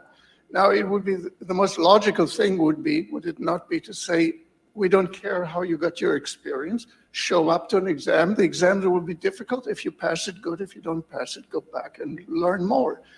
But that would be too easy, right? Because the reason the existing system will not recognize it, in addition to inertia, and we've never done this before, is that the whole pipeline of pilots to the airlines depends on low cost, low hourly wage flight instructors. If you substitute at least half of their hours by simulation, you lose, statistically speaking, half of the flight instructors, and therefore the airlines will have even fewer new pilots than they already have. And so there's a whole system that is tied to not recognizing this technology for purposes, for regulatory purposes. It's a good example how the real reality interferes with the virtual reality. Well, speaking on behalf of all lawyers in this audience, I'm sure we could agree the bar exam is quite similar, but nonetheless. It gets to sort of a second theme that I wanted to dig into a little bit, and Kristina, you started to touch on this, is what is it about this technology that is different, that sort of captures the imagination or sparks people to think about job opportunities that they might not otherwise have thought of? I think for this, I want us to think about additive, and I'd love that perspective as well.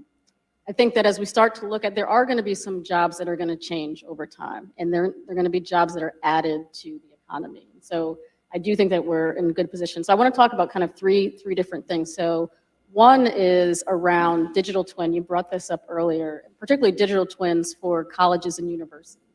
What we're seeing now, and Victory XR has done a great job working with several universities to create a digital twin and create AR/VR classes. There's a professor at Morehouse University, Dr. Morris, who I think has done fascinating work to show that there have been kids that are, or students, I should say, taking courses, and they may drop out of courses because of their learning styles.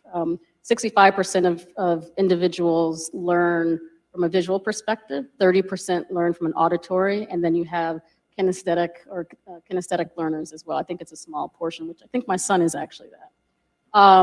But what she found during the pandemic, when she put her organic chemistry course within the metaverse, Her students actually were more engaged, they participated more.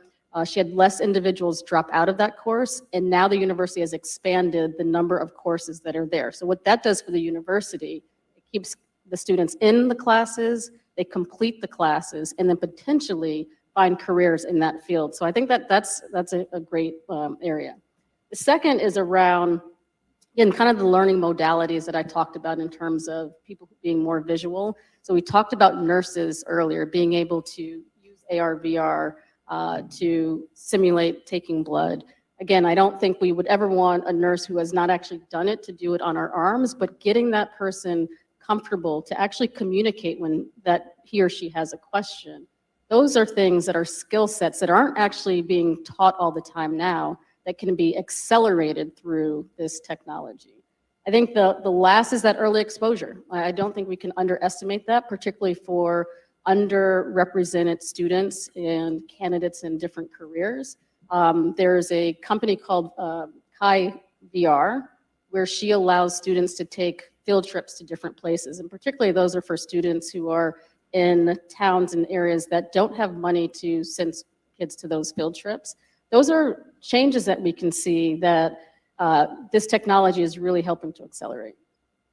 And, you know, Aaron, when we were getting ready for this panel, we talked about not only what Kristina just ran through, but also the geographic aspects of this. As an employer, you can do what? Thank you for that. I mean, I think the example I mentioned earlier about Louisiana, right? You know, so often tech hiring is happening in 4 or 5 major cities in the United States, and there are these concentrations, right? And I think that with this transition, there's to VR and to the metaverse and so forth, there's a real opportunity to build out and expand what that world looks like and evolve from a model where it's the Bay Area, Seattle, where I live, New York, Austin maybe, and look at other places where we can not only train people from the ground up, but upskill and take people who have an existing skill set that may be, you know, halfway or 30% of the way there, give them some additional training, some additional resources, and get them to a place where they can fully participate in this economy. If you had told me 14 months ago when I joined Unity that I'd be talking about 6,000 new Unity certified developers in Louisiana, you know, it's not something I would have thought I'd be talking about. But I think those, as this transition happens, those are exactly the opportunities that we in industry and everyone else in this room needs to be thinking about to expand it so that it's not just a repeat of what we saw essentially with the last technological wave. And I guess, Ellie, that comes back to you. I'm thinking now about our third theme of the conversation. How do we get incentivized so that this technology does reach all of the populations that we've been talking about? And I'm curious whether you have thoughts about the role of government in this conversation as opposed to industry or in partnership with industry. It's always difficult to move to a takeoff, a self-sustaining growth of an industry or network type environment as this is the case. And traditionally, there was always a phase before the takeoff where you had to put in some either private money or governmental money, but the private money also without an expectation of a very short-term return. So in that sense, one should salute Meta's willingness to put a lot of money into this as kind of priming the pump exercise. But it's most likely that some government role is necessary at the beginning, and the question is how. One would be sort of the procurement process. We heard the Pentagon thing, but I want you to kind of do the math, which is a 22 billion project. Procurement divided by the number of headsets comes to $200,000 per goggle. Now, with battle-tested technology, et cetera, all in fairness, but it's still a lot of money. But on the positive side is it, like other programs that government did, the internet, for example, and others, it might be the upfront investment that will help the whole industry to move forward. You know, just a bit of a side note on that. Congress recently passed the CHIPS and Science Act, And while the chip side of it addresses the semiconductors, the science part of it authorizes funds for the National Science Foundation to support research and development in emerging technologies. And it's entirely conceivable, if we all do our job, that we could convince the NSF to support things that will help us bridge that gap and make this accessible to many different populations. I'm hopeful. But Kristina, oh, sorry, go ahead. Yeah. NSF gives money to universities, so how could I be opposed to that? So that kind of basic research in technology is exactly a public function. There is a significant social goods aspect to this whole activity. And Kristina, I was going to come back to you. You know, Aaron has talked about Unity and the role it plays in terms of certifying a workforce and building a pipeline for this. And thank you, Unity. But how do we get more players in industry focused on this? I'll answer that. I also want to go back to the NSF question, just because I think there's an opportunity here for innovators to come into the space, more people to start their own companies, to test, experiment, commercialize if they can. So this is another opportunity in our history to actually do so. So companies like Unity, I think, are taking really bold moves. Meta's doing the same and working with communities, whether it's economic development, community colleges, innovators. So one, I think public-private partnerships, developing those. I think it's really interesting when you look at regional workforce development, because not every region is created equal in terms of the types of jobs that are available.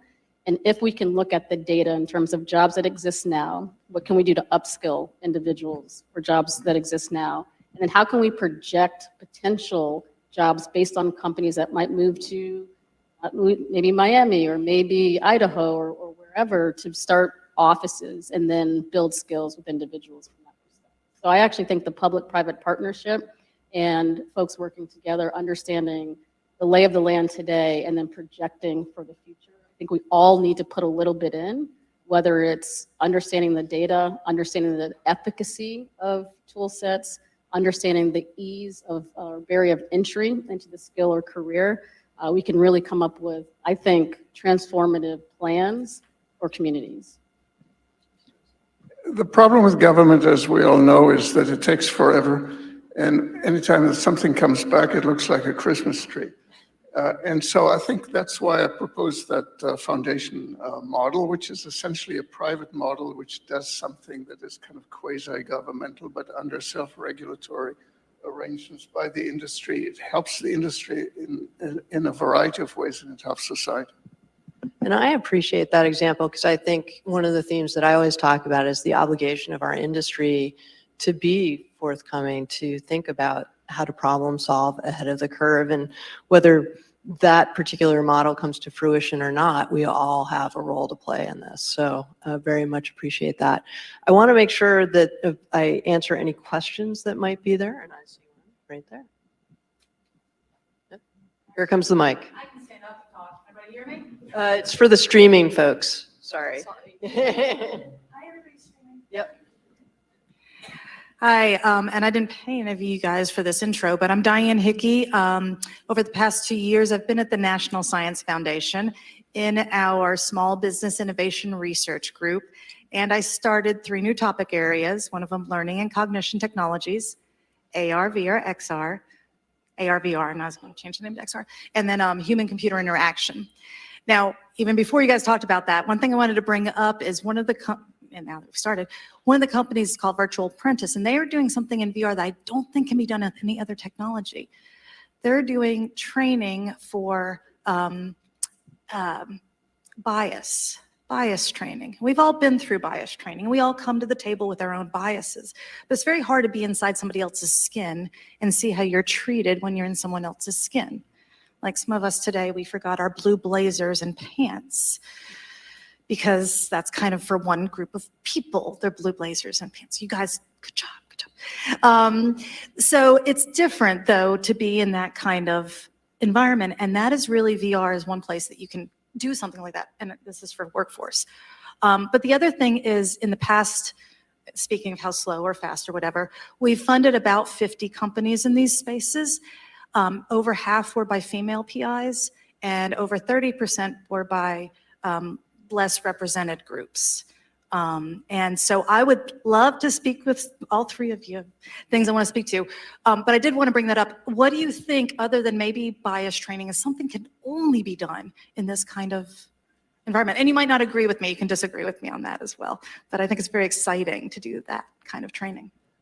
The question was, what type of training, workforce training, is unique or could be uniquely done by XR?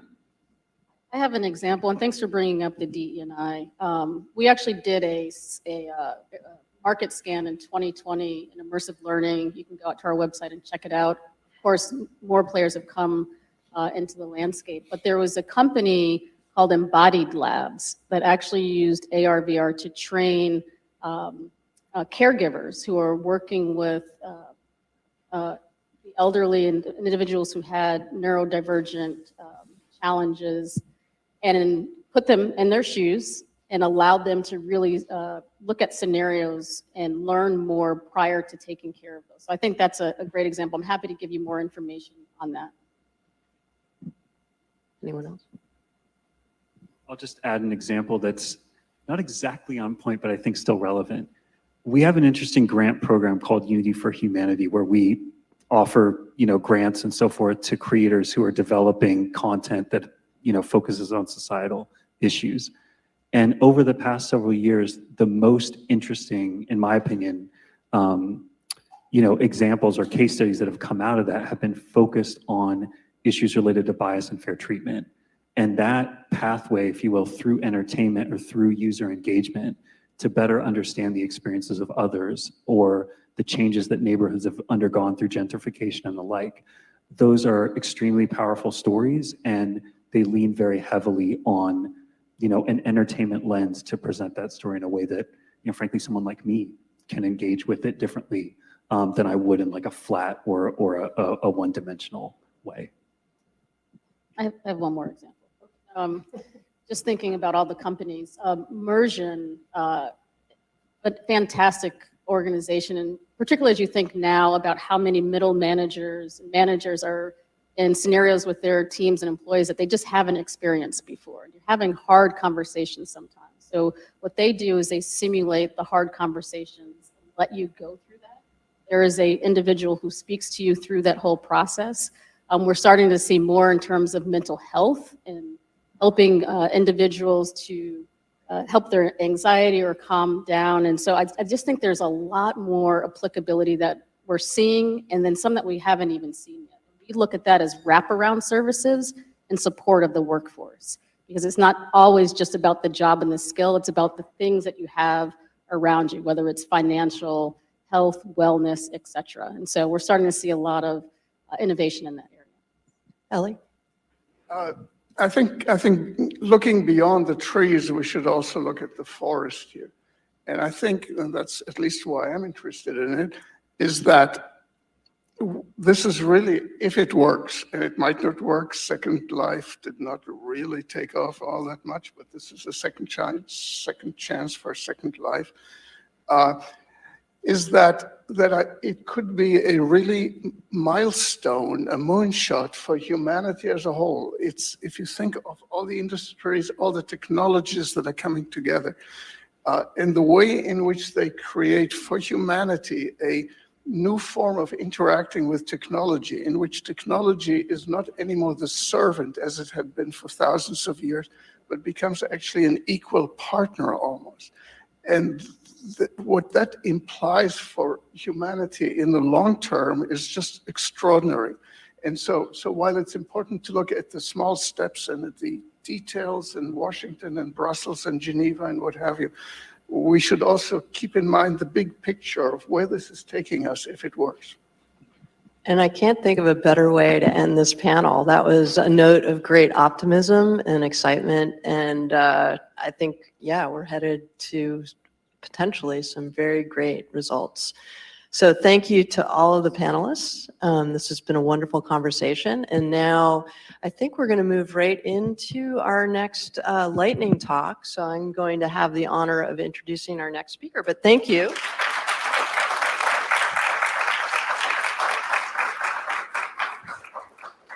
I just want to say, as for someone at 6 feet tall, getting out of that chair is a challenge. So that was good. So in many ways, our next lightning round is going to illuminate even more some of the conversations that we just had in terms of thinking of the possibilities for the technology. Bob Fine has become a friend. He is the executive director of IVRA, which is the International Virtual Reality and Health Association. And I had the honor of going down to a conference that he produced in Nashville.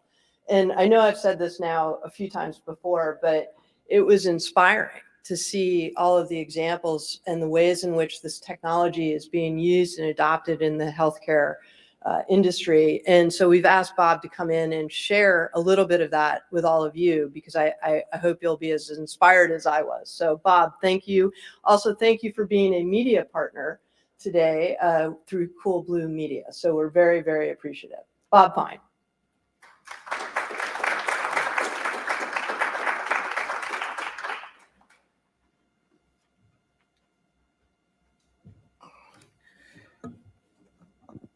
So Liz, thanks very much for those very kind words.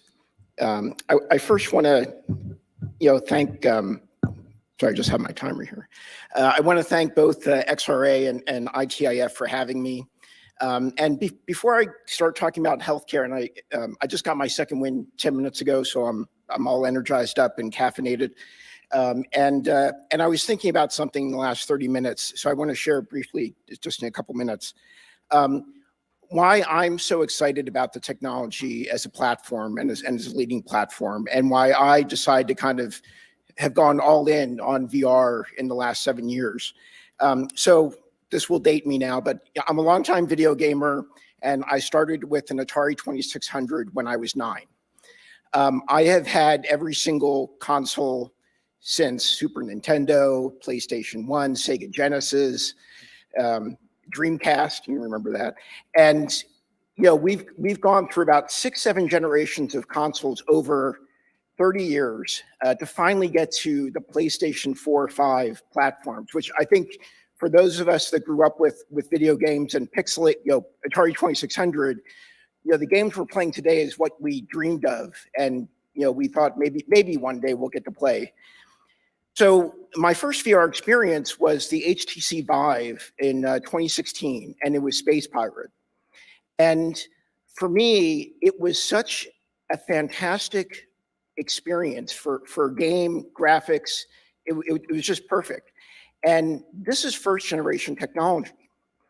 And so that's what had me very excited, is that the first generation of VR technology is already where we are with PlayStation 3, 4 console gaming technology.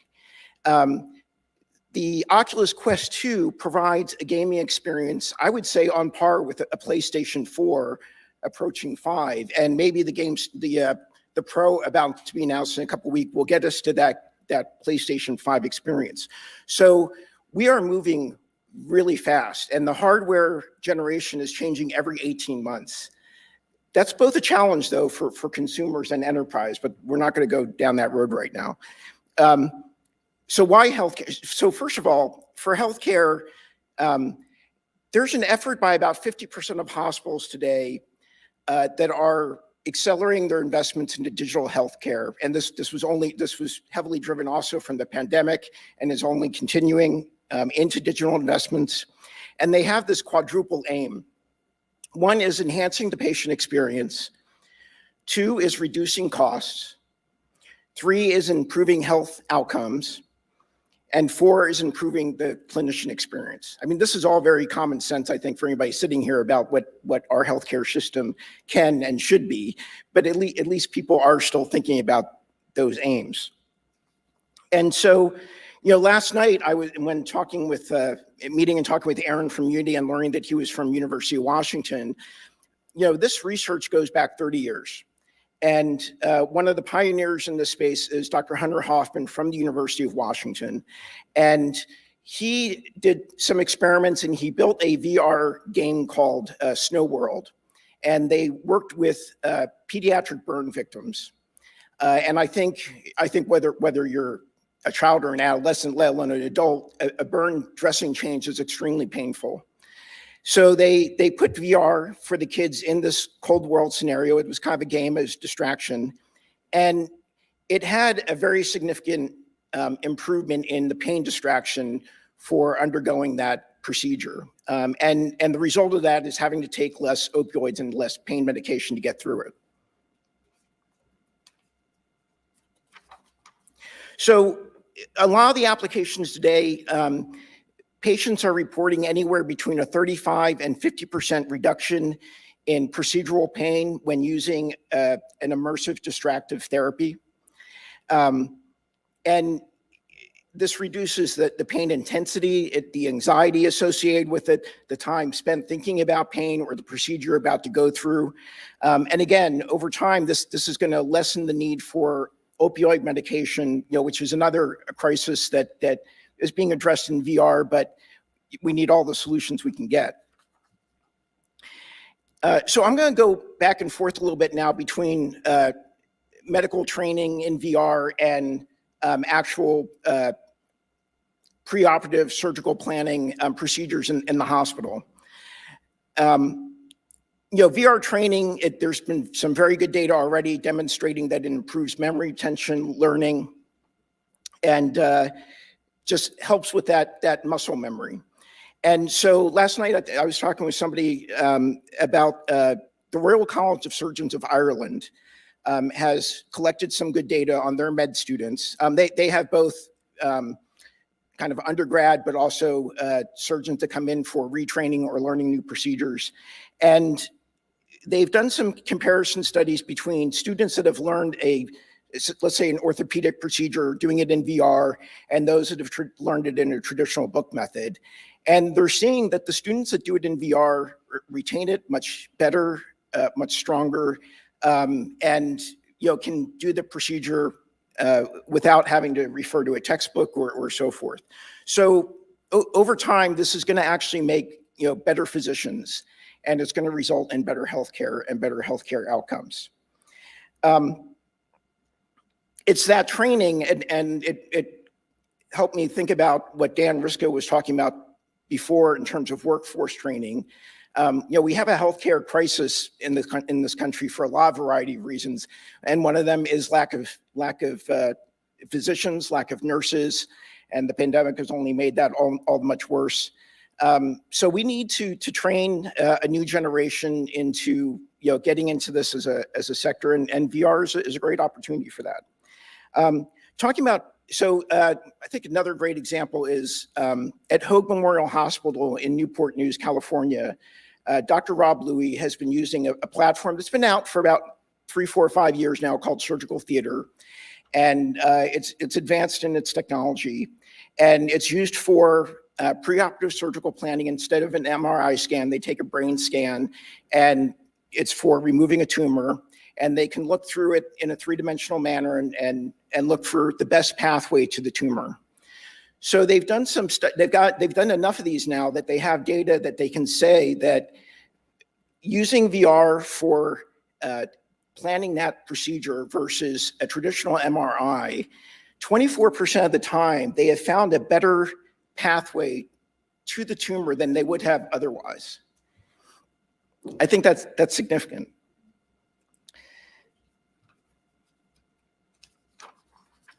So again, flipping back to education for a second, Case Western Reserve University in Cleveland also has been an early pioneer in virtual reality in healthcare and medical training particularly. I think they were one of the first university, one of the first to get their hands on a HoloLens.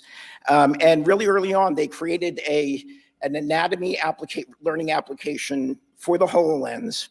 And it's very good. And what it allows is professor, and you could have students in, 5 students in 5 different locations, and they can all be looking at the same anatomy figure with the professor discussing, kidney, heart, what have you. They can all be looking at in 3D, walking around the model, just as they would of a physical skeleton in the lab. So is this completely practical? Does it make a lot of sense from a financial standpoint? I don't know, that's a different discussion, but it demonstrates that the opportunities for training and teaching, and especially with students or people that are in remote locations and you can't get them in one place, provides a lot of opportunity. Another training scenario opportunity with VR is Dr. Todd Chang at USC and Children's Hospital in Los Angeles has pioneered and developed a training scenario that puts physicians that are pediatric emergency room physicians and puts them in a training scenario where they are dealing with a very difficult situation, screaming baby, screaming mother, alarms going off. And this gives them the opportunity to work through that and go do it over and over again. And these are procedurals that are very high intensity, but very low frequency. So they don't happen too often. It doesn't provide a lot of opportunity for the surgeons to train in this manner. They can do it over and over again. Even as recently as last month, and this made world news, I'm sure many of you heard of it, conjoined twins separated in Brazil, at the head, and required a team of 20, 30 surgeons, and they did all that. They pre-planned this. It's a 24-hour procedure, designed it, pre-planned it, practiced it in VR. So VR also is a great empathy machine. Many people have talked about. This can improve, a physician's communication with patients, dealing with a very difficult situation, delivering very bad, negative news, allowing them to practice their soft skills. It's increasing the effectiveness of therapy for psychologists and psychiatrists. And it's allowing early med students, nurses to be able to practice taking a patient history when they come into the hospital and just going through that over and over. So I think one of the things that I personally am excited about, and maybe this is because I'm now 51 and I already have gotten my letters from AARP, but are the opportunities for VR in senior care. And companies like MindVR that's exhibiting today, and Viva Vita, and Kristina, I think, mentioned Body Labs just in the last session, are doing some amazing work. And the early focus is on addressing isolation issues, providing distraction from loneliness, and then also helping to train staff and caregivers. And that's also where that empathy training comes into place. A lot of people going into caregiving are not necessarily used to dealing with people in their 70s, 80s, 90s, and also that might be undergoing cognitive decline, dementia, Alzheimer's, any host of things. In the future, it's starting to happen early. Mainstream, maybe not for 5 or 10 years, is addressing senior depression, anxiety disorders, and providing physical rehab and neuro rehab. I can imagine right now, if you're a senior, you have a senior class, and trying to get them to exercise, trying to get them to just move around can be a challenge, and VR can be a great opportunity towards that. And some very early research and experiments looking at Alzheimer's, looking at Parkinson's, but again, early in that phase. So I'm getting down to time. Physical therapy. So I'm going to quick show of hands. How many of you had a sports injury, or where you fell down the stairs or something, you broke a leg, broke an arm, hand, and you had to go through PT? I just did this 2 years ago with I strained my Achilles, full year of rehab. Not a fun thing to do. Hard to get motivated. It's not traditionally a lot of fun at the rehab center. VR brings a great gamification aspect to that, where it can put the patient in a mindset and a game that takes their mind away of doing something that's really feels like a chore otherwise. And for some people, before they know it, their therapy is already done. Lastly, I'm just going to close on mental health therapy. And 2 examples. One is Noah Robinson, who's a PhD student at Vanderbilt, has been building a platform for online use in VR for one-on-one and group therapy. But he's designing it so that people in the community can help each other. Sometimes it's not affordable, sometimes it's not practical to be able to get a hold of a psychologist or a psychiatrist, and he's trying to leverage the experience that a lot of people have, having gone through certain issues of their own and being able to share that and mentor other people. And then lastly is, I think a really interesting one is Dr. Jessica Stone of Virtual Santray. This is a 100-year-old therapy system in which children play in a sandbox. They use the sandbox and toys to try to describe a traumatic incident they went through, either as a child or currently. And she's translated this into a virtual reality platform, which allows her to have many hundreds of thousands of assets to allow the child to kind of develop anything they want.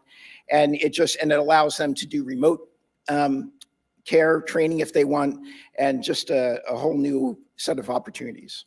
So with that, I'm gonna stop and thank you.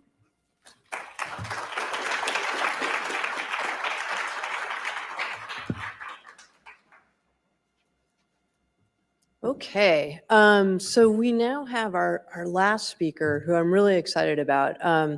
I was looking at her LinkedIn profile, and she said she is your digital policy Sherpa, which I just thought was a great way of thinking about this. Kristina Podnar is with the Native Trust Consulting, a digital policy advisor at the Contellis Group, and the global digital policy expert at the XR Safety Initiative, XRSI, very important voice and contributor to the development and growth of our industry. Also, Kristina is the executive lead of the Metaverse Reality Check, a global oversight board for and by citizens. She's also a published author, having written the book, The Power of Digital Policy. I'm very, very pleased to be able to introduce her to talk about safety and XR. And she's right there. Like, I'm like looking around with a strange look on my face. Thanks so much, Lizzie. Appreciate it.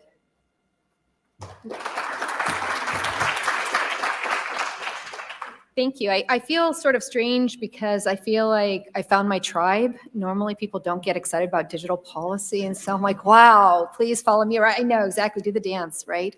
So good news, bad news. Bad news, it's getting colder. Good news, between you and happy hour, 15 minutes, which is why the room is getting colder.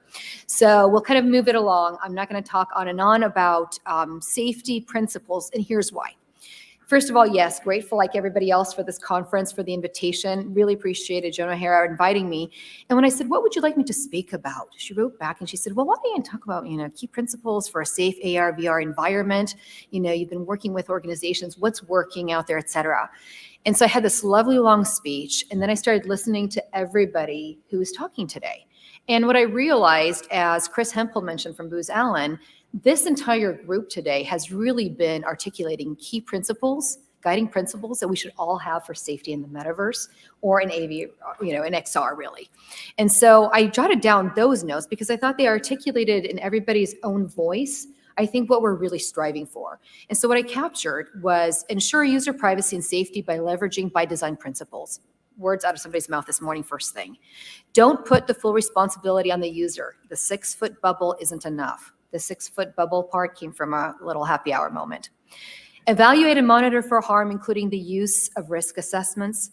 Mitigate the potential for unfair bias. Design and implement with transparency. Innovate with and for diversity. Invest in a future-ready workforce. Educate users, especially children. Use technology to educate them where appropriate.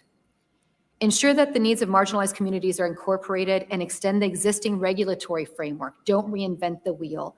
Where appropriate, extend it. Where we have something new, invent it. And so it's interesting, those are 10 principles. And I thought if we could all get together in a workshop like Chris suggested, we'd probably have really, really good success because we already have our guiding principles, which means how do we solve for these problems? What exactly do we do? Which I think is the elephant in the room. We're all talking about human rights. At XRSI, we talk a lot about protecting human rights. As Liz mentioned, I chair the Metaverse Reality Check, where citizens come together and they talk about how do we really hold everybody accountable for human rights in the metaverse. And it's not just about government. It's not about just big tech. It's about everybody. And so when I think about that, right, I kind of think to myself, well, what we really need is a formula of who should be involved. and how do we get involved? Because we already have the answers, we have the principles. Now it's all about what are the actual solutions. And so when I start to think about that, I noticed that we actually started talking about solutions today as well. And so I started to jot down some of those notes. See, didn't have to prepare at all. My speech actually wrote itself. First of all, we've talked a lot about regulation. I love regulation, kind of, right? I love the fact that we know how fast we can go on the toll road, right, on the way to Dulles Airport, because I drive faster every time, right? I never go the speed limit. But that's the value of knowing how fast you're supposed to go, right? Is you can kind of slow down a little bit when you see the police officer. We do need regulations, absolutely. But regulations are not a silver bullet. We can't expect the government to step up and to solve everything for us. What we need is reasonable regulation, but the role of regulation can't be underestimated. And so for everybody who asks me, I feel like a walking poster board most days. They say, well, we have, gridlock and nobody can pass anything and it's so hard to define. And I say, you know what? Look at Julie Munn Grant, who used to work for Microsoft, used to be our very own lobbyist on Capitol Hill. Some of you have been around the block twice, probably know her. She moved to Australia. She's the e-safety commissioner in Australia, and she has just passed law in Australia on safety by design. Okay? Concept is safety by design. That's what we do in technology. That's how we build it. And so it doesn't give you the how, gives you the what you should be doing. But I think it's an appropriate level for regulation, something that we can build upon. It's not an extreme that I hear about from folks saying like, gosh, GDPR is killing me and putting me under. Fine, we don't have to go to the GDPR route, but we do need to start thinking about the role of regulation in our environment. And certainly good things are happening on Capitol Hill. We just need additional support. We've been working with Senator Markey to try and get some really great things moving on children's online protection and updates in that space. We need more support for that. But there is proposed regulation. And so I put a lot of good faith into the fact that if we can get that right, a critical component to the formula of safety in the metaverse will actually be there for us. But again, it can't be the only thing. We can't just throw everything at regulation and hope for the best. It hasn't worked historically, and it's not going to work now. So we get into things like academia and educators. We heard a few moments ago, academia has a huge role to play. Absolutely believe that, right? I think some of you pointed out that you saw me speak at George Washington a few months ago when I talked about, my kid who's in the public school system in Loudoun County uses a Chromebook, and he has a unique student ID number that tracks him everywhere. It's his email address and what he purchases his lunch with. I know you're making like funny faces, Liz. You're like, that seems scary. It's really scary to me, right? Because nobody thought about this. But, the 11-year-old kid came home to me and said, Mom, I think there's a privacy issue at my school, right? And so total role for academia and for educators, not just to enforce, but also to help us build, to educate, to empower, because every 10 and 11-year-old out there is much smarter than I am in terms of policy. They get it. If we tell them, they know, and they can actually help protect themselves, enable themselves, and do great things at the same time. Citizens have a role, right? Citizens cannot back out of this role. We have to be accountable, and we too have to contribute to the solution around the metaverse. That, of course, means holding everybody accountable, including ourselves, and it ensures that we can actually give input when we're asked to. I've had a number of different companies approach me and say, well, I would love to just have citizens input. Great, let me know, call me, right? We've got the citizens. If you want input, they're available and happy to opine. Different citizens, different diversity, northern, southern hemisphere, from all over the globe. If you want input, there are citizens eager to give that input. It is no longer enough to say we don't have the citizens, we don't hear the voices. And it's no longer enough, by the way, just to say, well, we're inviting you. Come to the table. Not everybody can come to the table. And so we also have to enable the people who want to be at the table to actually be at the table. And that includes things like scholarships, education, and making sure that it's not just an open-ended invitation that nobody can take us up on because they don't have the background, they don't have the abilities. And so from an XRSI perspective, I'll give a little plug. We are doing a scholarship program for those who are underrepresented in technology and who would like a seat at the table. We actually have a scholarship program. This year we gave away 18 scholarships. We will be doing more. We are very glad to have that program. And so we're standing up and saying, partner with us and do this. Let's put our money where our mouth is, and let's invite everybody, but make sure that they actually have a way to come and they can participate.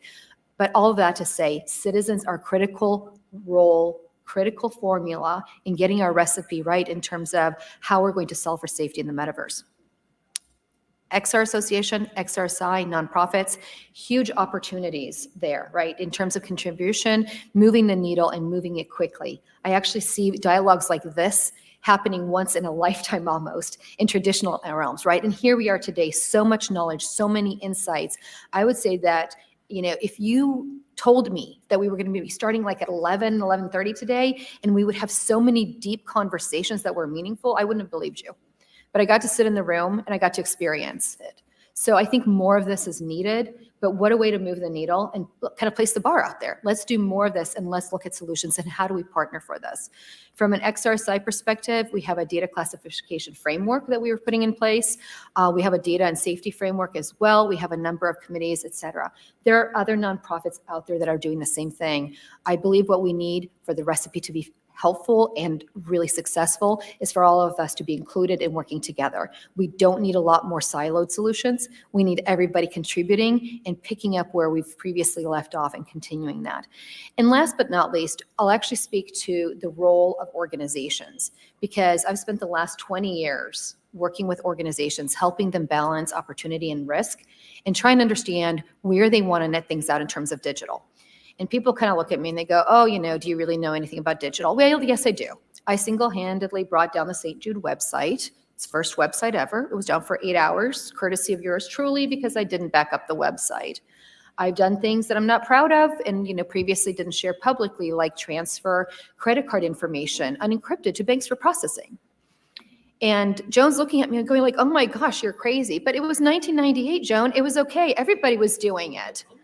But here we go, 2022, and it's no longer okay to do that, and we shouldn't do that. And so I think that from an organizational perspective, every business out there needs to understand that, yes, you know, the metaverse and the technologies that support it are new, but the concepts are not. We've made so many mistakes. I'll own mine, right? But everybody else needs to own theirs as well. And so what we need to do is understand that mistakes don't self-correct. We can prevent some of the harms, not all of them. And the only way to do that is to own it. And so for organizations, that means having a central person who's accountable for starting the organizational conversation. Just like the conversation today was started by an organization, right? Organized and brought us here today. We need somebody inside of every organization to steward these conversations. They don't have to know it all, but they have to be able to ask the questions of what should we do around privacy? What should we do around safety? What should we do in terms of accessibility, inclusivity? And then go ask smart people within the enterprise how to go about that. What are the stances our organizations need to take on those specific topics? Because unless we're talking about that, we're just going to continue building because we can. Chaos is going to continue to happen. And before you know it, St. Jude's website isn't going to even be a topic. It's going to be like way in the rearview mirror because we're going to be doing more harm to children than good. And it's going to be harm that we can't recover from, right? The website's up and running. Nobody mentions me anymore at St. Jude. But the potential to harm children and not have them recover is a significant issue. So in my mind, let's bring the recipe together. Let's bring ourselves back together around all of the principles we identified today. We know what the key safety principles are. I just reiterated them to you. What we don't have is the actual solution. And so I'd like to use the rest of my 30 seconds to invite everybody here today just to kind of join that. Whatever capacity you want to join in. If you're in an organization, think about, do you have a steward? Are you doing the right thing? Are you balancing the risks and opportunities? Or are you winging it, right? Winging it is never a good solution, by the way. You know, if you're sitting in a nonprofit, join us. You know, if you're working on solutions, join us. Help us understand things. Help us build. Everybody, including you as an individual citizen, has a contribution. We have a responsibility because the metaverse and what's coming next is ours to claim. It has phenomenal opportunities.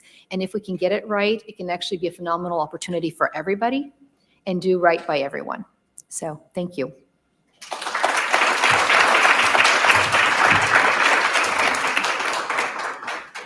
Thanks so much, Kristina. That's a fantastic way for us to end today's conference. Just like to offer a couple of parting remarks as we wrap up the second annual ARVR Policy Conference, which we're so excited that it is the second annual one. First, I mean, to me, when we talk about AR, VR, whatever you want to call it, you know, metaverse, there's huge implications here for tech policy. And so what I'm excited is to see these conversations continue, not only when we have an AR/VR policy conference, but also when we have other tech policy conferences that metaverse and ARVR policy issues are going to be part of those conversations. Second, I think we're seeing that all of these issues in tech policy that we've been talking about, privacy, safety, jobs, productivity, content moderation, IP, they all have huge implications for the metaverse. And so we need to figure out, how do we make sure policymakers understand this technology? How do we make sure that we have people like Darrell, Issa, who are able to come here and really think about how this, affects what they're going to be doing in the future in Congress? Third, there's so much amazing, creativity and innovation in this space. I think that's one of my biggest takeaways from today. If you've seen any of the demos today, they're just fantastic, what's being accomplished, and hearing from some of the speakers and what they've been involved in. When we come back next year, I can't even imagine yet where it's going to be. And then finally, as much as we love VR, it's great to be back here in person. Thanks to, of course, everyone who joined us online. But really, it's thanks to everyone who was able to come out today and spend so much of your time engaging with the speakers, networking. This is what makes the conference, I think, so worthwhile. So thank you to everyone who did that. Thanks to the staff at ITIF, the staff at the XR Association for all the work in organizing and producing the event. It's not easy, and we really appreciate everything that went into that. Thank you to our sponsors. Thank you to our media partners. And thanks to all the individuals also at Convene and other contractors who have worked today, from the audio to the seating to the reception and servers, for your work today, because that's also essential. And so with that, I will officially, we can conclude this year's conference. I'd like to invite you to join us outside for the reception. So thanks again.